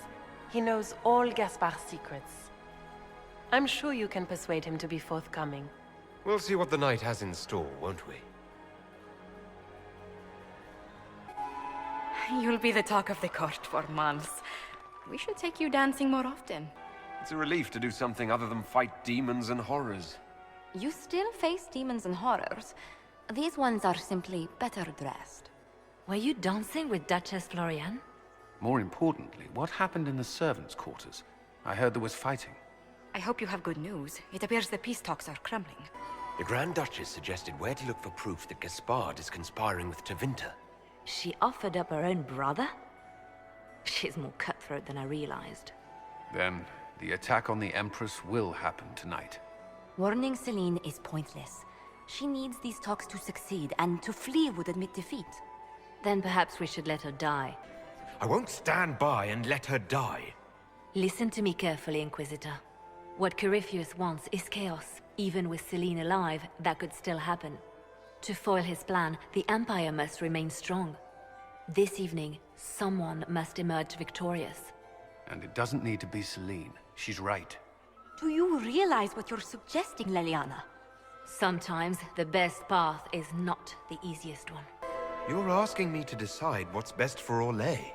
More than that, whoever controls the Imperial throne will affect all of Thedas. You cannot stop Corypheus without a decision. You must support someone, or all is lost. Then we should support Celine. She is the rightful ruler. Why would we say otherwise? Because she led Orlais to this point. I say Gaspard, provided his sister is wrong about him. I would suggest Briala. She could bring true peace, not only to the Empire, but also to its elves. This is, however, your decision, Inquisitor, not ours. I can't decide this. Not yet. You must. Even inaction is a decision, Inquisitor. You could speak to Celine in the ballroom, but she won't act. Not without proof. If Gaspard is guilty, he'll admit nothing. If he's innocent, he knows nothing. We need the truth. What did Duchess Florian tell you? She said Gaspard's mercenary captain is in the Royal Wing. That he knows about the assassination. Which could be a trap. Or a lead. Either way, you should search the private quarters in that wing for clues. Then get me access. And in the meantime, get your soldiers into position. At once. Be careful, Inquisitor.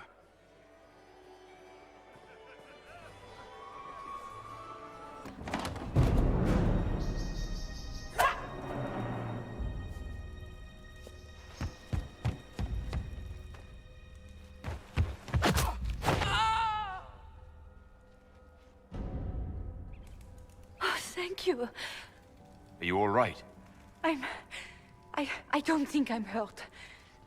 No one's supposed to be here. Briala said... Oh, I shouldn't have trusted her.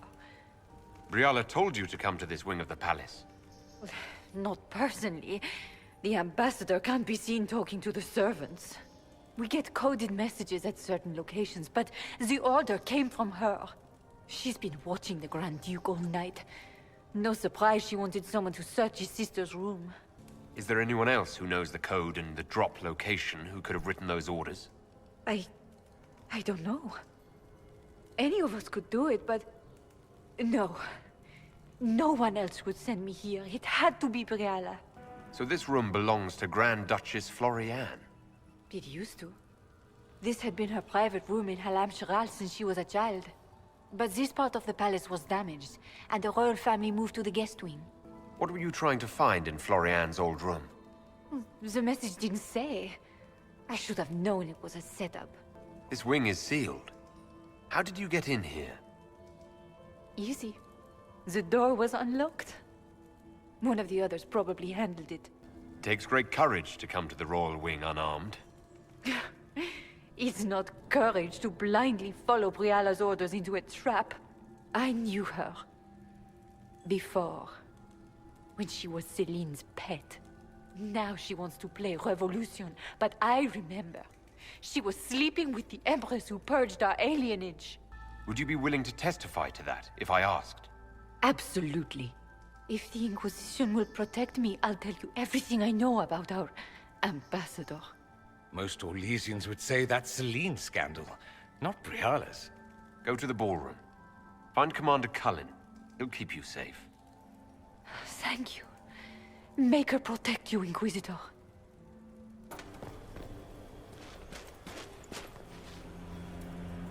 Inquisitor, what a pleasure. I wasn't certain you'd attend. You're such a challenge to read. I had no idea if you'd taken my bait. I had a feeling you were mixed up in all this. Such a pity. You could almost be Orlesian, if you were just a little quicker. It was kind of you to walk into my trap so willingly. I was so tired of your meddling. Corypheus insisted that the Empress die tonight, and I would hate to disappoint him. Why kill the Empress? What does Corypheus want to achieve? Celine's death is a stepping stone on the path to a better world. Corypheus will enter the Black City and claim the godhood waiting for him. We will cast down your useless maker and usher in a united world, guided by the hand of an attentive god. You're Orlesian royalty. Why would you help Corypheus attack your empire? You think so small, Inquisitor. Why settle for an empire when Corypheus will remake the entire world? I admit, I will relish the look on Gaspard's face when he realizes I've outplayed him. He always was a sore loser. What exactly is in this for you? The world, of course. I'll deliver the entire south of Thedas, and Corypheus will save me. When he has ascended to godhood, I will rule all Thedas in his name. At this point, I'd think disappointment was an old friend. You poor deluded thing. You don't know half of what Samson and I have planned. And now I suppose you never will. In their darkest dreams, no one imagines I would assassinate Celine myself. All I need is to keep you out of the ballroom long enough to strike. A pity you'll miss the rest of the ball, Inquisitor. They'll be talking of it for years. Kill him, and bring me his marked hand. It will make a fine gift for the Master.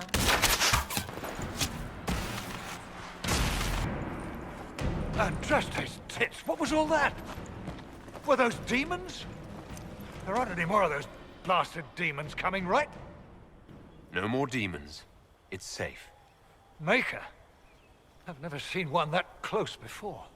I knew Gaspard was a bastard, but I didn't think he'd feed to fucking horrors over a damn bill. Duke Gaspard lured you out here. Well, his sister. But it had to come from him, didn't it? And all that garbage she was spewing doesn't mean anything. Gaspard had to be the mastermind. Your accent sounds Ferelden. I thought you were one of Gaspard's mercenaries. Born and raised in Denerim. Seems like I should have stayed there. The Duke wanted to move on the palace tonight, but he didn't have enough fancy chevaliers. So he hired me and my men. He had to offer us triple our usual pay to come to Orlais. Sticky, punsy cheesemongers. Want a new job? One that pays better? The Inquisition can always use a good mercenary company. You hiring? I'm game. Anything's better than this bullshit. You want me to talk to the Empress, or the court, or sing a blasted song in a chantry? I'll do it.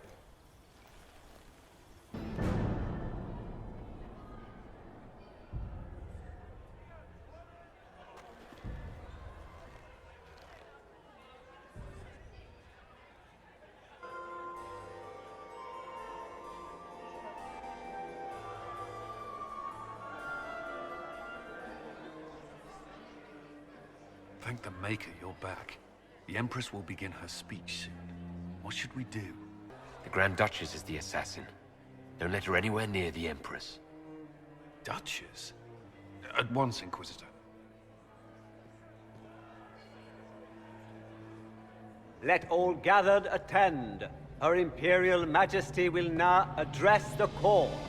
Lords and ladies, as a nation, we mourn our sons and daughters, brothers and sisters, friends and lovers claimed by war. The sky is torn open. Our divine is dead, and many fear the end of all things comes upon us. Orlais must stand as a bastion, a bulwark behind which all Thedas may take shelter. So has it stood for 1,000 years. So shall it ever stand. This would not have been possible without the efforts of many. Dear cousin, please step forward. Grand Duchess, stand down!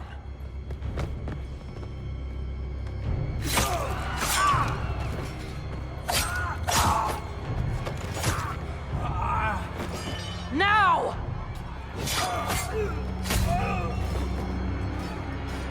For Corypheus, kill them all!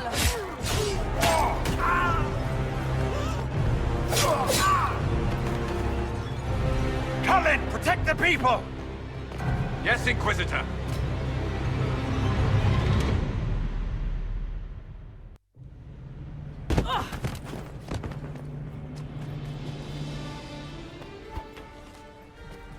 Beaten at every turn. You stole the moment of my triumph, just as you stole the demon army from Erimond. And now you've chased a defenseless woman into the garden. Are you proud of yourself? We have the palace. Surrender, Your Grace. You don't have to die today. Surrender? Now? Oh, you poor deluded thing.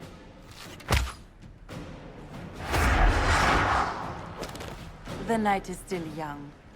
All I need to recover is to kill you, Inquisitor. So good of you to attend my soirée. Your sister attempted regicide in front of the entire court, Gaspard. You're the spy master. If anyone knew this atrocity was coming, it was you. You don't deny your involvement. I do deny it. I knew nothing of Florian's plans. But you knew it all and did nothing. I don't know which is better. That you think I'm all-seeing, or that you're trying so hard to play innocent and failing? Enough. We will not bicker while Tevinter plots against our nation. For the safety of the Empire, I will have answers. I wouldn't have caught Florian in time without Briala's help. You were working together? Of course. Gaspard's been trying to bully the Council of Heralds into crowning him Emperor. I met a council attaché who can confirm it. A few idle threats hardly make me a traitor. Keep talking, Gaspard. Eventually, you'll convince somebody. Here. I have the letter Gaspard penned to his general, ordering his men into position inside the palace. Can you blame me?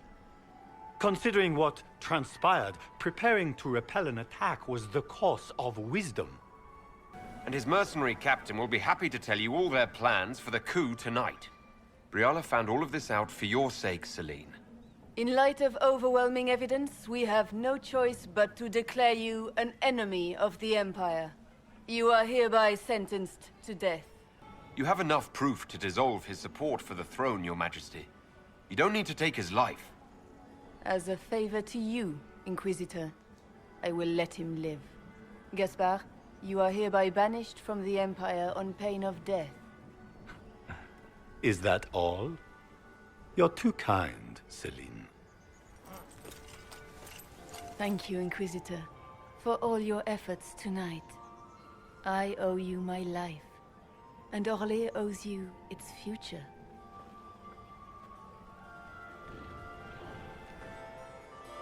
You have done a service for the Empire never to be forgotten, my friend. This piece is your doing.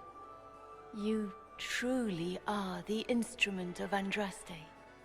Orlais will never forget your part in this, nor will I.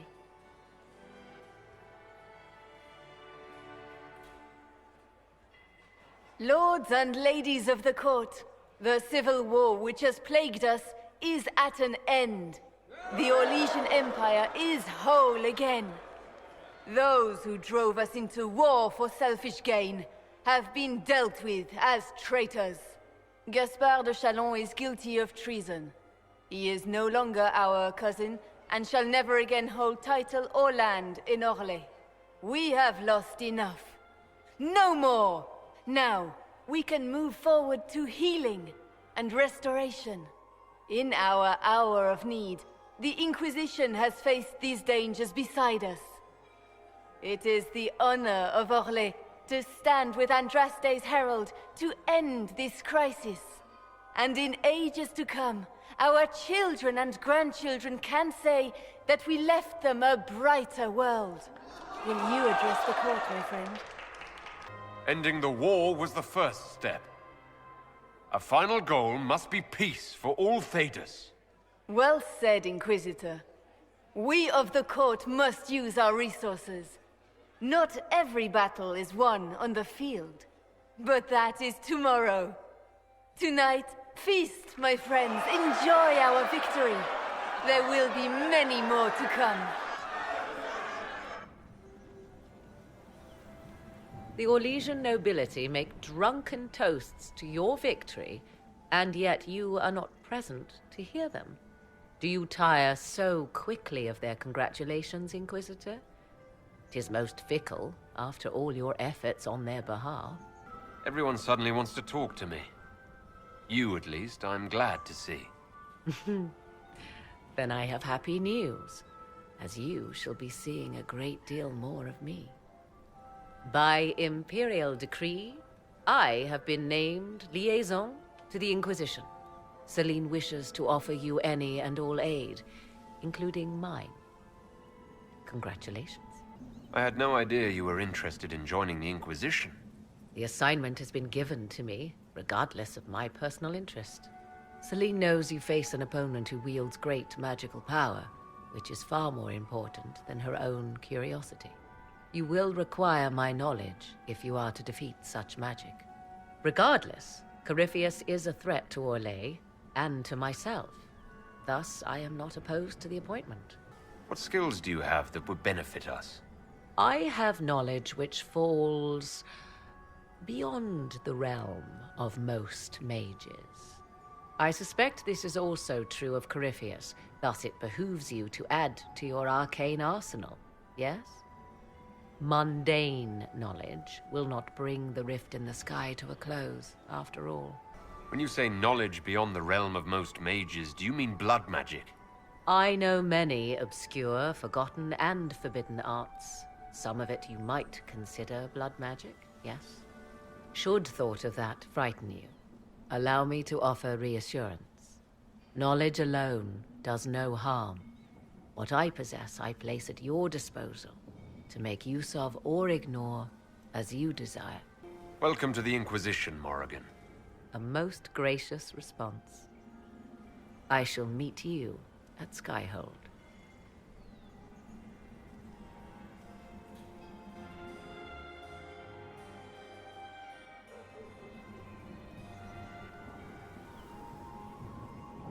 Is everything all right? You look troubled. I'm just worn out. Tonight has been very long. It was a tumultuous evening, but Orlais is safe now. It was worth the struggle. Is there anything I can do? Can I get you anything? A drink, perhaps? Would you care to dance with me, Lady Josephine? I was hoping you'd ask, my lord.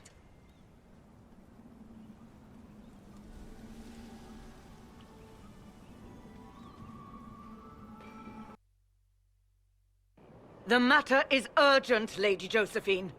I am well aware of that, revered mother. We will need them to return to Val Royeaux as soon as possible. There are ceremonies, ordinations. Maker's mercy. That's quite impossible at the moment. However, I will see to this matter as soon as possible. My Lord Inquisitor. Please, may I have a word with you? How may I assist you, revered mother? With the political turmoil put to rest, our minds turn to a single question. The next divine. We cannot answer it without the left and right hands of Divine Justinia V. I have already told you, revered mother. Lady Leliana and Seeker Cassandra cannot be spared from their duties. But surely with the support of the Empire, the Inquisition will not be harmed by the loss of just 2 souls. Why do you need Liliana and Cassandra? They were Her Holiness's most trusted advisors. They represent her legacy, her hopes for peace in Thedas. They could rally the Grand Clerics to follow as no candidate from the clergy has been able to. Liliana and Cassandra are candidates to become the Divine. How is that possible? Not yet. But they could be. We need them to be. There is precedent. Other times when clerics remained deadlocked, a successor was chosen from outside the clergy. Lady Liliana and Seeker Cassandra were Justinia's most trusted friends and advisors. Our late divine is still held in high esteem. To honor her, the Grand Clerics might support one of them as successor. How long does the Chantry need them? Several months, at least. If one of them is crowned divine, she would not be returning to the Inquisition. Liliana and Cassandra would have to make that decision for themselves. And they certainly will, at a later date. The Inquisitor has only just returned and has important business to attend to. You must excuse us, revered mother.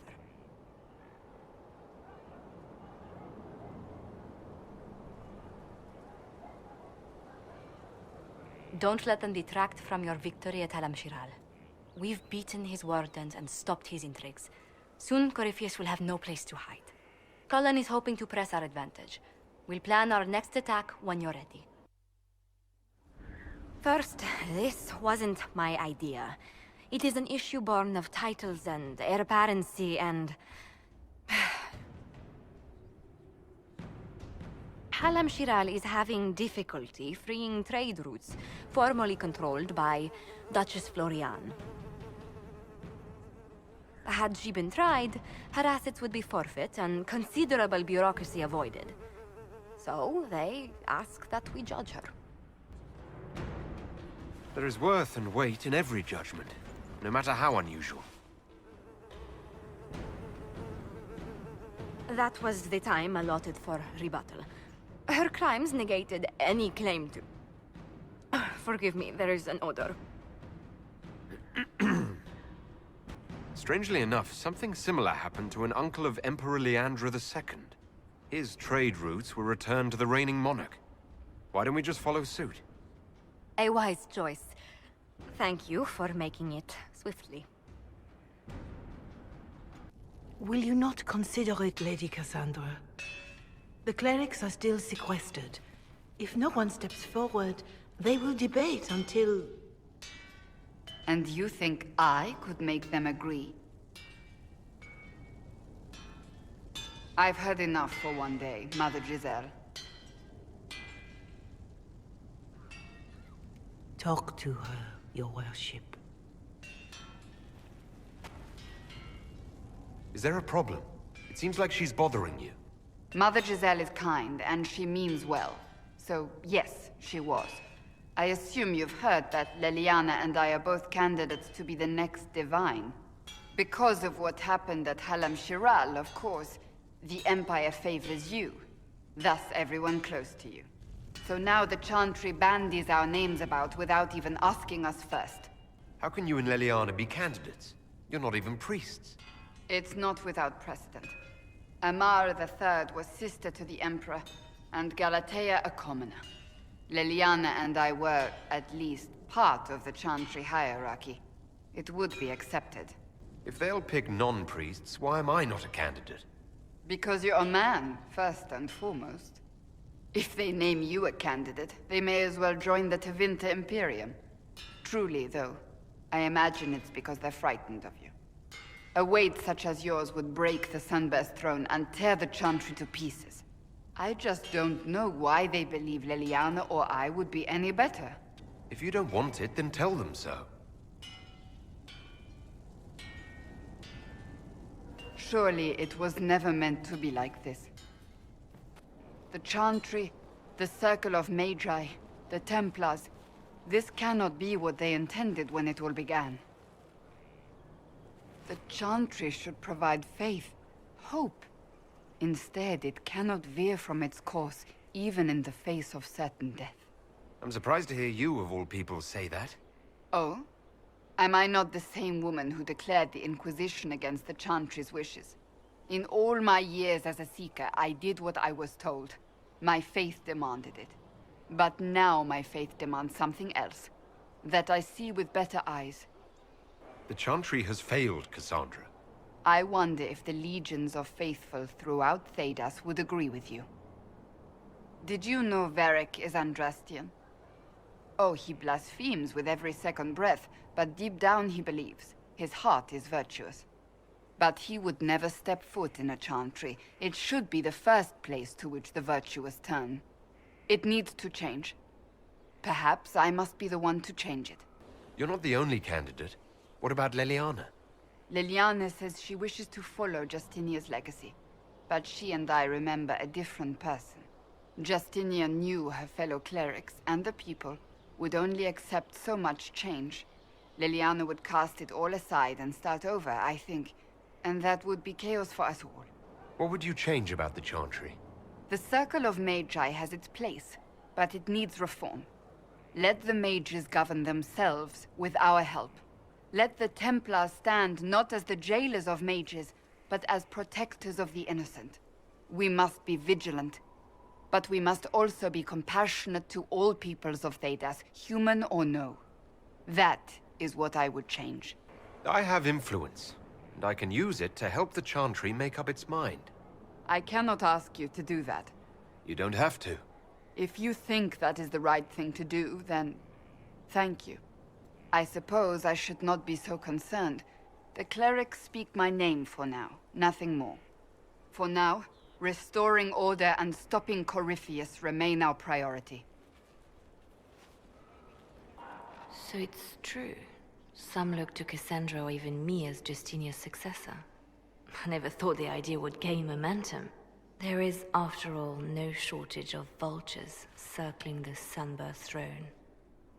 Is becoming divine something you really want? When Justinia was alive, I would have laughed at anyone who even suggested that I could be her successor. things have changed. Still, I don't know. Restoring the Chantry will be like trying to steer a sinking vessel through a storm. Whoever becomes divine will have my support if she requires it. And I'm sure whoever becomes divine will absolutely require the Inquisition's backing. The Chantry is faltering, but it still has influence over the people. Who tells the people what's right? Who do they look to in times of peril? A divine with enough support can change the Chantry. And with it, Thedas. But this is a discussion for later. If Corypheus wins, finding a new divine will be the least of our problems.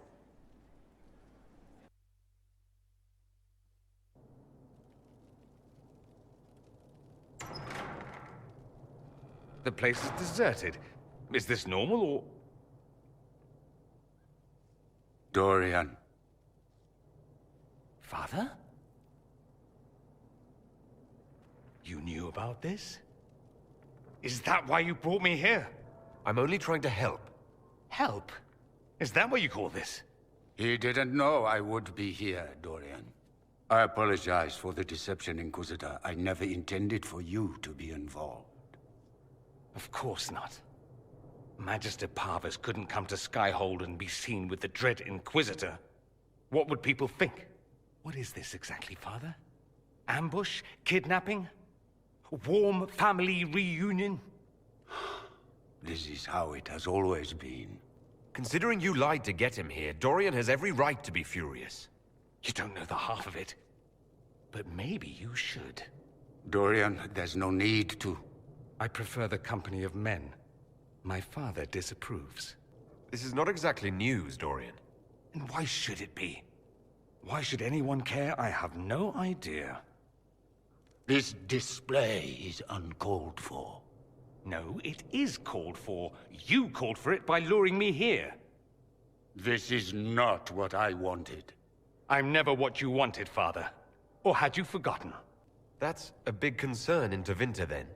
Only if you're trying to live up to an impossible standard. Every Tevinter family is intermarrying to distill the perfect mage, perfect body, perfect mind, the perfect leader. It means every perceived flaw, every aberration is deviant and shameful. It must be hidden.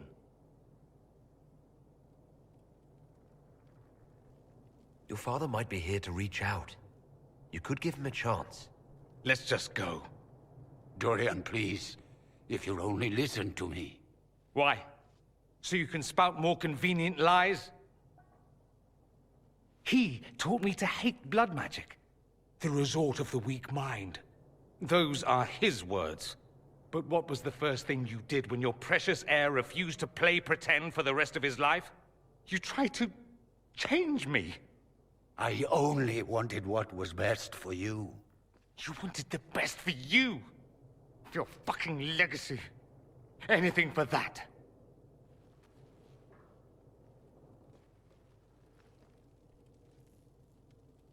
Don't leave it like this, Dorian. You'll never forgive yourself.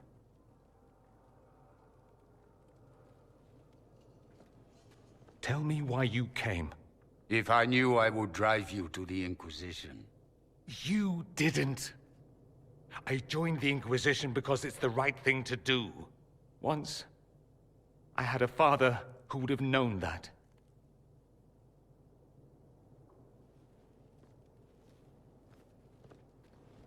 Once, I had a son who trusted me.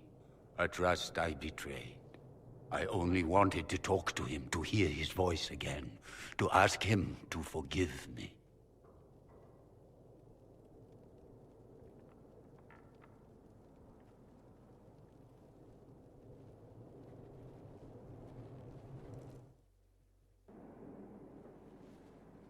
He says we're alike. Too much pride. Once I would have been overjoyed to hear him say that. Now I'm not certain. I don't know if I can forgive him. He tried to change you. Out of desperation. I wouldn't put on a show, marry the girl, keep everything unsavory, private and locked away. Selfish, I suppose. Not to want to spend my entire life screaming on the inside. He was going to do a blood ritual. Alter my mind. Make me acceptable. I found out. I left. Can blood magic actually do that? Maybe. It could also have left me a drooling vegetable. It crushed me to think he found that absurd risk preferable to scandal. Part of me has always hoped he didn't really want to go through with it. If he had, I can't even imagine the person I would be now. I wouldn't like that, Dorian. Are you all right? No, not really. You could have told me. Maybe I wouldn't have gone, maybe I would. How will I ever know? Why didn't you let me decide? I should have. I'm sorry. As am I. That you had to witness any of it. Maker knows what you must think of me now, after that whole display. I think you're very brave. Brave? It's not easy to abandon tradition and walk your own path.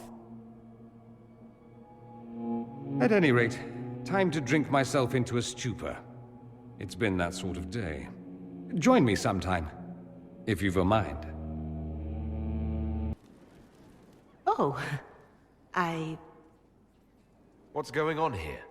It seems the revered mother is concerned about my undue influence over you. It is just concern. Your worship, you must know how this looks. You might need to spell it out, my dear. This man is of Tevinter. His presence at your side, the rumors alone. What's wrong with him being from Tevinter, specifically? I'm fully aware that not everyone from the Imperium is the same. How kind of you to notice. Yet still you bow to the opinion of the masses.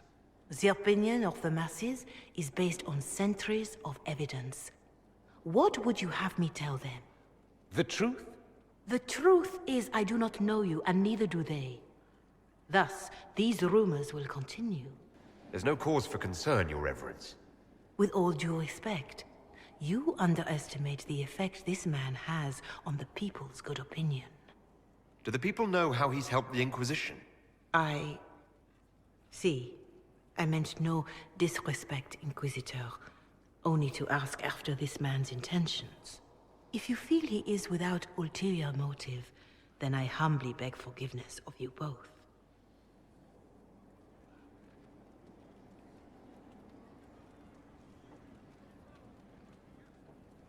Well, that's something. She didn't get to you, did she? No. It takes more to get to me than thinly veiled accusations. You don't think she'll do anything? Do what? Yours is the good opinion I care about, not hers. I should ask, do the rumors bother you? I wish they wouldn't disparage you. They don't know you. They know you even less than they know me. Perhaps it's odd to say, but I think of you as a friend, Inquisitor. I have precious few friends. I didn't think to find one here. Don't speak. I detest confessions, and I'd like to get this over with. Allow me to say I'll stand beside you, against Corypheus, my countryman, or spurious rumor, so long as you'll have me. A message from Divine Justinia. That's a shock. Are you all right reading it? Thank you for the concern, Inquisitor. But I am. This message was written months, perhaps even years ago, to be delivered to me if she died. I've heard of such contingency plans. A sudden death often leaves loose ends. I'm to go to Valence, a small village on the waking sea. There is something hidden there. Do you know what you're looking for? The Divine was a powerful woman who used her position to obtain all sorts of things.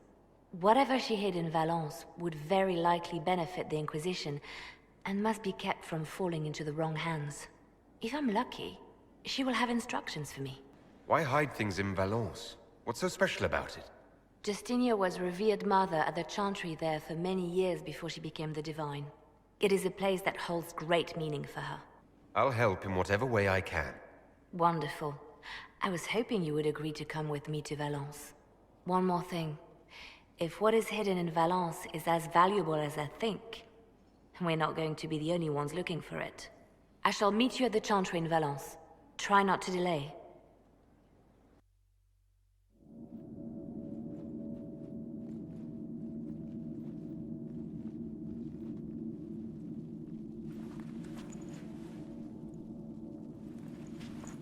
It's just as I remember it. You didn't tell me you'd been here before. After the Blight ended, I came here to see Justinia. She was just Dorothea then, a revered mother. I needed her wisdom after the hero of Ferelden died. So where's this hidden treasure? Straight to business. It's why I like you, Inquisitor. Liliana, is that you? Sister Natalie, what are you doing here? I thought you were in Val Rayo. No, I've been here since Justinia died. This place makes me feel like she's still with us. Inquisitor, this is Natalie, a trusted friend. Wait, Inquisitor? You brought the Inquisitor here? My lord, forgive me for not recognizing you earlier. I wish more people would fail to recognize me. Oh, I see. Natalie, listen. There is something hidden here. Something Justinia left for me. Oh, really? What is it? I don't know, but we'll find it. I'm curious to see what brought us all here.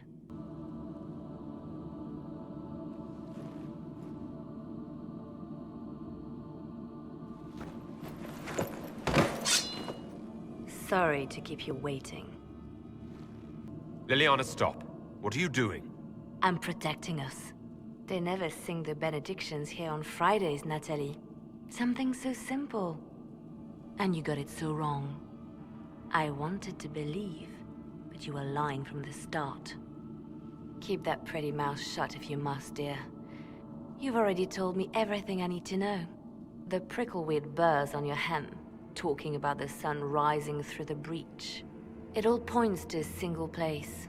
Morel in the Dales, Grand Cleric Victoire's bastion. She sent you, didn't she?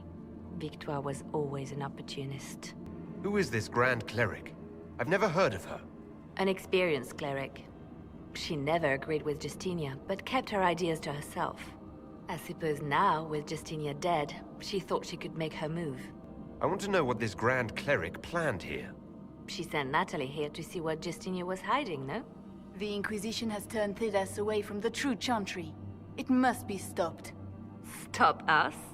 You must be joking. Mother Victoire is well loved by many.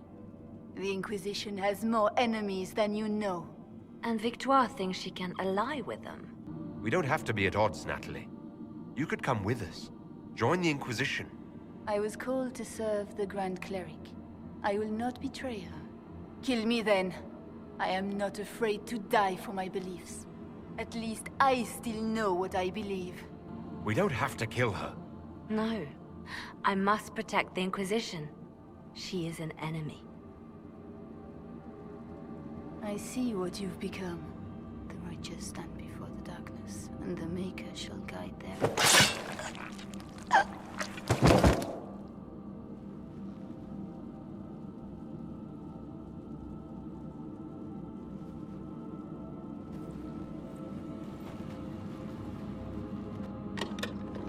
No!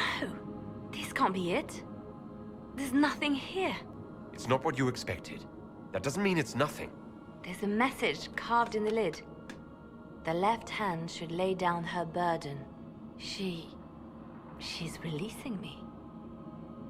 The Divine has a long reach, but it is always her left hand that stretches out.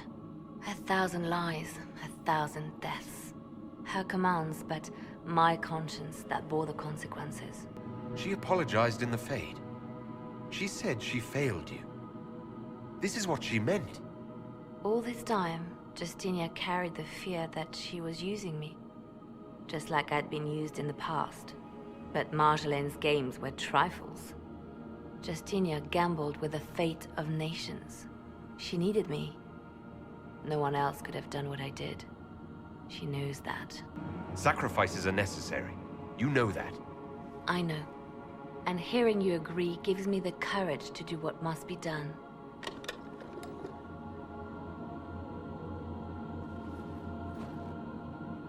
Justinia tried to save me, but all it's done is made me realize I don't need saving. There is work to be done. I'll see you back at Skyhold.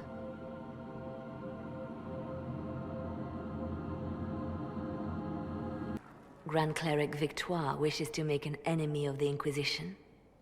I'll give her what she wants. Doesn't Victoire have a young cousin? Lord Firmin?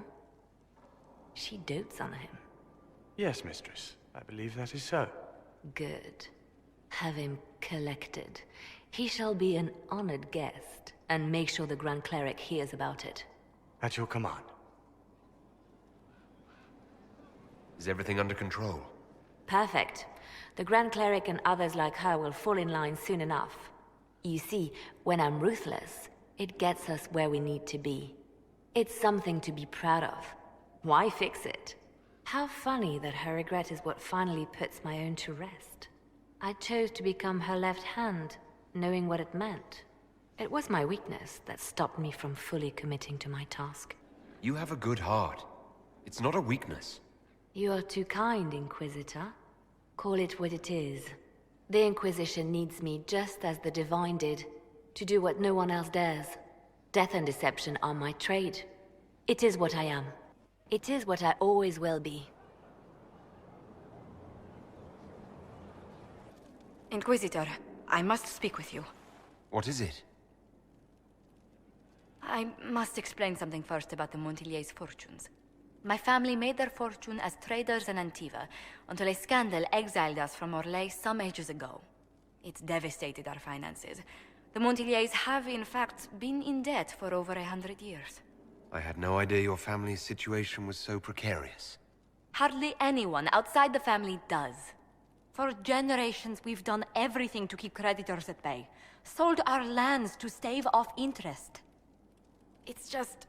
it is infuriating to see my family still reduced to this. I'm to become head of our house. If I sell any more of our land, my family will become destitute. That cannot be my legacy to them. Most people worry about their next meal. Never mind an estate. I'm not blind, but I worry for my family. My foolish sister Yvette with her daydreams. My brothers trying to rebuild our fleet with their own hands. Is it wrong to hope they never know hardship? Is there anything I can do? I'd almost solved our problems. For a while. I negotiated a chance to reinstate the Montiliers as landed traders in Orlais. We could rebuild with that. But when I dispatched paperwork to Val Royeaux... I've just learned my carriers were murdered. And the documents restoring my family's trading status destroyed. Do you have any idea who murdered them? Leliana made inquiries that bore success. Comte Boisvert, a nobleman in Val Royeaux, claims to know who killed my messengers. He has a request that you come when I meet him, so he's seen publicly conferring with you. What will being seen with me gain the Comte? The Comte will drop hints at parties he's to meet with an important visitor. Allies and rivals will take note. Once he's met you, there will be speculation. The Comte will subtly spin reports to his advantage. He will use us. But if he knows who killed my people, I ask that we indulge him. If that's what it takes to get to the bottom of this, I'll meet this Comte with you. Thank you, Inquisitor. It means... you are too kind.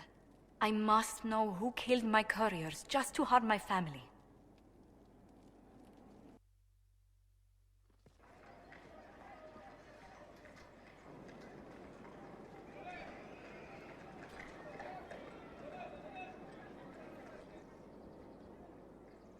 Welcome, my friend. Thank you for seeing us, Comte Boisvert. The honor is mine. Please, sit. It's an honor to assist two such distinguished guests. We appreciate your help, Comte. The death of Lady Montilly's servants must weigh heavily on you. Have you heard of the House of Repose? The Assassin's League? My contacts obtained a copy of a document in the archives. Contract for a life.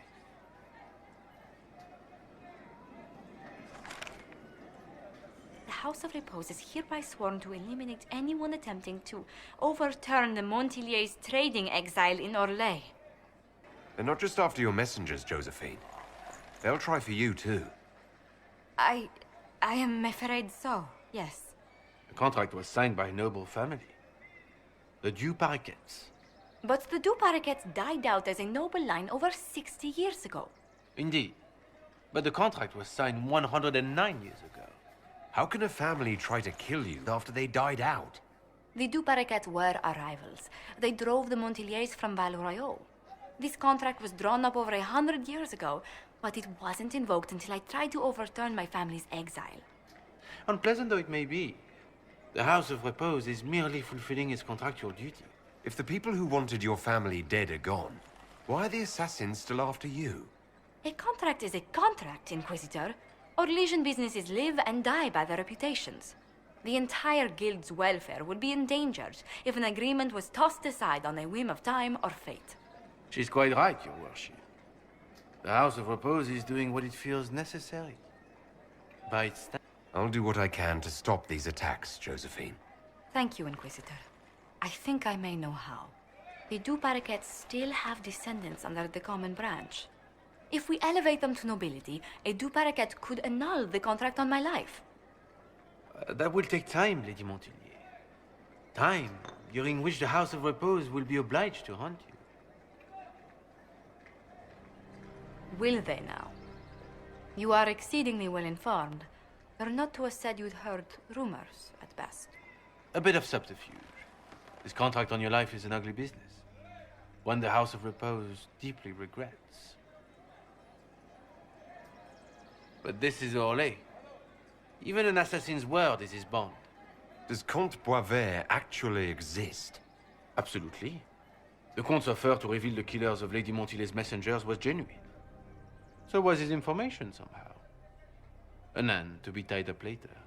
I'm guessing the actual Comte Boisvert met with a fatal accident. Comte Boisvert slumbers in a nearby closet. Nothing more. The contract on Lady Montilier's life is so unusual, we felt the courtesy of an explanation was in order. It is appreciated, monsieur. Your idea to seek out the Du Paraquet to revoke our orders is an interesting one. I wish you luck. I did not come to shed blood today, Inquisitor. Only to speak. Might I pass? Why warn us about your contract and let us go?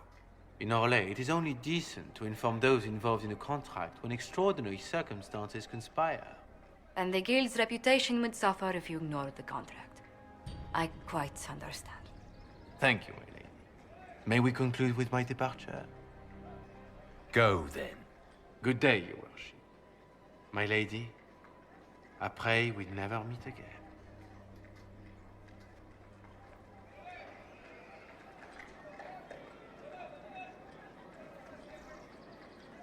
I'm so sorry, Inquisitor. I never thought my family's trading status would trap us in an assassin's plot.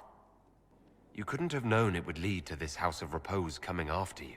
It still shouldn't have slipped past me. I've tracked down the last Du Paraquets. If they become gentry, they can annul the contract on my life. We'll require a noble from Val Royeaux to sponsor them, a judge to provide documents, a minister to ratify them. It's so like you to take the longest course of action, even when your life is at stake. I assume you already know everything about this mess. There is a faster way, Josephine. The original contract on your life is in the vaults of the House of Repose. If my agents infiltrate it and destroy the original, the assassin will have no obligation to chase you. Liliana, please. I want no more bloodshed over a personal affair. Don't be so stubborn, Josie. How long will it take you to gather these favors in Val Royeaux? We can solve this without more deaths on either side. My people are ready, should you change your mind.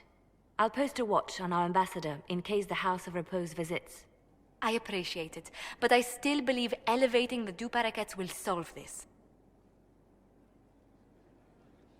First, we need to perform some favors in Val Royeaux. I'd be happy to discuss where we could begin.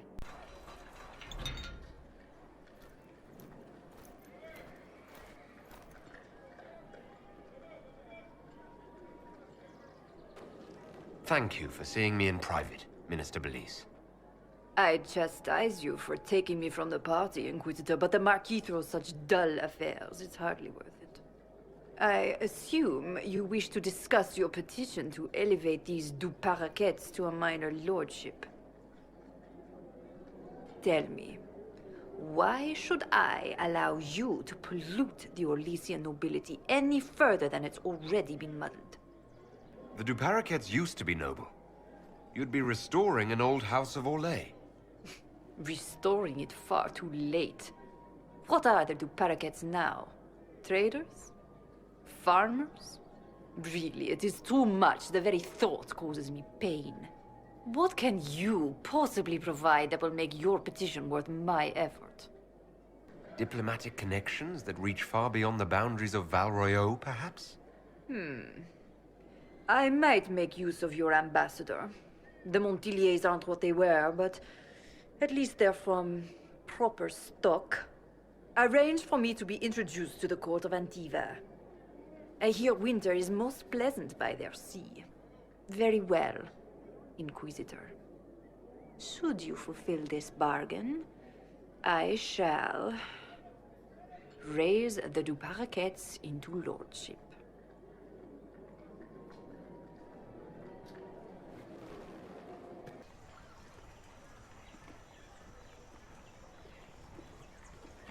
I received a letter from the House of Repose, Your Worship. They acknowledge their contract is null and void. There is no longer a price on my life.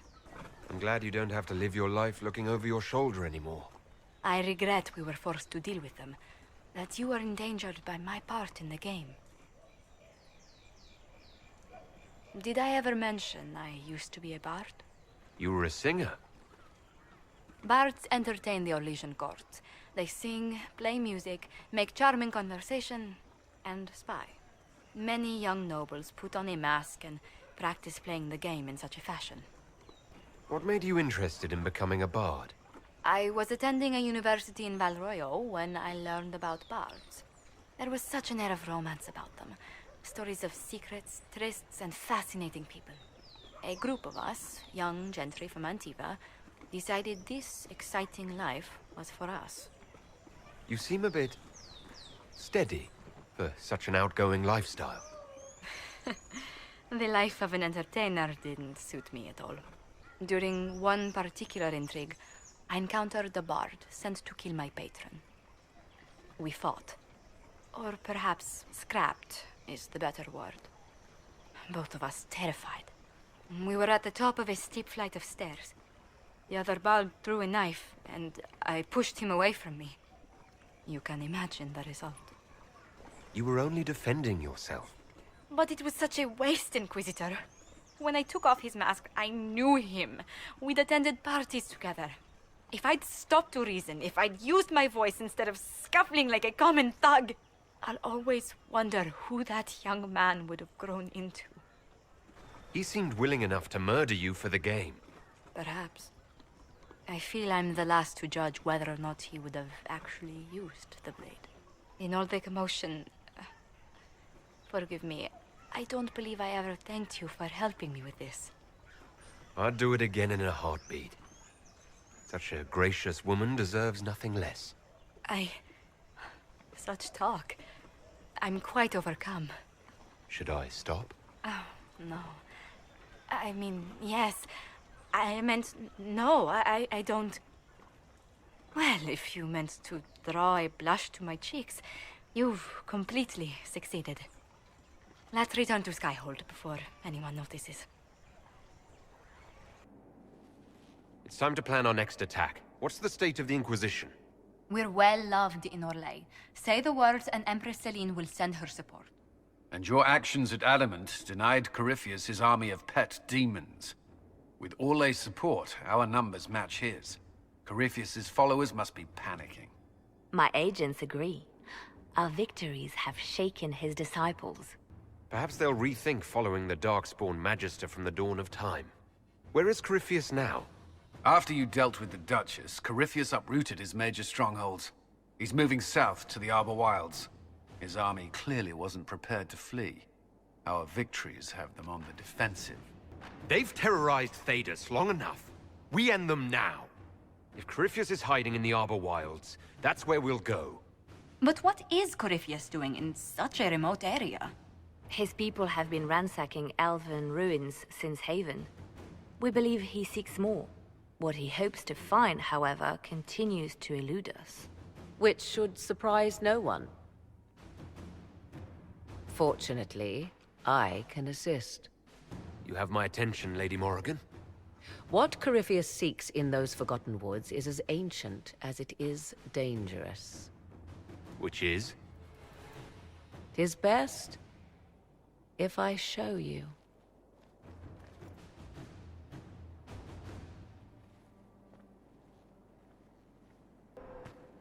This is an Illuvian, an elven artifact from a time long before their empire was lost to human greed.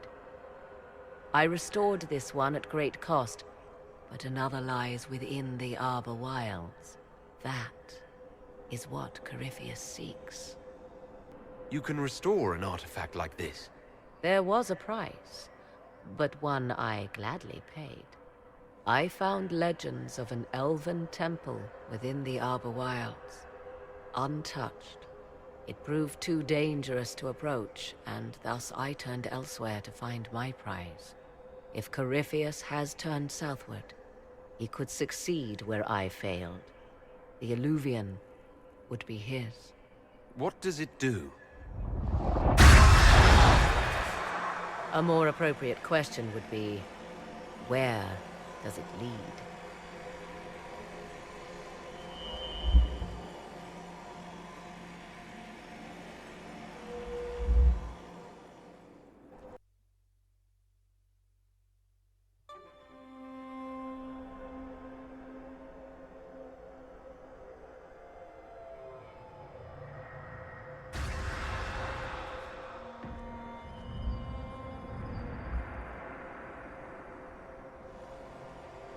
If this place once had a name, it has long been lost.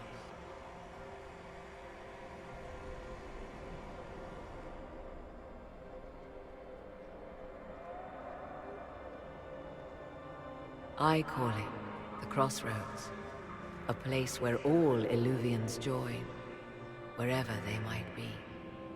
A useful trick. For one who knows the way, certainly. The ancient elves left no roads, only ruins hidden in far-flung corners. This is how they traveled between them. As you can see, most of the mirrors are dark, broken, corrupted, or unusable.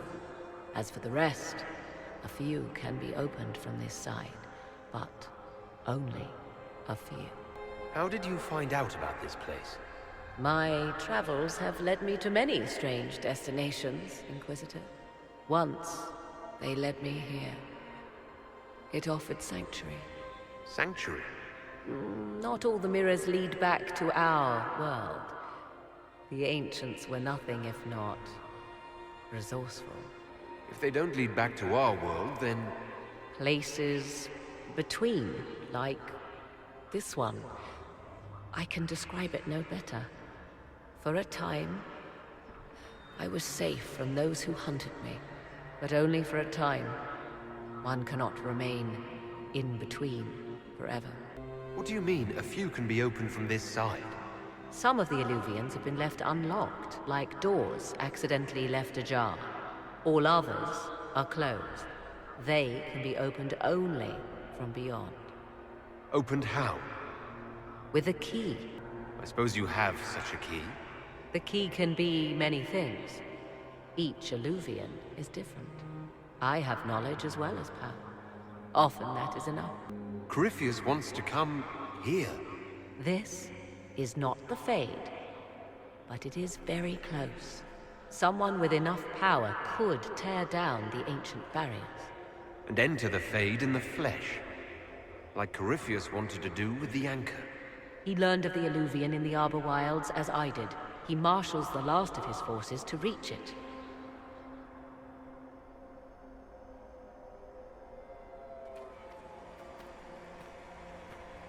You have made Corypheus desperate, Inquisitor.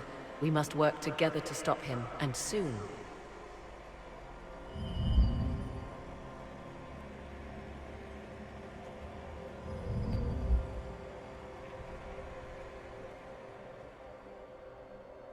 With an Illuvion, Corypheus could cross into the Fade in the flesh. Indeed. The Inquisitor can attest that these artifacts still work if one knows how to use them. What happens when Corypheus enters the Fade? Why, he will gain his heart's desire and take the power of a god. Or, and this is more likely, the lunatic will unleash forces that tear the world apart. I won't allow it. I can't. Indeed, should Corypheus succeed, do not doubt you would be first to feel his holy wrath. Pardon me, but does this mean everything's lost unless we get to the Illuvion before him? Corypheus has a head start, no matter how quickly our army moves. We should gather our allies before we march. Can we wait for them? We should send our spies ahead to the Arbor Wilds. Without support from the soldiers, you'd lose half of them. Then what should we do? You overcome it. All three of you together.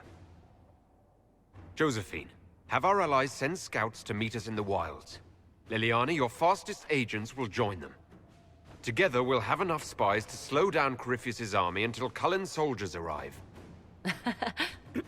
Such confidence. But the Arbor Wilds are not so kind to visitors. Old elven magic lingers in those woods. We'd be remiss to not take advantage of your knowledge, Lady Morrigan. Please, lend us your expertise.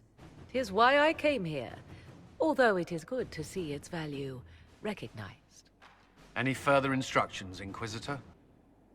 The Inquisition began as a handful of soldiers. Thanks to you, we're now a force that will topple a self-proclaimed god.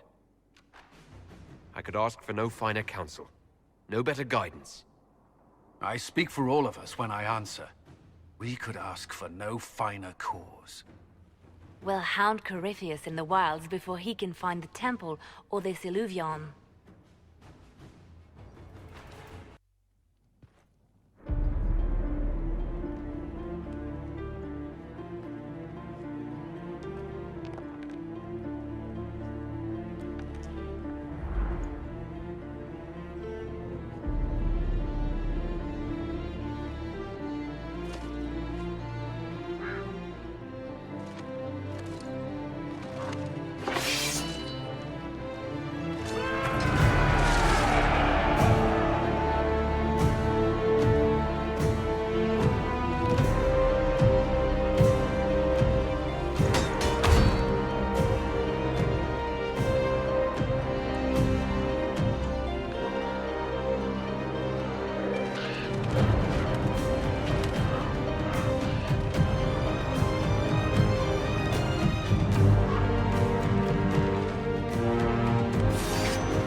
Inquisitor.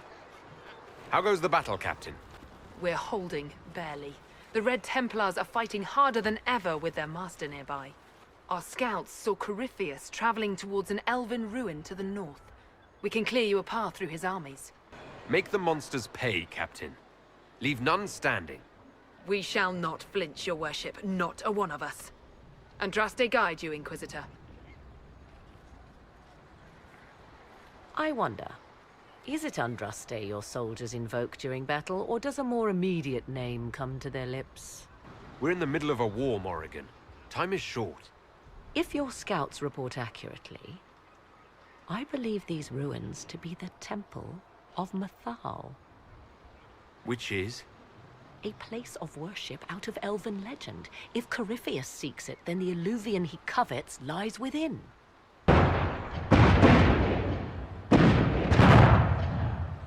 Let us hope we reach this temple before the entire forest is reduced to ash.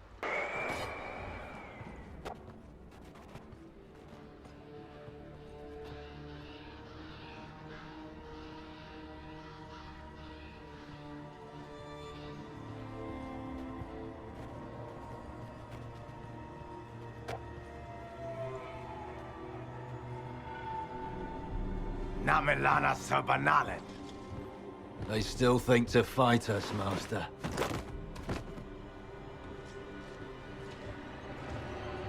These are but remnants. They will not keep us from the Well of Sorrows. Well of Sorrows?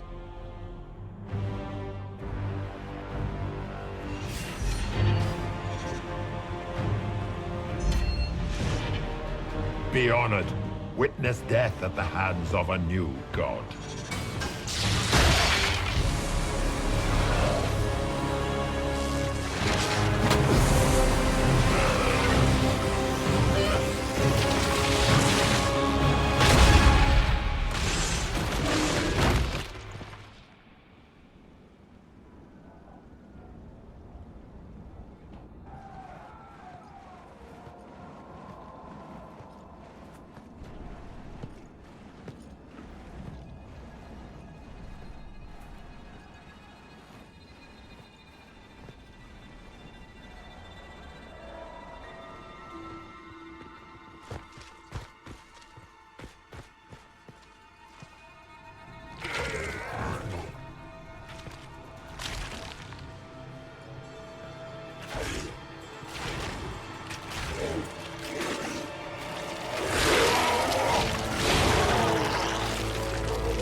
It cannot be!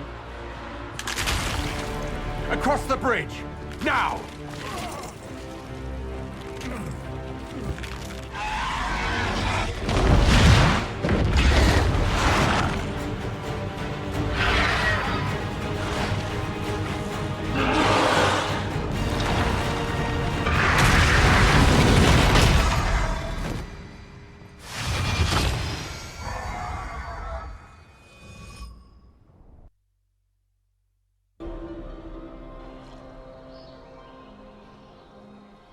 At last, Mathal's sanctum. Let us proceed before Corypheus interferes. If he's here for a mirror, why'd Corypheus say he wants a Well of Sorrows? I am uncertain of what he referred to. Could they be the same? Could Alluvian translate into Well of Sorrows? No. It seems an Alluvian is not the prize Corypheus seeks. Yes, I was wrong. Does that please you? Whatever the Well of Sorrows might be, Corypheus seeks it, and thus you must keep it from his grasp. Let's find this well before Corypheus's people do. It appears the temple's magics are still strong. Is this Elven? Does it say anything about this Well of Sorrows? I only recognize a few phrases. Ah, a Belisan, meaning place of sorrow. That must be the well. There is something about knowledge, respectful or pure. Shivenen. 'Tis all I can translate. That it mentions the well is a good omen. At least we know the Well of Sorrows was important. Supplicants to Mathal would have first paid obeisance here. Following their path may aid entry.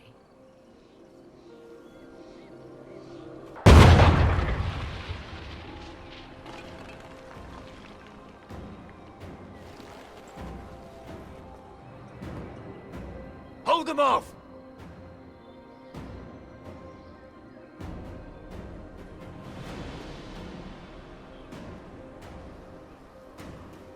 Come on, we might catch them.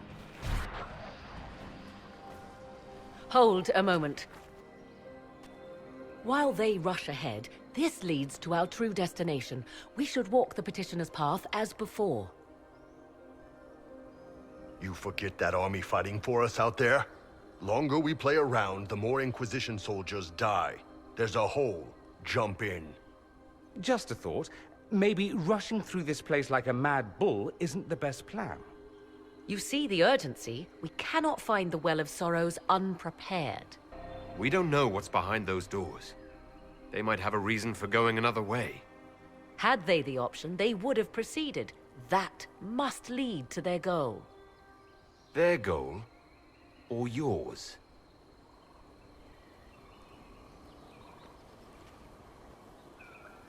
There is a danger to the natural order. Legends walked Thedas once, things of might and wonder.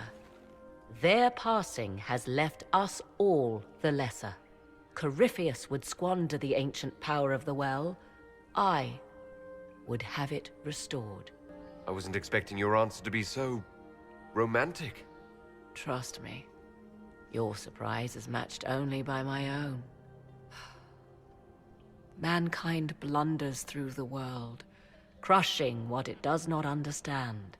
Elves, dragons, magic. The list is endless.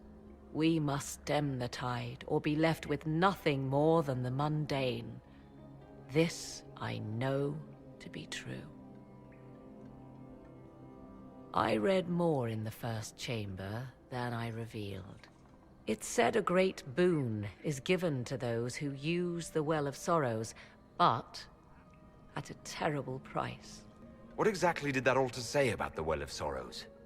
Like most elven writing, it was insufferably vague. The term I deciphered was Halam Shivanas, the sweet sacrifice of duty. It implies the loss of something personal for duty's sake, yet for those who served at this temple, a worthwhile trade. Did you not trust me enough to tell me about this price when you read it? I hoped to find more information. If I intended to cheat you, I would have feigned ignorance entirely.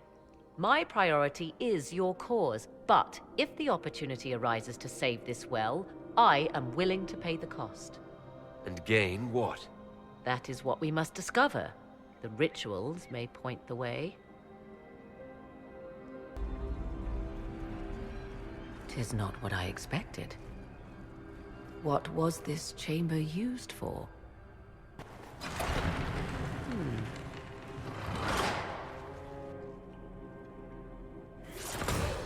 We're being watched.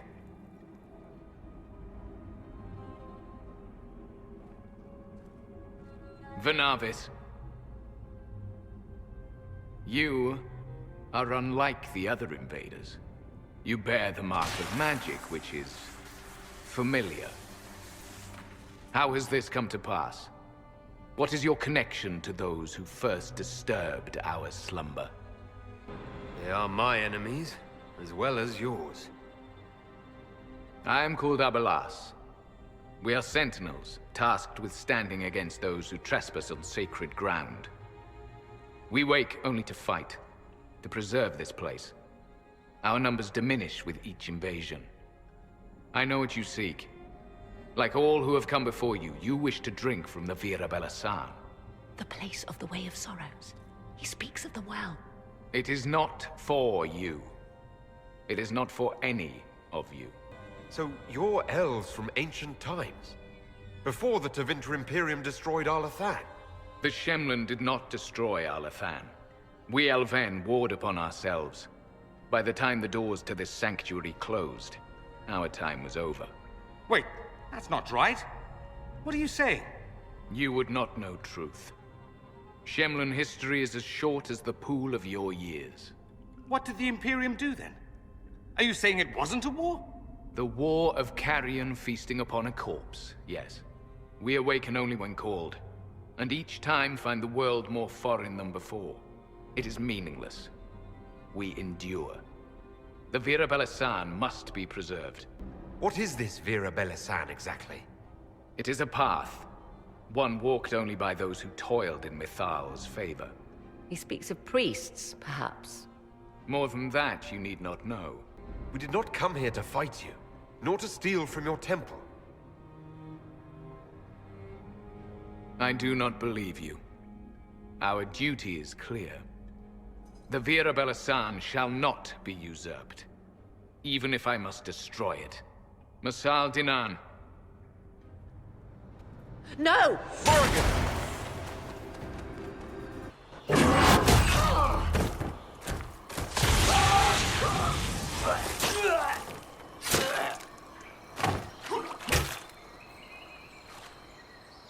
You tough bastards. A day's march, hours of fighting, and still fierce as dragons. The Chantry never knew what it was throwing away. Samson, sir, watch out! Inquisitor, you've got a damn long reach. We come to the back end of nowhere, and here you are. You and your Red Templars weren't my concern. Not until now. You keep getting in over your head, don't you? Corypheus chose me twice. First as his general, now as the vessel for the Well of Sorrows. You know what's inside the well? Wisdom. The kind of wisdom that can scour a world. I give it to Corypheus, that he can walk into the Fade without your precious anchor. What's your part in it? What's a vessel? What else empties a well? I'll carry its power to Corypheus. One more task entrusted to me. Being force-fed Chantry lyrium was good for something. This armor makes me a living fortress, mind and body. I won't forget a word of the well's knowledge. Corypheus will be unstoppable. Once Corypheus is that powerful, you and your soldiers will just slow him down. Is that the best you could do? You're no match for Corypheus. Even if you drink from the well, you'll never master its wisdom as he could. This is the strength the Chantry tried to bind. But it's a new world now, with a new god. I will bring Corypheus the well's power and your head, all at once. To arms! Not the well, you wretch. You can't take it from Corypheus. You mustn't. Still alive, huh? That's some damn good armor. We can take him back to Skyhold for judgment.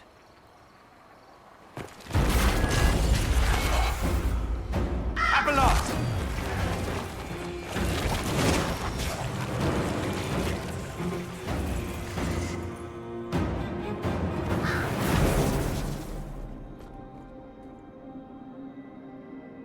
You heard his parting words, Inquisitor. The elf seeks to destroy the Well of Sorrows.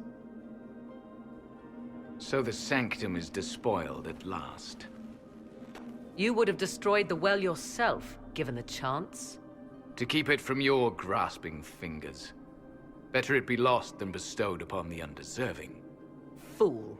You'd let your people's legacy rot in the shadows. Samson thought the well's knowledge was valuable.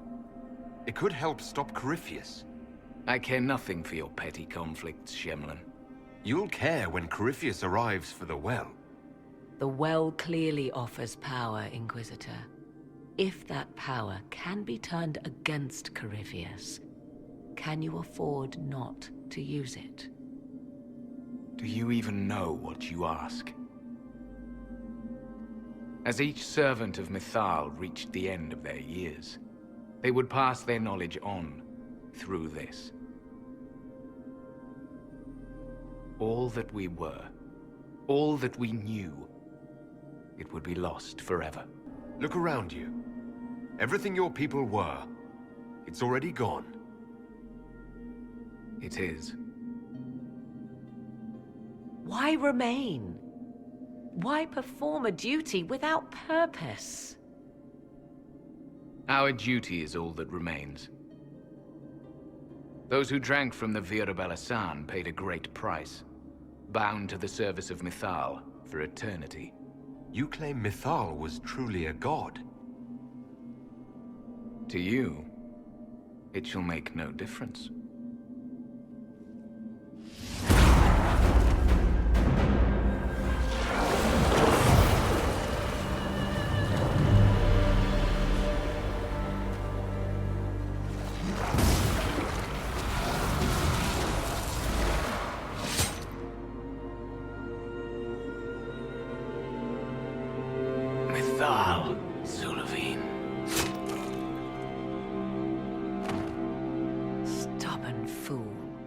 What would you have done? Backed into a corner? And what if the well was destroyed? Or this entire temple? Are you so eager to die for sympathy's sake? I'm glad you had the presence of mind to stop him. He was a slave to duty, when he could have been so much more.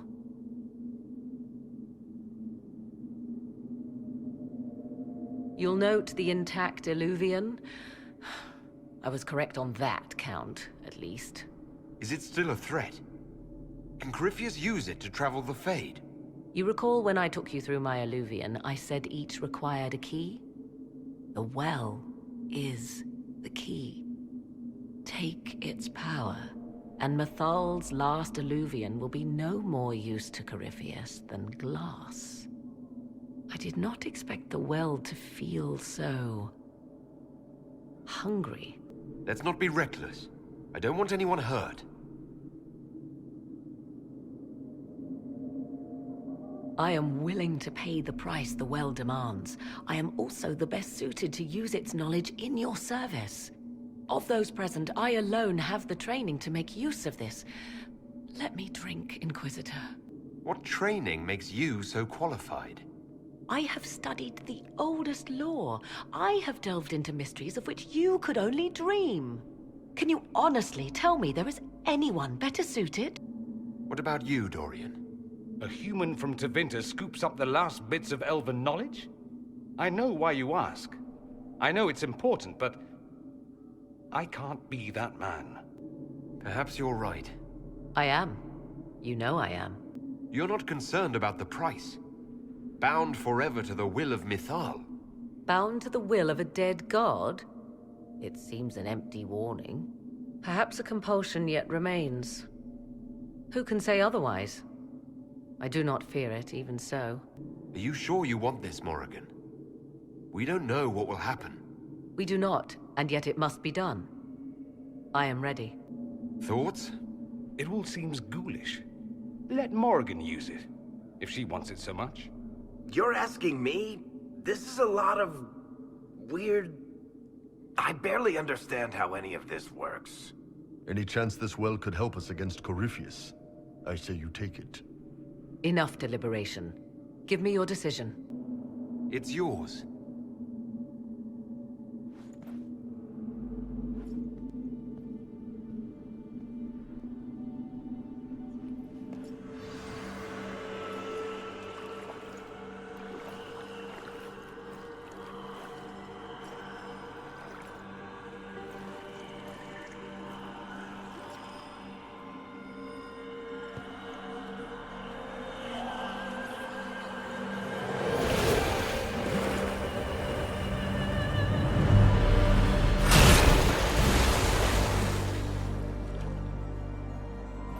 Morrigan?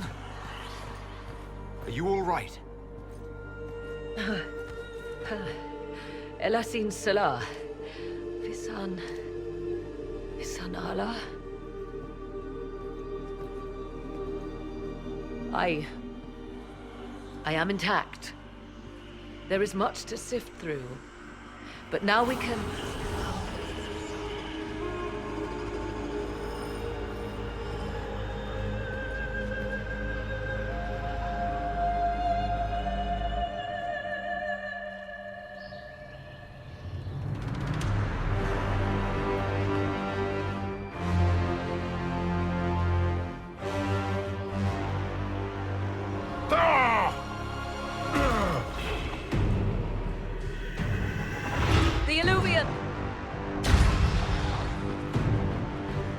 Through the mirror.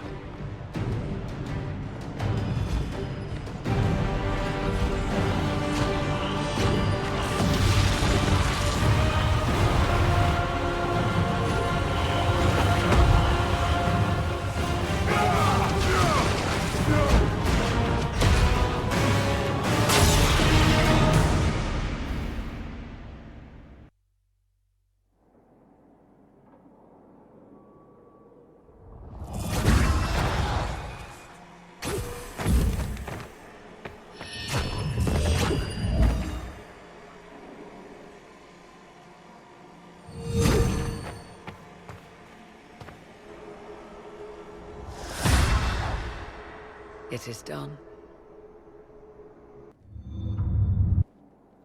I'm pleased to report we won the battle, Inquisitor. When you went through that mirror, Corypheus and his archdemon fled the field. I'm not sure why. What he wanted was no longer within the temple. Perhaps. He spent so long trying to get into the temple, he probably couldn't have helped his forces by that point. Then Corypheus is finished. If he is wise, he will hide and rebuild his strength before he attacks again. He will not hide. Meaning he will attack us directly. At Skyhold. Not necessarily. But neither will he remain idle. And how could you have such insight into his plans? The Well of Sorrows held many voices. And they speak to me now from across the ages. They hold wisdom. Secrets I never dreamed possible. But even they fear what Corypheus has become. Should we fear him more than his army? Possibly. Luckily for you, he has a weakness.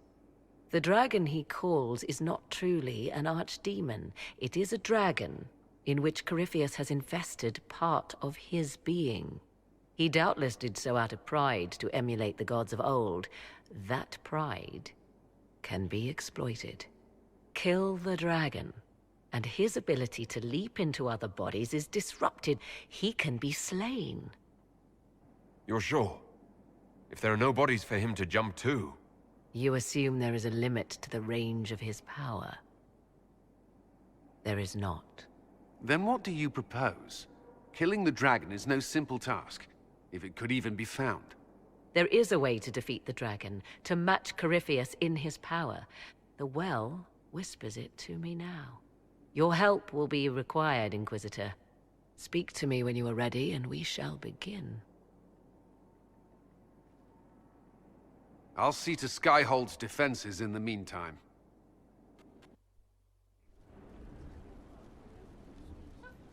Mayor Gregory Dedrick of Crestwood is present for betraying his own constituents. He confesses that, 10 years ago, he flooded Old Crestwood to kill refugees and villagers touched by the Blight. The mayor claims it was to spare the rest of Crestwood, but we only have his word. If the mayor has anything to say in his defense, let him speak. There's no cure for the Blight. But I couldn't convince anyone to leave a sick child or husband behind. So you herded the infected into one place and flooded Old Crestwood? Were no innocents caught in the waters?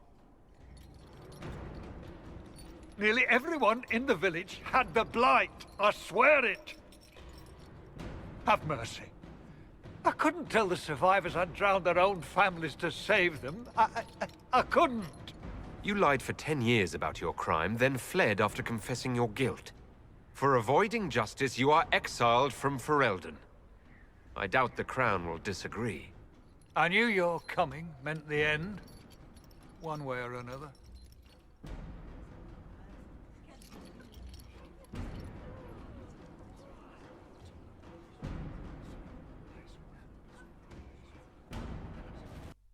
Forgive me, Inquisitor. For personal interest, I have relieved Josephine, as you might expect. Knight Templar Samson, General to Corypheus, traitor to the Order. The blood on his hands cannot be measured. His head is too valuable to take. Kirkwall, Orlais, many would see him suffer. I can't say I'm not one of them. I can make him answer for what he's done. The Red Lyrium will steal your vengeance. You know what it does. Corypheus only delayed my corruption. Are you still loyal to that thing? He poisoned the Order, used them to kill thousands. Templars have always been used. How many were left to rot like I was, after the Chantry burned away their minds? Piss on it. I followed him, so Templars could at least die at their best. Same lie as the Chantry. The profit just isn't as pretty. You led them to their deaths, but did a good job. That's your defense. I'm not offering a defense. What I did was a mercy for Templars already lost. You were always weak, and your leadership proves it. Every one of those Templars would have suffered until nothing was left. and then be forced to kill and die. I gave them hope. Just like the Chantry. Just like you. But I'm weak, and you're a savior. Do what you want. I'm done talking. We could use more friends in the Free Marches. We'll barter you there. Samson, you will be given to Kirkwall for judgment. Let your punishment alleviate the loss of their champion. Do as you will, Inquisitor. Your kind always does.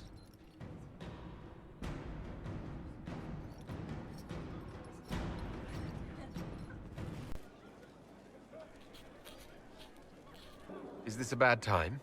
I can come back. No, it's all right. Bills are really not that engrossing. I've been meaning to come talk to you anyhow. I never officially joined the Inquisition. I don't know how to do this, disciplehood thing. I'm a businessman. Never really followed a chosen one before. I don't need a disciple. I need a friend. If you knew how intimidating you are, you wouldn't make it sound so simple. You just don't know what you are to the people out there. The Herald of Andraste is a symbol bigger than any of us. What am I to you, then? None of this shit makes any sense to me. Is this the end of the world? Did Andraste send you through the breach? I have no idea. You heard the crowd singing after Haven was attacked? Whatever I am to Thedas, I'm still just an ordinary person. So, just a regular person, like anybody else.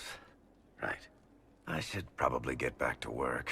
Unless, you up for a game of Wicked Grace?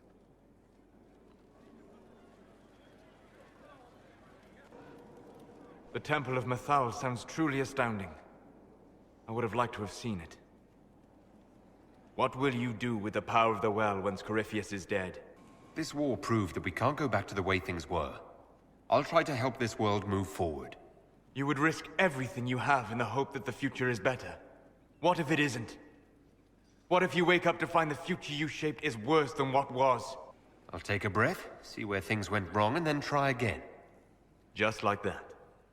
If we don't keep trying, we'll never get it right. You're right. Thank you. For what? You have not been what I expected, Inquisitor. You have impressed me.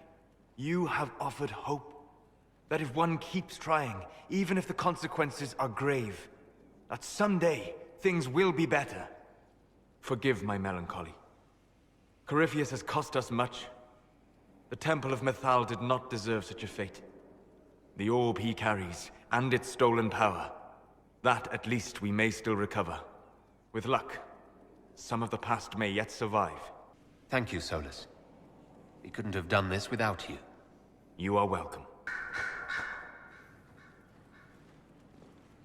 What happened at the Elven Temple? It's got me thinking. I should go back, shouldn't I? To Tevinter. Once this is done. If we're still alive. All my talk of how terribly wrong things are back home. But what do I do about it? Nothing. How does this relate to the Elven Temple? That elf, Abelas. He said the Imperium wasn't what destroyed the elves. My people would never accept that. It would reduce us to scavengers, destroy our legacy no matter how terrible. But we should accept it. Take our history down a peg. Confront the legacy hanging over us like a shroud. Maybe not all of us want to, but that could be altered. If you can change minds, so can I. You're not doing nothing, Dorian. You came here. You're fighting with us. Thank you for saying that. I want to do more than stop Corypheus, however. I want to save my home. It might surprise you to know that you're the one who inspired me. You're shaping the world, for good or ill. How could I aspire to do any less? If it means proving that Tevinter can be better, that there's hope even for my homeland, I would do anything. I was pondering who might be divine, and it suddenly occurred to me. Is it so ridiculous for the Grand Clerics to support me? Why shouldn't they? If you were divine, what would you do? Change things. Change everything. Your support of the Mage Rebellion was a good start. We must build on this. No more circles. The mages will be free. The Chantry will accept them as the Maker's children. In fact, it will accept everyone. Elves, dwarves, even Canary. Why exclude them? The Chantry allows our differences to tear us apart, instead of teaching us how we are the same. I think you would make a good divine. I am glad to hear it. Your support may persuade the Grand Clerics to vote in my favor. Justinia wanted the Chantry to grow, but her reforms never took root. She was held back by tradition and was too gentle to force change. I won't make that mistake. You can't force people to change their minds. Then how will change ever come? People do not simply happen upon enlightenment. Most must be carried there. Justinia thought the circles needed to change. But why stop there? The Chantry alienated potential allies by brutalizing elves and belittling dwarves. If we could bring them into the fold, wouldn't we have peace? There are those who would cling to the old ways, of course. But they will see. I would make them see. But I've rambled on too long. I am not divine. Yet. Magnificent.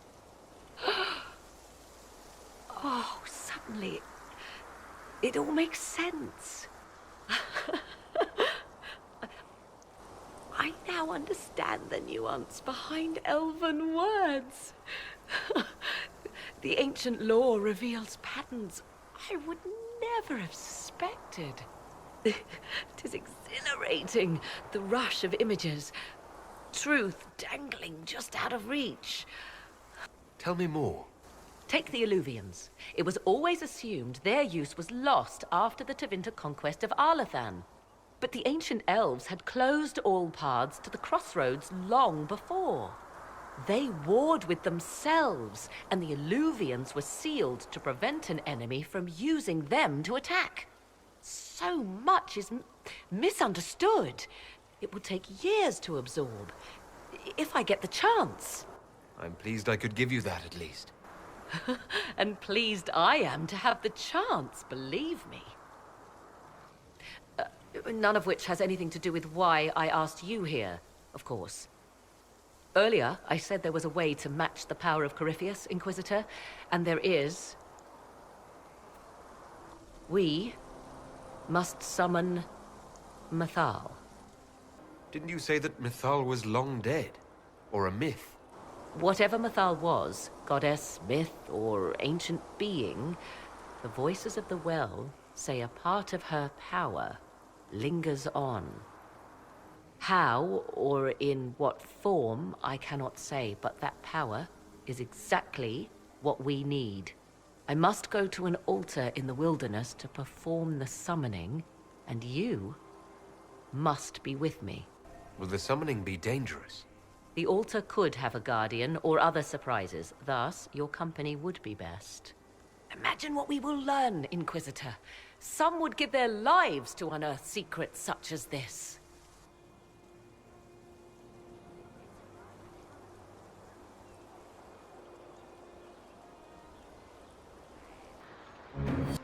"'Tis all that remains of the great altar. We few who travel far call to me and I will come, without mercy, without fear." Without mercy? That sounds rather ominous. Indeed it does. Your companions will need to go elsewhere. Not to worry, if there is shouting, they will hear it readily enough.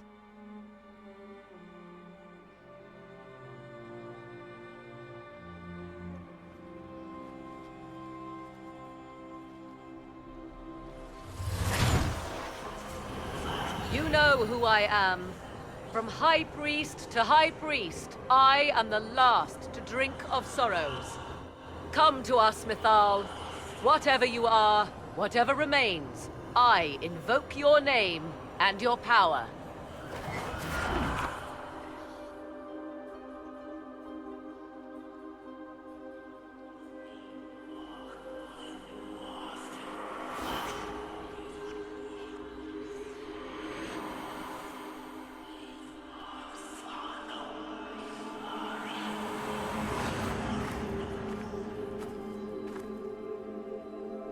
mother. Mother? Now, isn't this a surprise? So this is Mythal. She is a deceiving witch! Now, that's quite enough of that. What have you done to me? I have done nothing. You drank from the well of your own volition.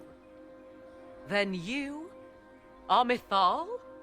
I'm supposed to believe that you're some kind of god. Clearly not the sort you had in mind, hmm? I do not understand. How can you be Mythal?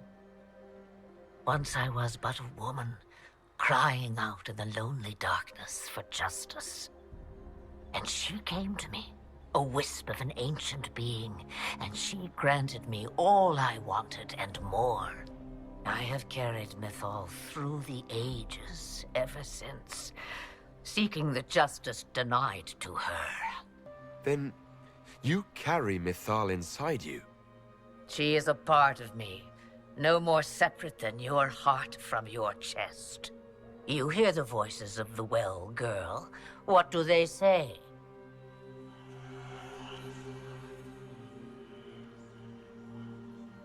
They say you speak the truth. But what was Mythal? A legend given name and called a god? Or something more? Truth is not the end, but a beginning.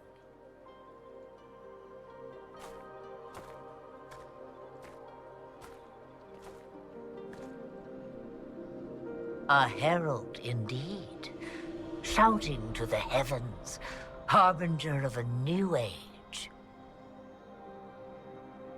As for me, I have had many names, but you may call me Flemeth. I know the name Flemeth. It belongs to an ancient Ferelden legend. It says long ago you left your husband for a lover. Your husband then tricked you, killed your lover and imprisoned you. Then a spirit came to offer you vengeance. Mythal. That's what you spoke of. One day someone will summarize the terrible events of your life so quickly. But yes, I was that woman. That is how my tale began. Flemeth appears in other legends, helping heroes for reasons of her own. I nudge history when it's required. Other times, a shove is needed. Then you're Mythal and Morrigan's mother. As well as a witch who prolongs her unnatural life by possessing the bodies of her daughters. That's what you believe, is it? I found your grimoire, and I am no fool, old woman. Yet here you stand, bound into my service. My daughter ran from me long ago. I've let her be, until now, it seems. If Mythal is within you, why not reveal yourself? And to whom should I reveal myself? To the elves, to everyone. I knew the hearts of men even before Mythal came to me. It is why she came to me. They do not want the truth, and I am but a shadow, lingering in the sun. Why did Mythal come to you? For a reckoning that will shake the very heavens. And you follow her whims. Do you even know what she truly is? You seek to preserve the powers that were, but to what end? It is because I taught you, girl. Because things happened that were never meant to happen. She was betrayed as I was betrayed, as the world was betrayed. Mythal clawed and crawled her way through the ages to me, and I will see her avenged! Alas, so long as the music plays, we dance.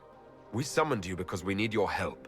Against the Magister who grasps beyond his reach. Yes, I know. The voices did not lie, Morrigan. I can help you fight Corypheus.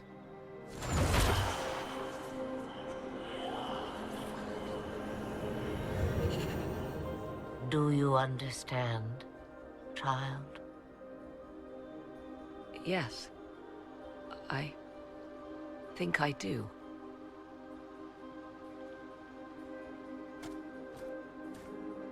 Wait! I wish to see who drank from the Well of Sorrows. It has been a very long time. Imagine my surprise to discover it was you. And that is all? A soul is not forced upon the unwilling, Morrigan. You were never in danger from me.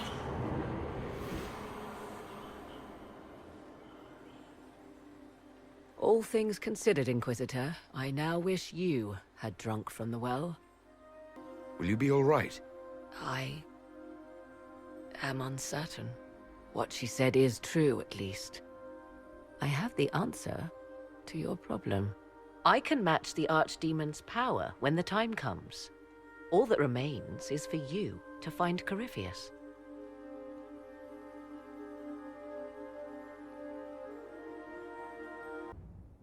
Did you find what you need, Morrigan? I can match the Darkspawn Magister's dragon. Yes. As for matching Corypheus, that is up to you, Inquisitor. Believe me, I know. Then all that remains is to find Corypheus before he comes to us. We've been looking for his base since all this began, with no success. His dragon must come and go from somewhere. Oh, what about the deep roads? We could send word to Orzammar, hire envoys to...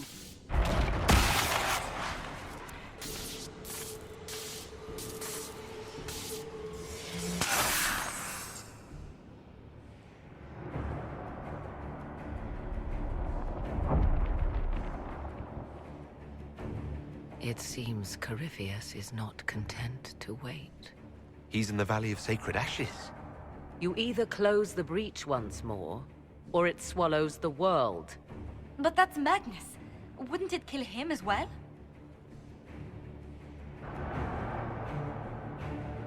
Inquisitor, we have no forces to send with you. We must wait for them to return from the Arbor Wilds. I must go now, before it's too late.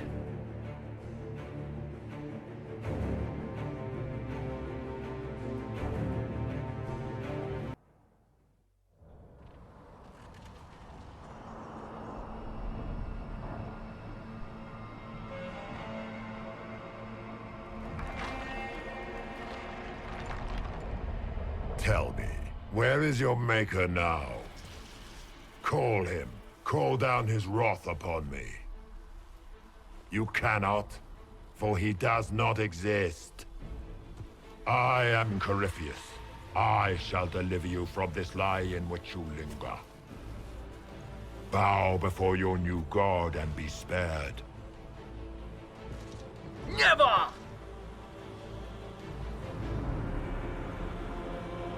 As you wish.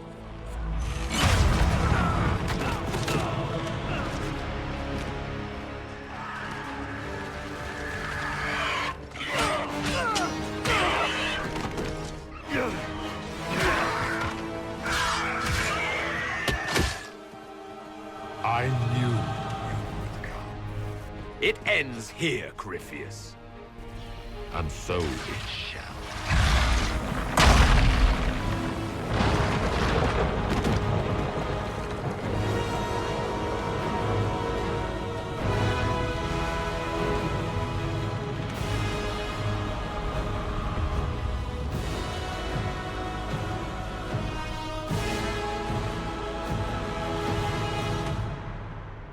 You have been most successful in foiling my plans, but let us not forget what you are.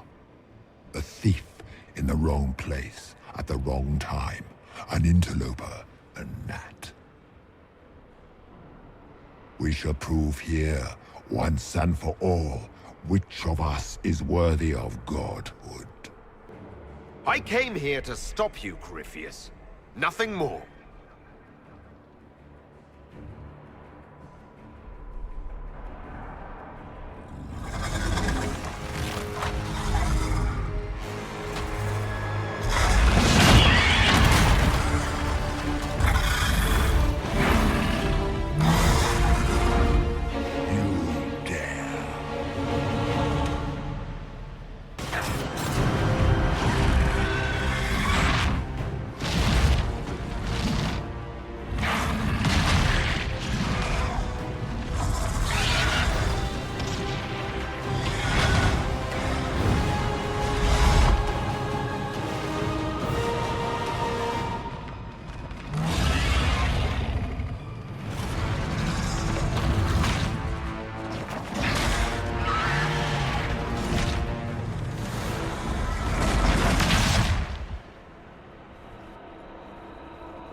Let it end here! Let the skies boil! Let the world be rent asunder!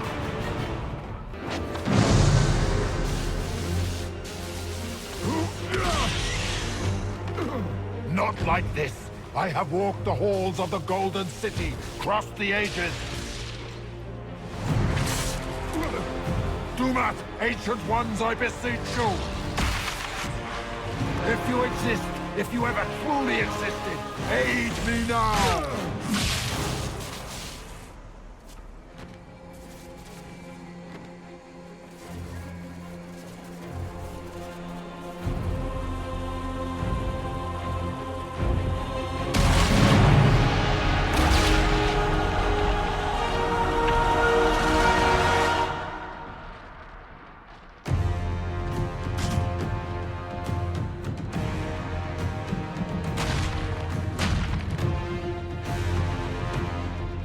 Wanted into the Fade.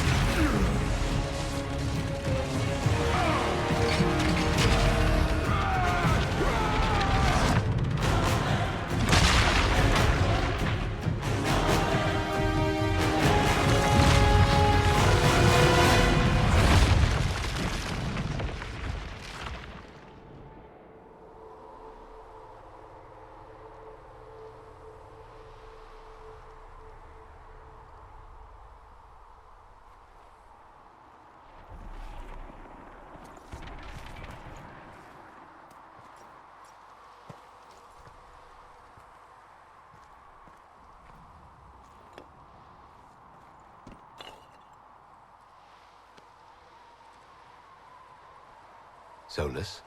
The orb. I know you wanted the orb saved. I'm so sorry. It is not your fault. Inquisitor, are you alive?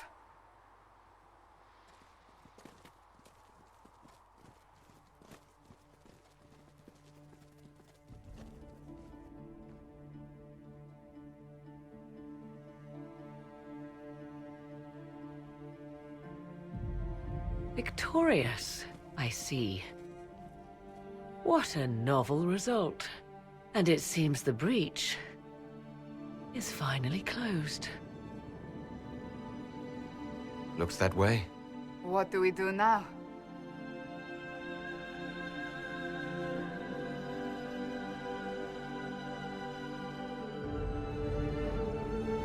We go back to Skyhold.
A moment, my lord.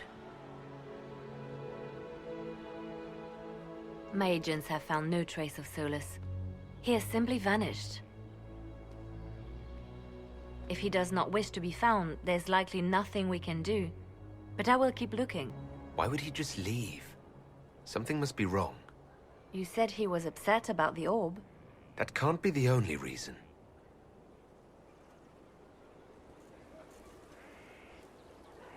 Now that Corypheus has been defeated, we have a moment to stop and celebrate. Afterwards, you will be busy. Every noble in southern Thedas is clamoring to meet you. The fighting's over. Why do they want to meet me now? You're joking, yes? They wish to bask in the glory of your victory, hoping that some of it will rub off on them. Everyone knows Empress Celine owes you her life and her throne. 1,000 problems remain, and your opinion will be sought on each one, whether you wish to give it or not. I don't see what the fuss is about. Corypheus needed to be stopped.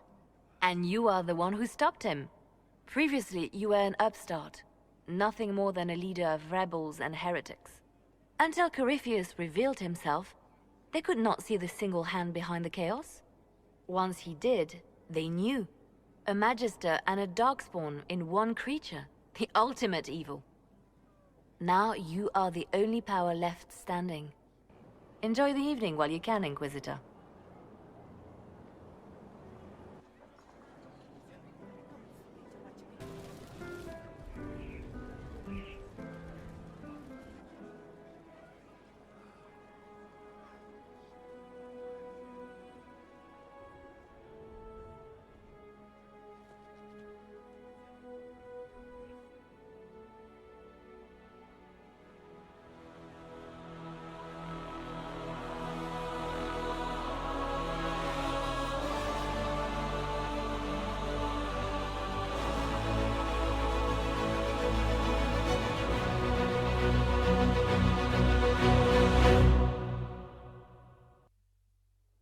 Tis said that Corypheus woke after his long slumber and found the world gone awry.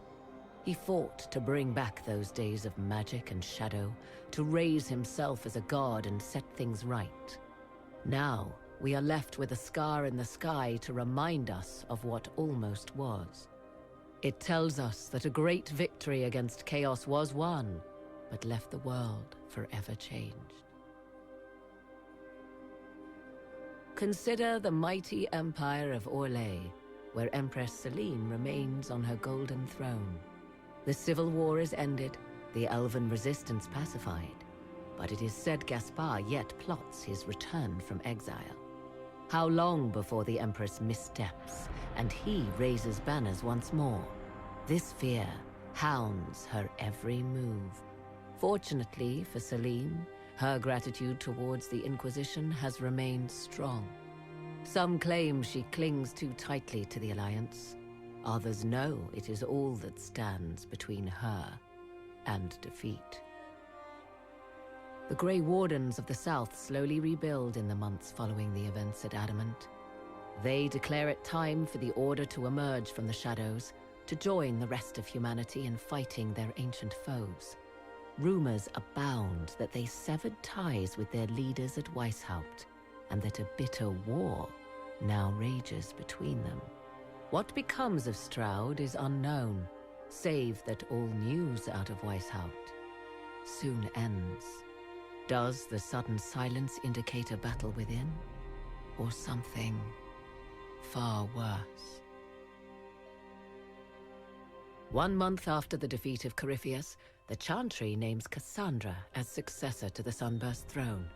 Given the name Divine Victoria, she immediately enacts reform, a new Templar order, and a new circle of Magi. The Seekers of Truth are rededicated to their purpose of protecting the innocent.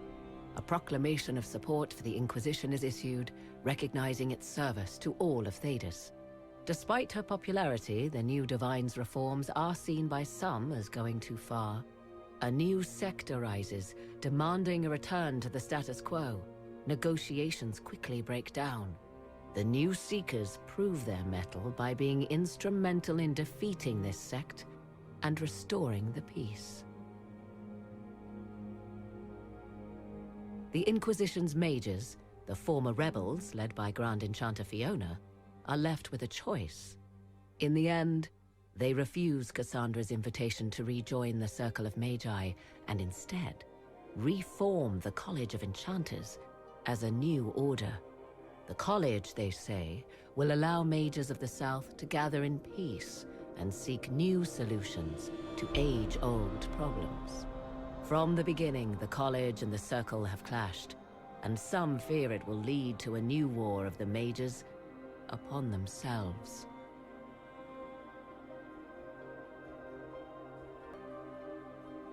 And what of the Inquisition itself? It has eyes and ears in every hall. No secrets are beyond its reach, and that knowledge has become the source of its power. I leave Skyhold now, knowing that power will continue to grow. The Inquisitor is a symbol to many, a leader of the changing world order. To others, he has become a target. They linger in the shadows, waiting for their day to come. When it does, the Inquisition shall stand, ready.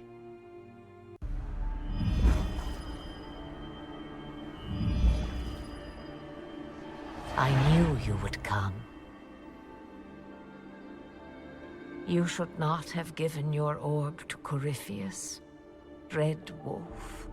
I was too weak to unlock it after my slumber. The failure was mine.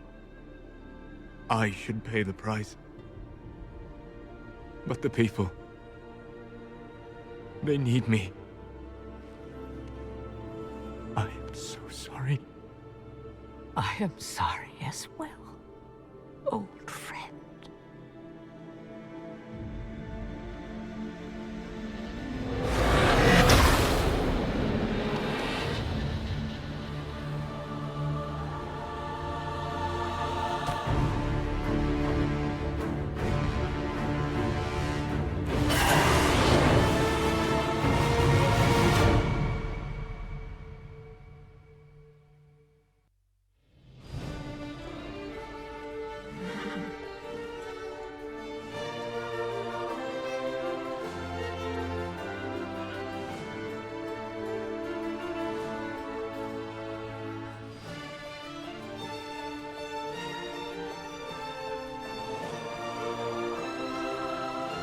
Another parade, another bloody negotiation.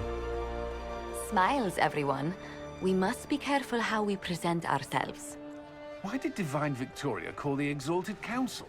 She's kept Orlais from bothering us for the last 2 years. At increasing political cost, yes.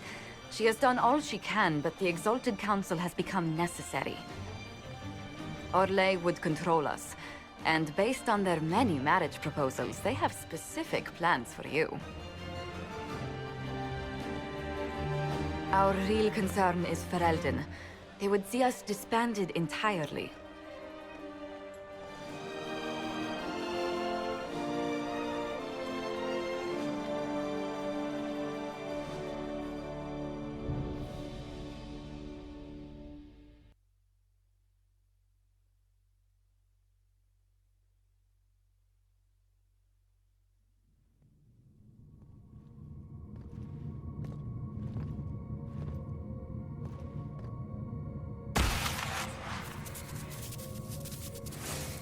Inquisitor, it has been too long. I hope the years have been kind to you. How have you been, Mother Giselle?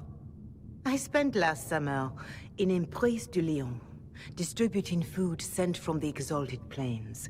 The Dales are finally recovering. Corypheus left a great deal of damage for us to repair. I appreciate your efforts. And I yours, your worship. I should mention that your forces at Suladin Keep were of great help. Please give my compliments to Baron Deschedin. Divine Victoria asked me to greet you on her behalf. She is currently attending to the Ferelden ambassador's concerns. You can probably just call her Cassandra in private conversation. You can, Inquisitor. I prefer to use her divine name. Our last divine once joked about why I insisted upon calling her Justinia. She called it my way of reassuring her that I had not completely forgotten who was in charge. How do you think Divine Victoria has done these last 2 years? It is hardly for me to say, Inquisitor. With respect, that's never stopped you before, Mother Giselle. Victoria says she is better suited to the battlefield than the Sunburst throne, but she has restored the Chantry. And also people's faith in it. We are lucky to have her. I'll speak to Divine Victoria. I believe she would appreciate that, Your Worship. The Divine sees the good that you can do and have done. Duke Cyril will wish to greet you on behalf of Olay. I believe he is currently speaking with the Tevinter ambassador. Many of your friends have returned as well. I hope you have a chance to speak with them before the Exalted Council begins. The Imperium sent an ambassador. In a manner of speaking, Your Worship, Dorian Pavas has been declared the Tevinter ambassador. It will be good to see him again. I owe him my apology. I allowed my distrust of Tevinter to cloud my judgment. He took a great risk coming to help us, and deserved better treatment. You're going to apologize? To Dorian? I have little patience for those who cannot admit they were wrong, Your Worship. Myself included. I will have to make my apologies somewhere public. He will want an audience for his reaction. Who has returned for the Exalted Council? Your dwarven friend, Master Tetras. For one, I understand he spent much of the last few years in Kirkwall. Enjoy time with them while you can, Your Worship. I doubt you will have a chance once the Exalted Council is underway. Thank you, Mother Giselle. Your Worship, a final question, if I may. This Exalted Council, Ferelden would have the Inquisition disband. Olay sees its power as another feather in a chevalier's helmet. What do you wish to do with the Inquisition? Corypheus is dead. We accomplished what we set out to do. If we're not needed any longer, and if it can be done peacefully, it may be time for the Inquisition to disband. Thank you. Maker watch over you, Inquisitor. I will not keep you any longer.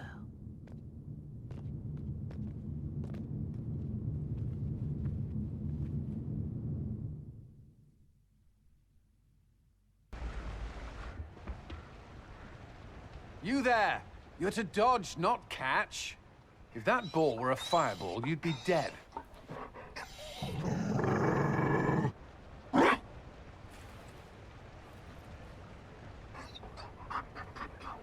You found a dog? They don't breed Mabari in Olay. The merchant said he was abandoned. Perhaps his owner's tired of the novelty. Poor boy. Well, he seems happy now. Another Ferelden trapped at the Winter Palace. I couldn't leave him to that fate. Besides, I think he likes me. You could take him to Ferelden sometime. He should know where he came from. I did promise my sister a visit. She might try to spoil you. Remember who you report to.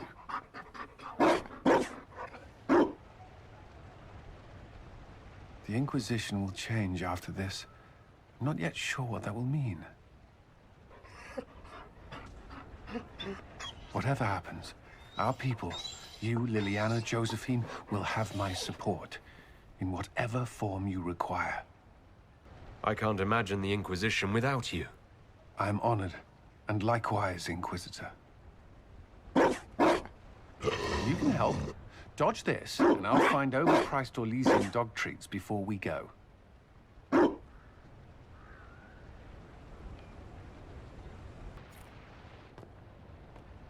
Will you walk with me?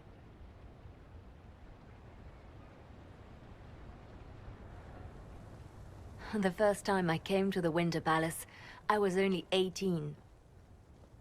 I was dazzled.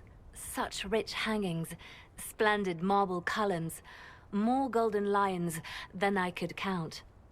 It's all still here, still bright, but I no longer see that same palace. And that makes you sad? It is easier on the heart to just see gilding. Now all I can see are the knives in the shadows, the poison in jeweled goblets.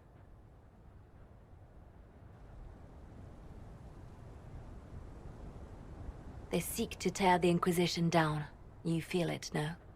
Fear. Have we not made enough allies? If friends were easily made and kept, we wouldn't need diplomacy. Our allies can be cordial to our faces and still dread the future. They are afraid of nothing so much as the hand that directs it all. Mine.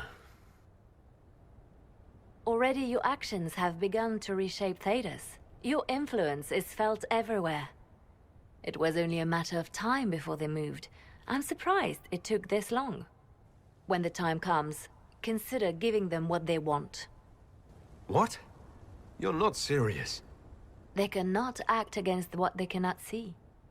Publicly, I will of course retire from this life, as one would expect. Let them think they've finally won. I shall take up charity work, become a patron of the arts, as all respectable women of my age do.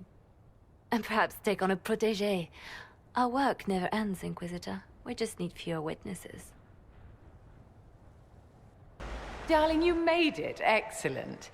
I scheduled this appointment ages ago, and they do appreciate punctuality. Appointment? With the Imperial Garden Spa, of course. You work so hard, my dear. I wanted to treat you. That sounds like a fantastic idea. Of course it is, darling. That's the only kind I have.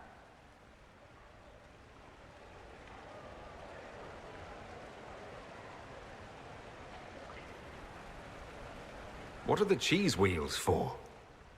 It pains me that you even have to ask. You've clearly been living too long in barely civilized conditions.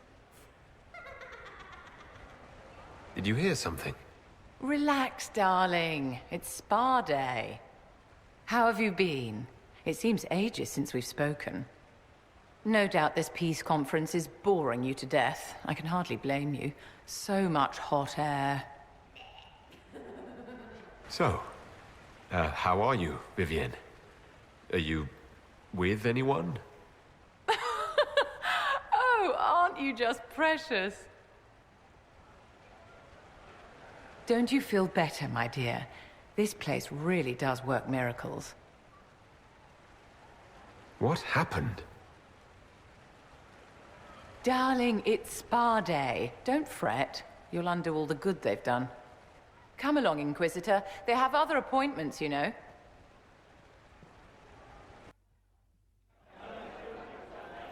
Your Worship, I'm glad you're here. Listen, I need you to keep the Chief distracted while we sneak this dragon skull through the room behind him. I'm looking forward to seeing where this goes. It's for his birthday. I'll see what I can do, Krem. All right, here he comes. Just keep him talking. He loves talking. Hey, boss. Good to see you. You know what, Bull? I really like hitting things. I know, right? We have the best job.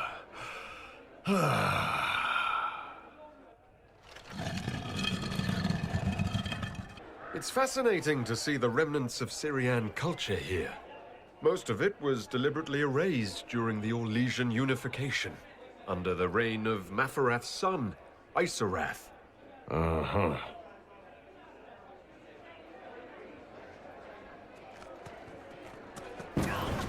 Do you think news of the Exalted Council could affect the lyrium shipments from Orzammar? Maybe.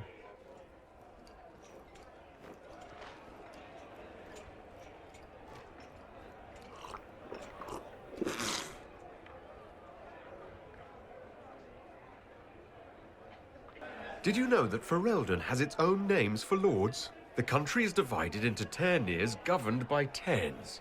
Inside those are cities and Arlings ruled by Arls. And then there's the Banorn. It's a large area of countryside ruled by multiple bands. Good to know.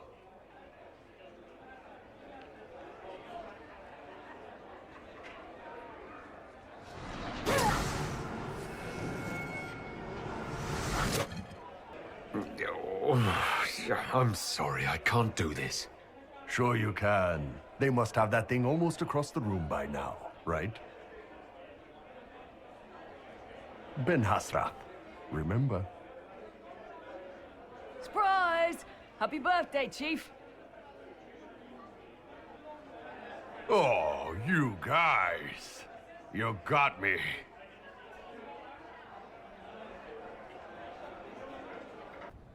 It's been quite a day so far, has it not? I've been speaking with representatives from everywhere. Have they given you trouble? Not at all. It is quite alarming. It means they are all saving themselves up for later. Would you walk with me? I should like to take some air before the Exalted Council becomes inescapable. The palace has been most accommodating. We are, after all, here at their insistence. But the ministers may... No. No more talk of the council. This meeting was to spend time with you in a more relaxed fashion. Is this in your daily notes? 3 to 4 o'clock, idle chat with the Inquisitor. Of course not. Not precisely. The truth is, there is a small entertainment happening tonight, to which I may be able to find a pair of invitations.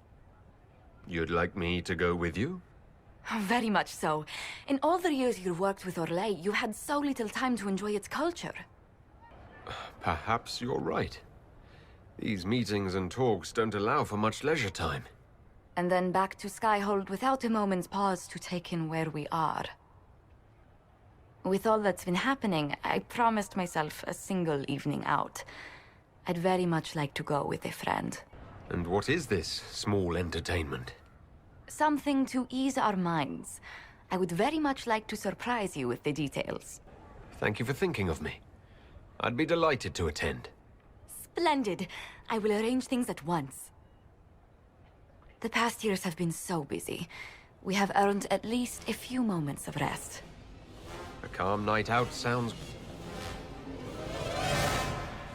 Oh, bravo! Bravo!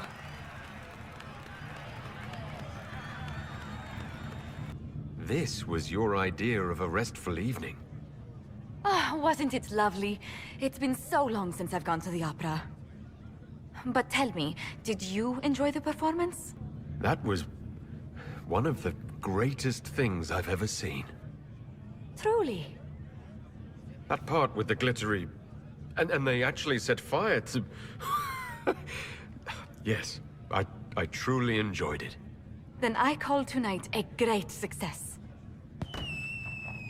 Oh, look! The encore signal!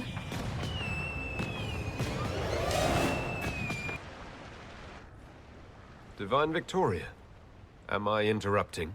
Not at all. The Jarl of Redcliffe was telling me of events in Denerim.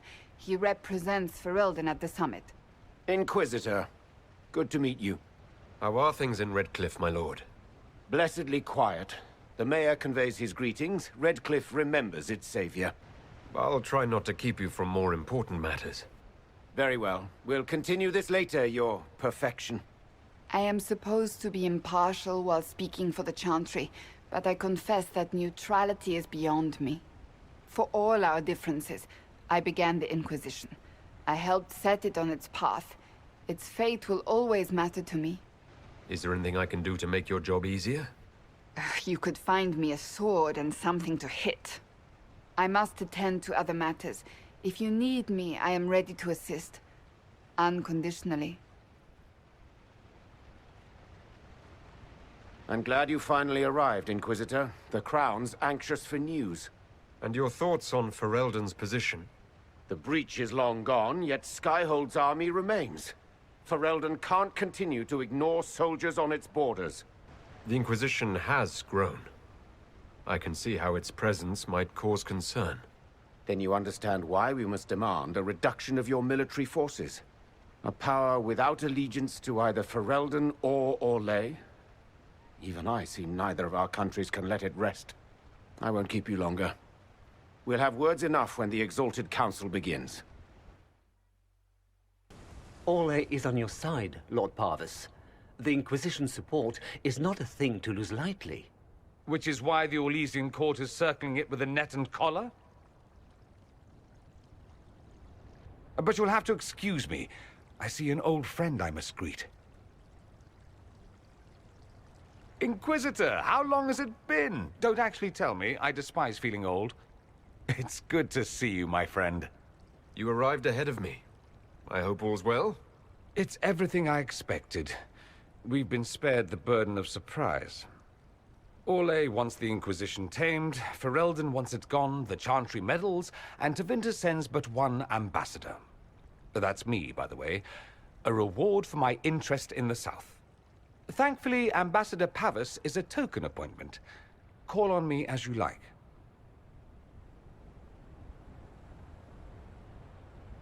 Inquisitor. Duke Cyril Montfort, member of the Council of Heralds and Lord of Chateau Haine. I have long followed your work. It is extraordinary. Is that sentiment shared by the rest of the court? Of course. Ole wishes only to offer respectful guidance to the Inquisition. Does your grace feel the Inquisition should continue to rule itself? I would rather see the Inquisition join us freely than be carved into pieces for the chessboard. I have not forgotten Justinian's death. I had friends who perished at the Temple of Sacred Ashes. More than the good you have done, it is the good we may do together I don't wish to lose. Whatever happens, Inquisitor, I wish you well. Thank you, Your Holiness. Now, Artigan, as to your concerns... The Inquisition established an armed presence in Ferelden territory. You outright seized Caer Bronach in Crestwood. Our goal was to keep more Ferelden citizens from dying, not to seize power.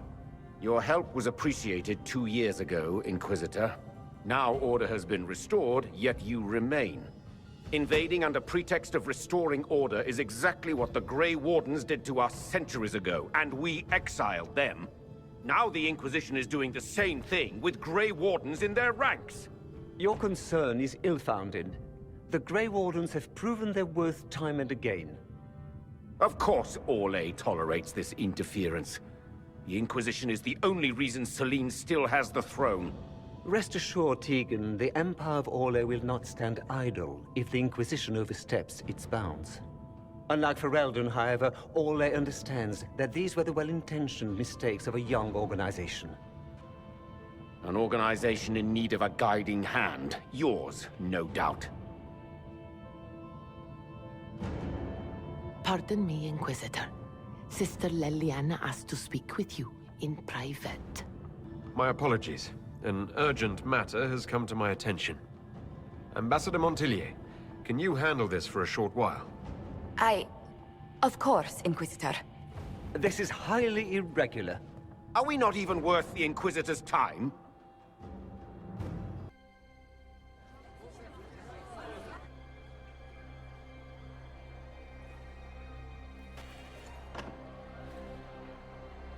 Inquisitor, I thought you would want to see this. A Canary warrior in full armor. How did he get into the Winter Palace? So what would the left hand of the Divine see when she looked at this? This is a warrior, not a spy. Part of the Antam, the Canary military. Most of his wounds come from a fight against someone using magic, but at least a few are from a blade. He was badly hurt, separated from his allies, and made it here before he died. But how? Would the Iron Bull know anything about this?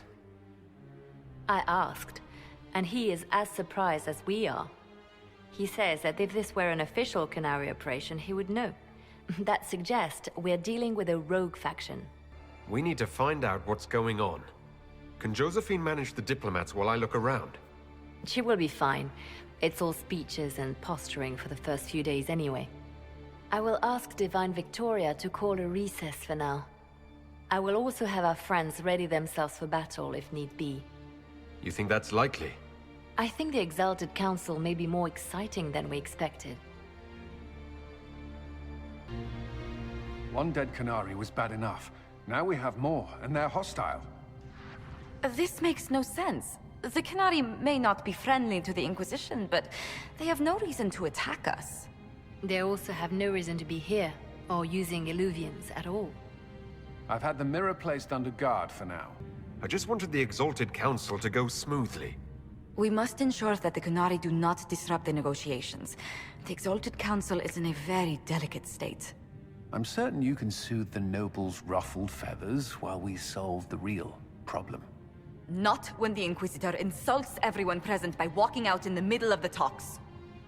Our only advantage is that Orlais and Ferelden are divided in goal and grievance. If they unite against us, Divine Victoria will have no choice but to support their claims. We could lose everything. I know we're asking a lot of you, Ambassador. I promise we won't make this any harder for you than necessary. My apologies. I will attend to the Exalted Council. And while Josie does that, we will investigate. I'll head back to the crossroads. We need to find out what the Qunari are doing, and why they attacked. And I'll have a quiet word with our honor guard. Stay back! Oh, wait. Your hand. Are you the Inquisitor? Odd to find a human down in the deep roads at all, let alone surrounded by Qunari. We don't have much time. Please, what the Vidasala is doing, you have to stop her. The Vidasala? That's a high-ranking Bin Hasrath. Specializes in magic. Finding, studying, stopping. Not anymore. I don't care whether you serve Fen'Harel or not. Someone has to stop her. Why do the Qunari think that the Inquisition serves Fen'Harel? I don't know. The Vidasala said it, and the Qunari here accept it as fact. We've had agents of Fen'Harel causing trouble all over the crossroads. Sabotage, making spirits attack us.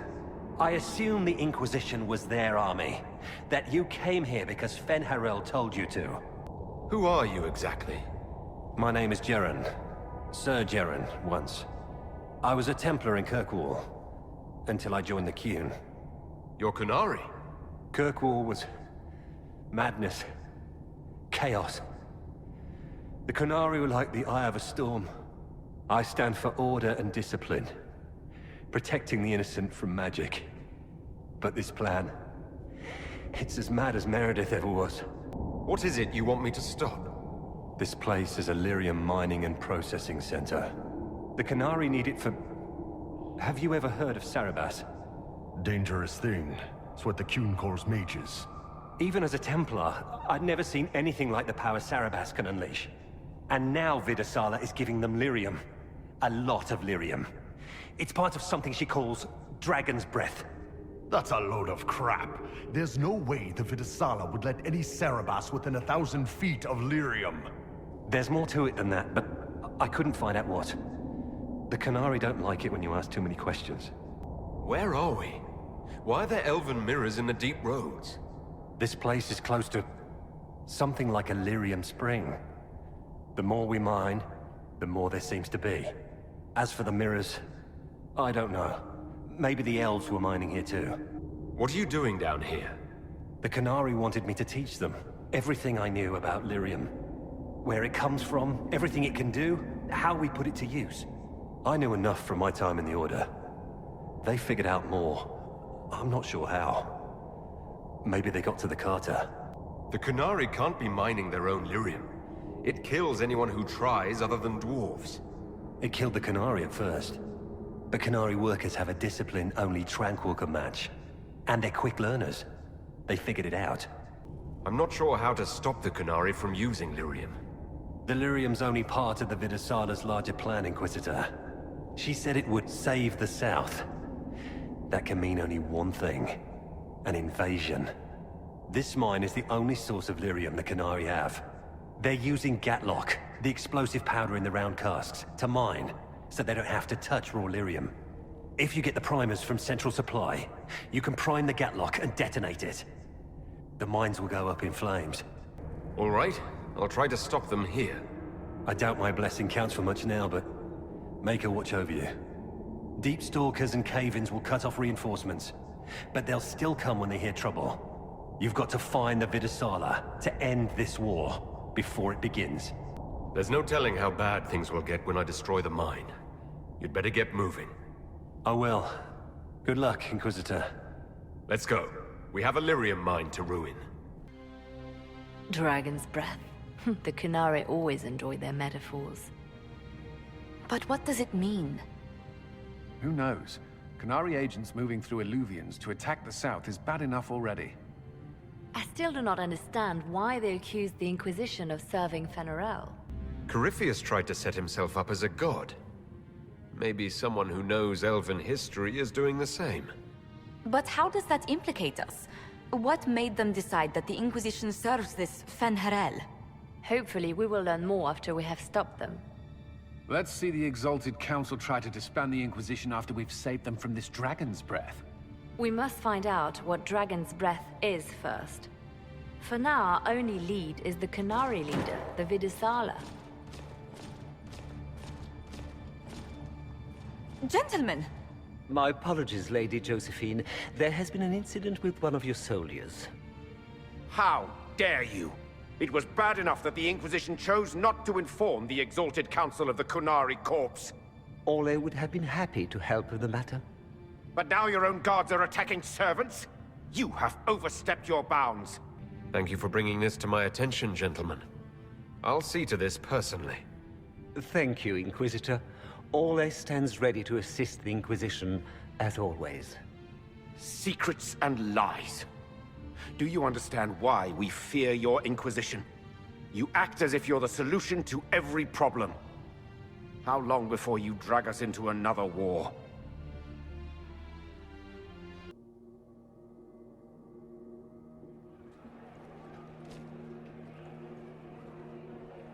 What's going on here? The Orlesians tried to take one of our people, Inquisitor. We've secured the area. This is the Winter Palace. You cannot simply seize control when one of your guards attacks a servant. The Inquisition is handling this. When some noble commits a crime of fashion, you can take over. I only asked what he was doing. And when I refused to bow to the Inquisition's dogs, you attacked me! How would you like us to handle the situation, Inquisitor? That barrel there, where did it come from? I was ordered to bring wine for the guests. You're lying. Your Inquisition soldiers are completely out of control. No, we're in control. Keep talking and you'll find yourself in chains. I apologize for my guard's actions. My people will take her into custody, with your permission. As you say, Inquisitor, Lord Cyril will hear about this. Inquisitor, I also found this by the barrel. I can't read the language.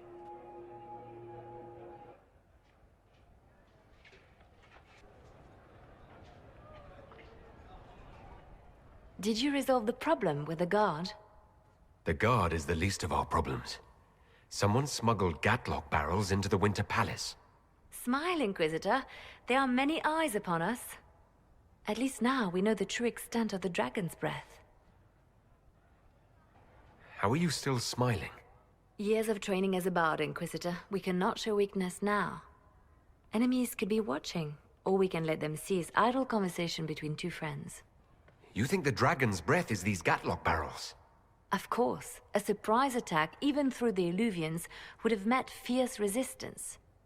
But if everyone at the Exalted Council died in an explosion, the South would be rudderless, vulnerable to attack. This is what Corypheus should have done after the explosion at the Temple of Sacred Ashes. An attack as swift and unstoppable as the breath of a dragon.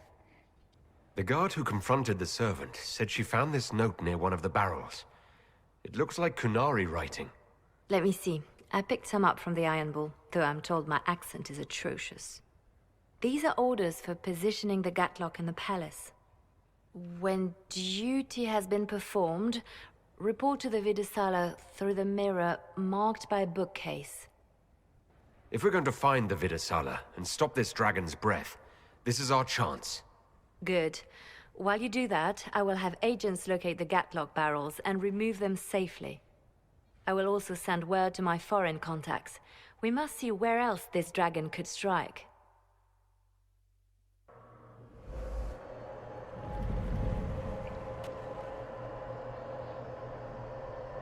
Survivor of the Breach. Herald of Change. Hero of the South. The Vidusala, I presume. After fulfilling your purpose at the Breach, it is astonishing to hear you still walked free among your people. Your duty is done, Inquisitor. It is time to end your magic. It's not too late to put our weapons down and talk. There's no need to pretend that you're blind to what you've begun. I am no stranger to catastrophe, but this chaos in the South defies comprehension. The Qun left your people to curb your own magic. You've amply proven we should have stepped in long ago. Then enlighten me about the Qun's plans for us. Do you believe closing the breach solved everything? That its consequences stopped there? The day we saw the breach, the Qun decided its action. We would remove your leaders and spare those who toil. This agent of Fen'Harel has disrupted everything. Lives that were to be spared, lost for him. Who is this agent? Why would you think they work for the Inquisition? Kill the Inquisitor. It is time to end your magic. Kill the Inquisitor? Why would you think they work for the Inquisition? Who is this agent? Why would you think they work for the Inquisition? Who is this agent? Why would you think they work for the Inquisition? Then follow me to the Darvarad. Your agents confirm there are Gatlock battles in Denerim's palace? Yes, and in Val Royeaux and across the Free Marches. The Winter Palace is not the only target. The Qunari are one order from destroying every noble house in the known world. There is a bright side. Warning the ambassadors will remind them of the Inquisition's value. Not when the Inquisition is responsible for that threat. This is our fault. Fault? No. But our responsibility. Oh. How did it happen? The elven servant handling the barrels has disappeared.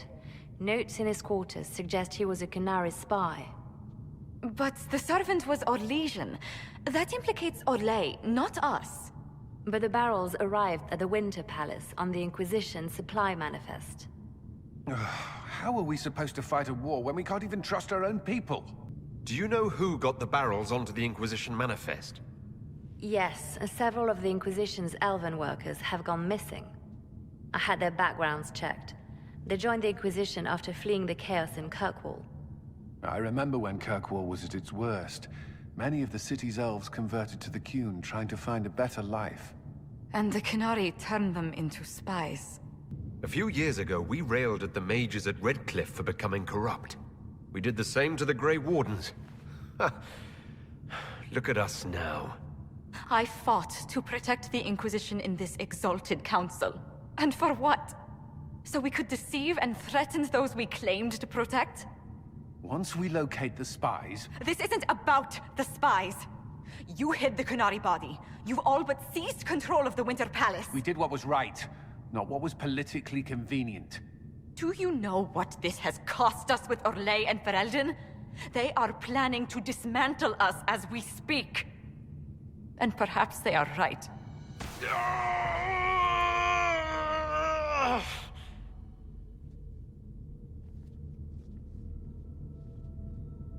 So, it's been getting worse. I don't know why. I don't know how to stop it. I don't know how much time I've got left. What I do know is that the Qunari need to be stopped. So I need to get to the Darvarad while I can still fight. Thank you, Inquisitor. Would you like us to inform the Exalted Council of the danger? Yes. If we fail, the Exalted Council needs to know what happened. I will inform them personally. Leliana, I can... No, your job is hard enough already. This is my responsibility. I'll have guards ready at the Alluvion, in case the Qunari attack the palace. Make her watch over you.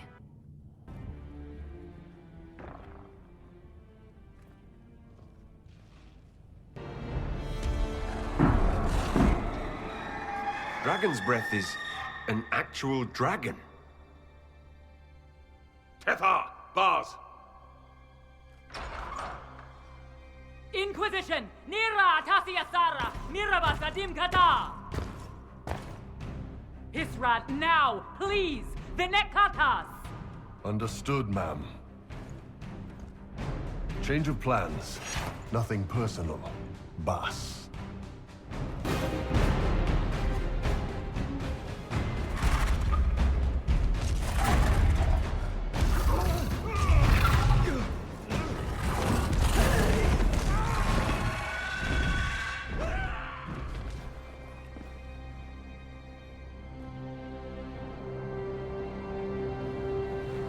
Bashara!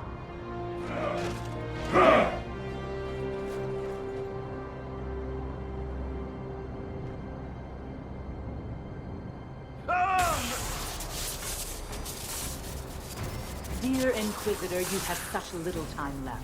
You must finally see the truth.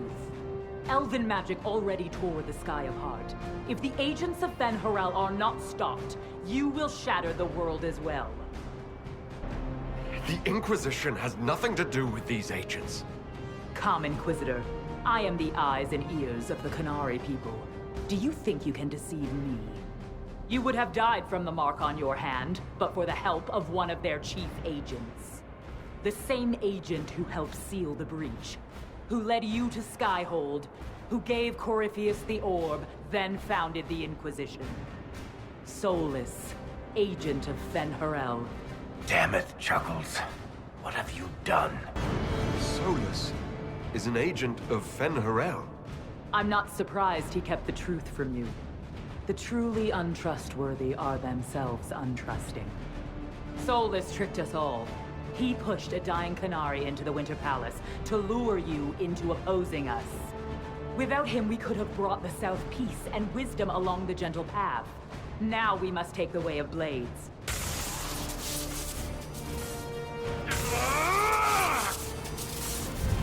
Hanahaden, Inquisitor. If it is any consolation, Solus will not outlive you.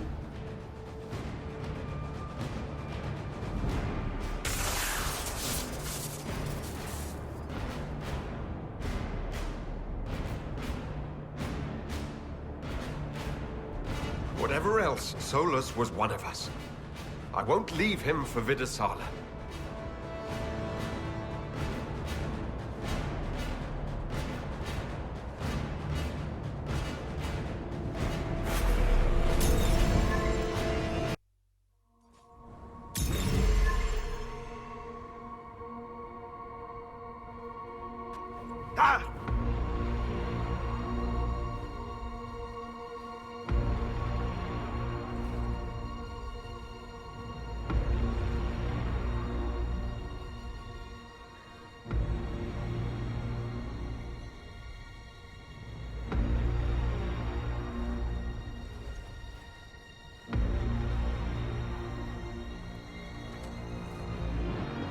Ebesit kata, etwa ost.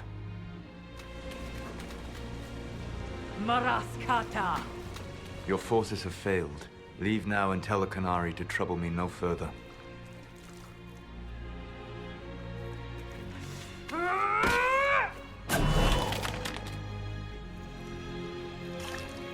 Solus.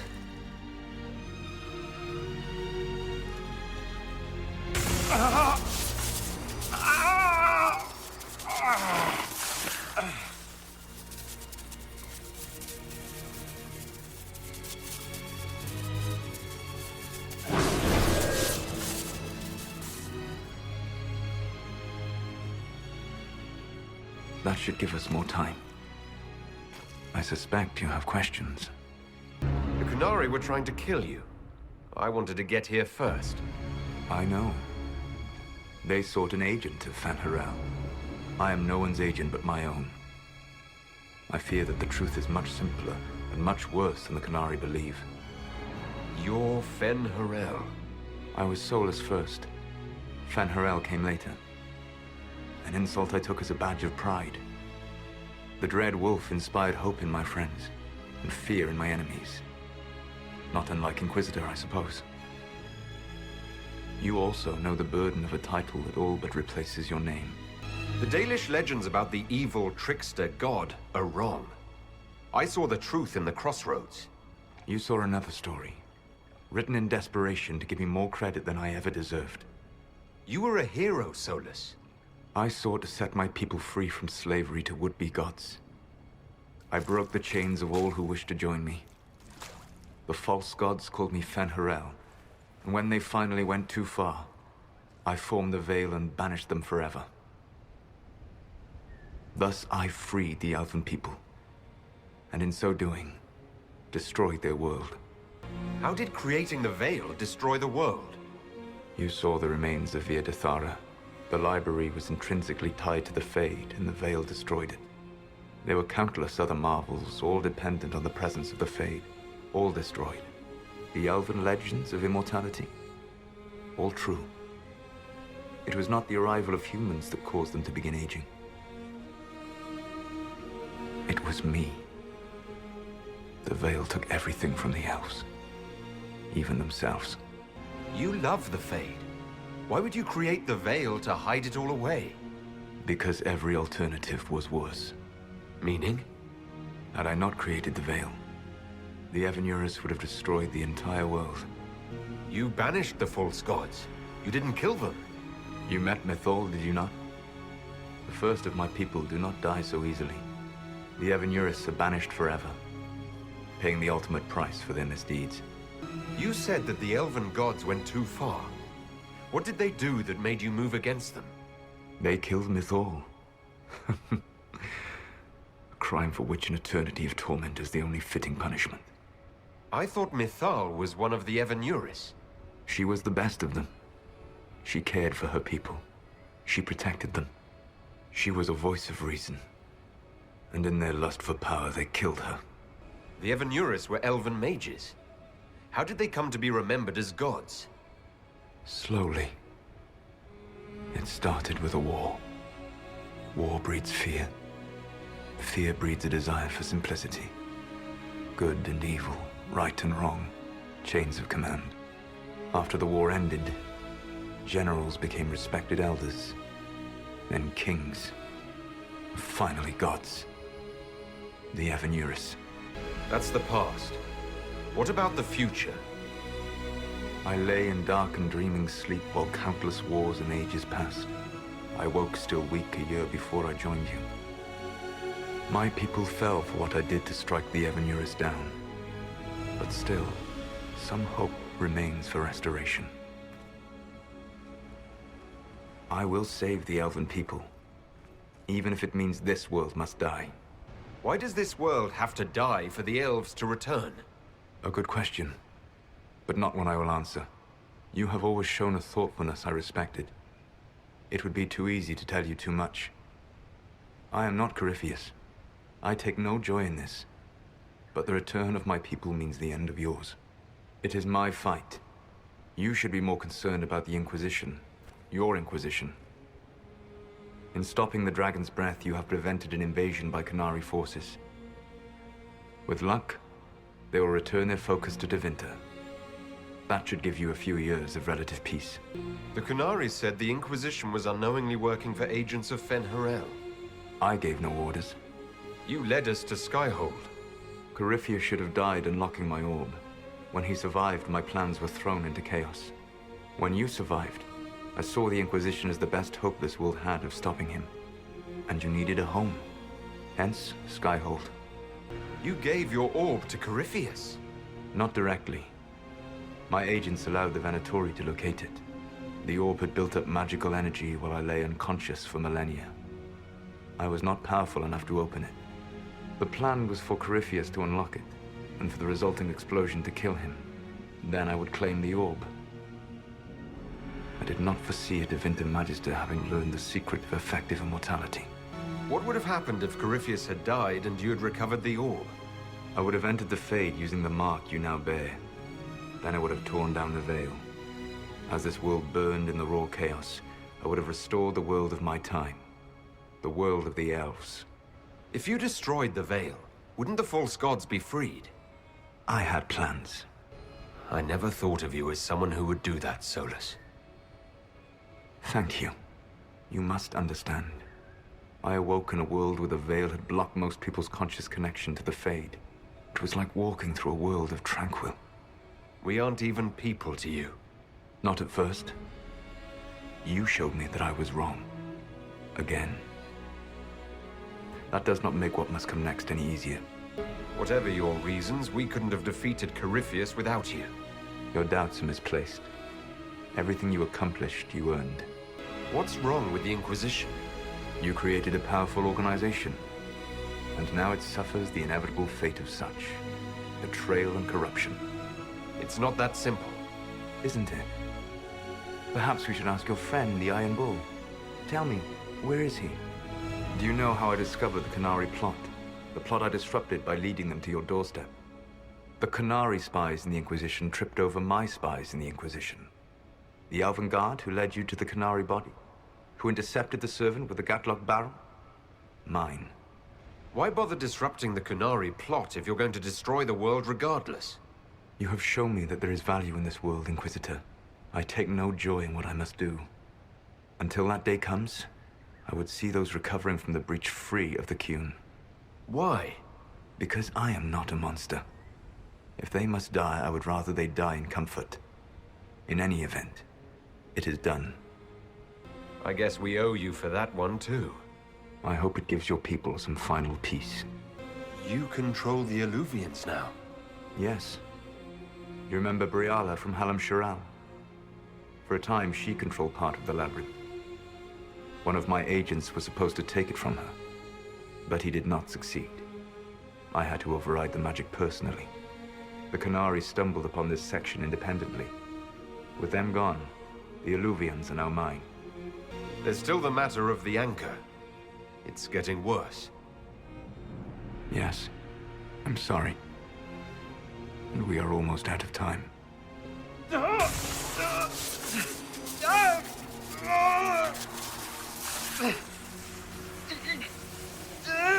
The mark will eventually kill you.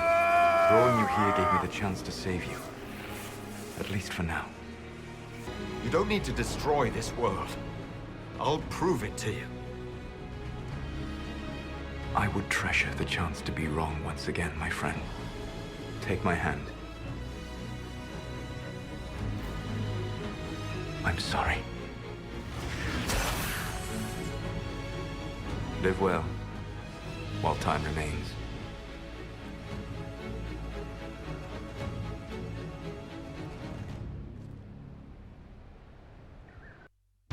Something must be done, but we cannot lose the Inquisition now. We stand on the brink of war with the Canari. Yes, because this Solas provoked them in the first place. The Inquisition did not cause this threat. We informed the Summit of the danger. The danger posed by Canari spies inside your organization. Without our organization, none of us would be here to complain. No one has forgotten what you have done. But Corypheus is 2 years dead. If the Inquisition is to continue, it must do so as a legitimate organization, not a glorified mercenary band. Inquisitor. You all know what this is. A writ from Divine Justinia authorizing the formation of the Inquisition. We pledge to close the breach, find those responsible, and restore order, with or without anyone's approval. We have fulfilled that pledge. And now the war is over, for most of us. It is time for our soldiers to sheathe their swords and go home. To all who served, thank you. It has been an honor.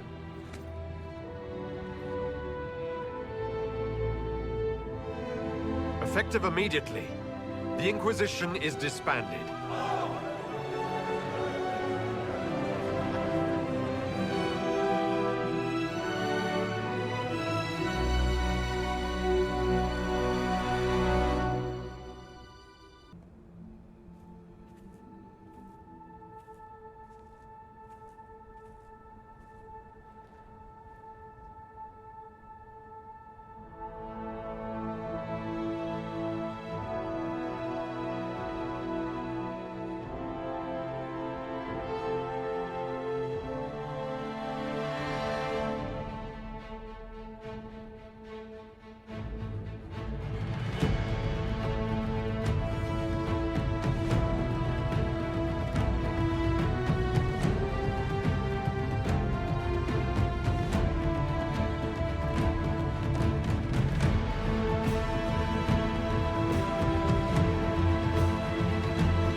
My agents have found nothing. With the Illuvians, he could be anywhere. With the Inquisition officially disbanded, we have no army, no formal alliances. We have what we truly need. We will need to be careful. Solus knows everything about us. Who we are, how we work, our strengths and weaknesses. Then we find people he doesn't know. We will save our friend from himself. If we can.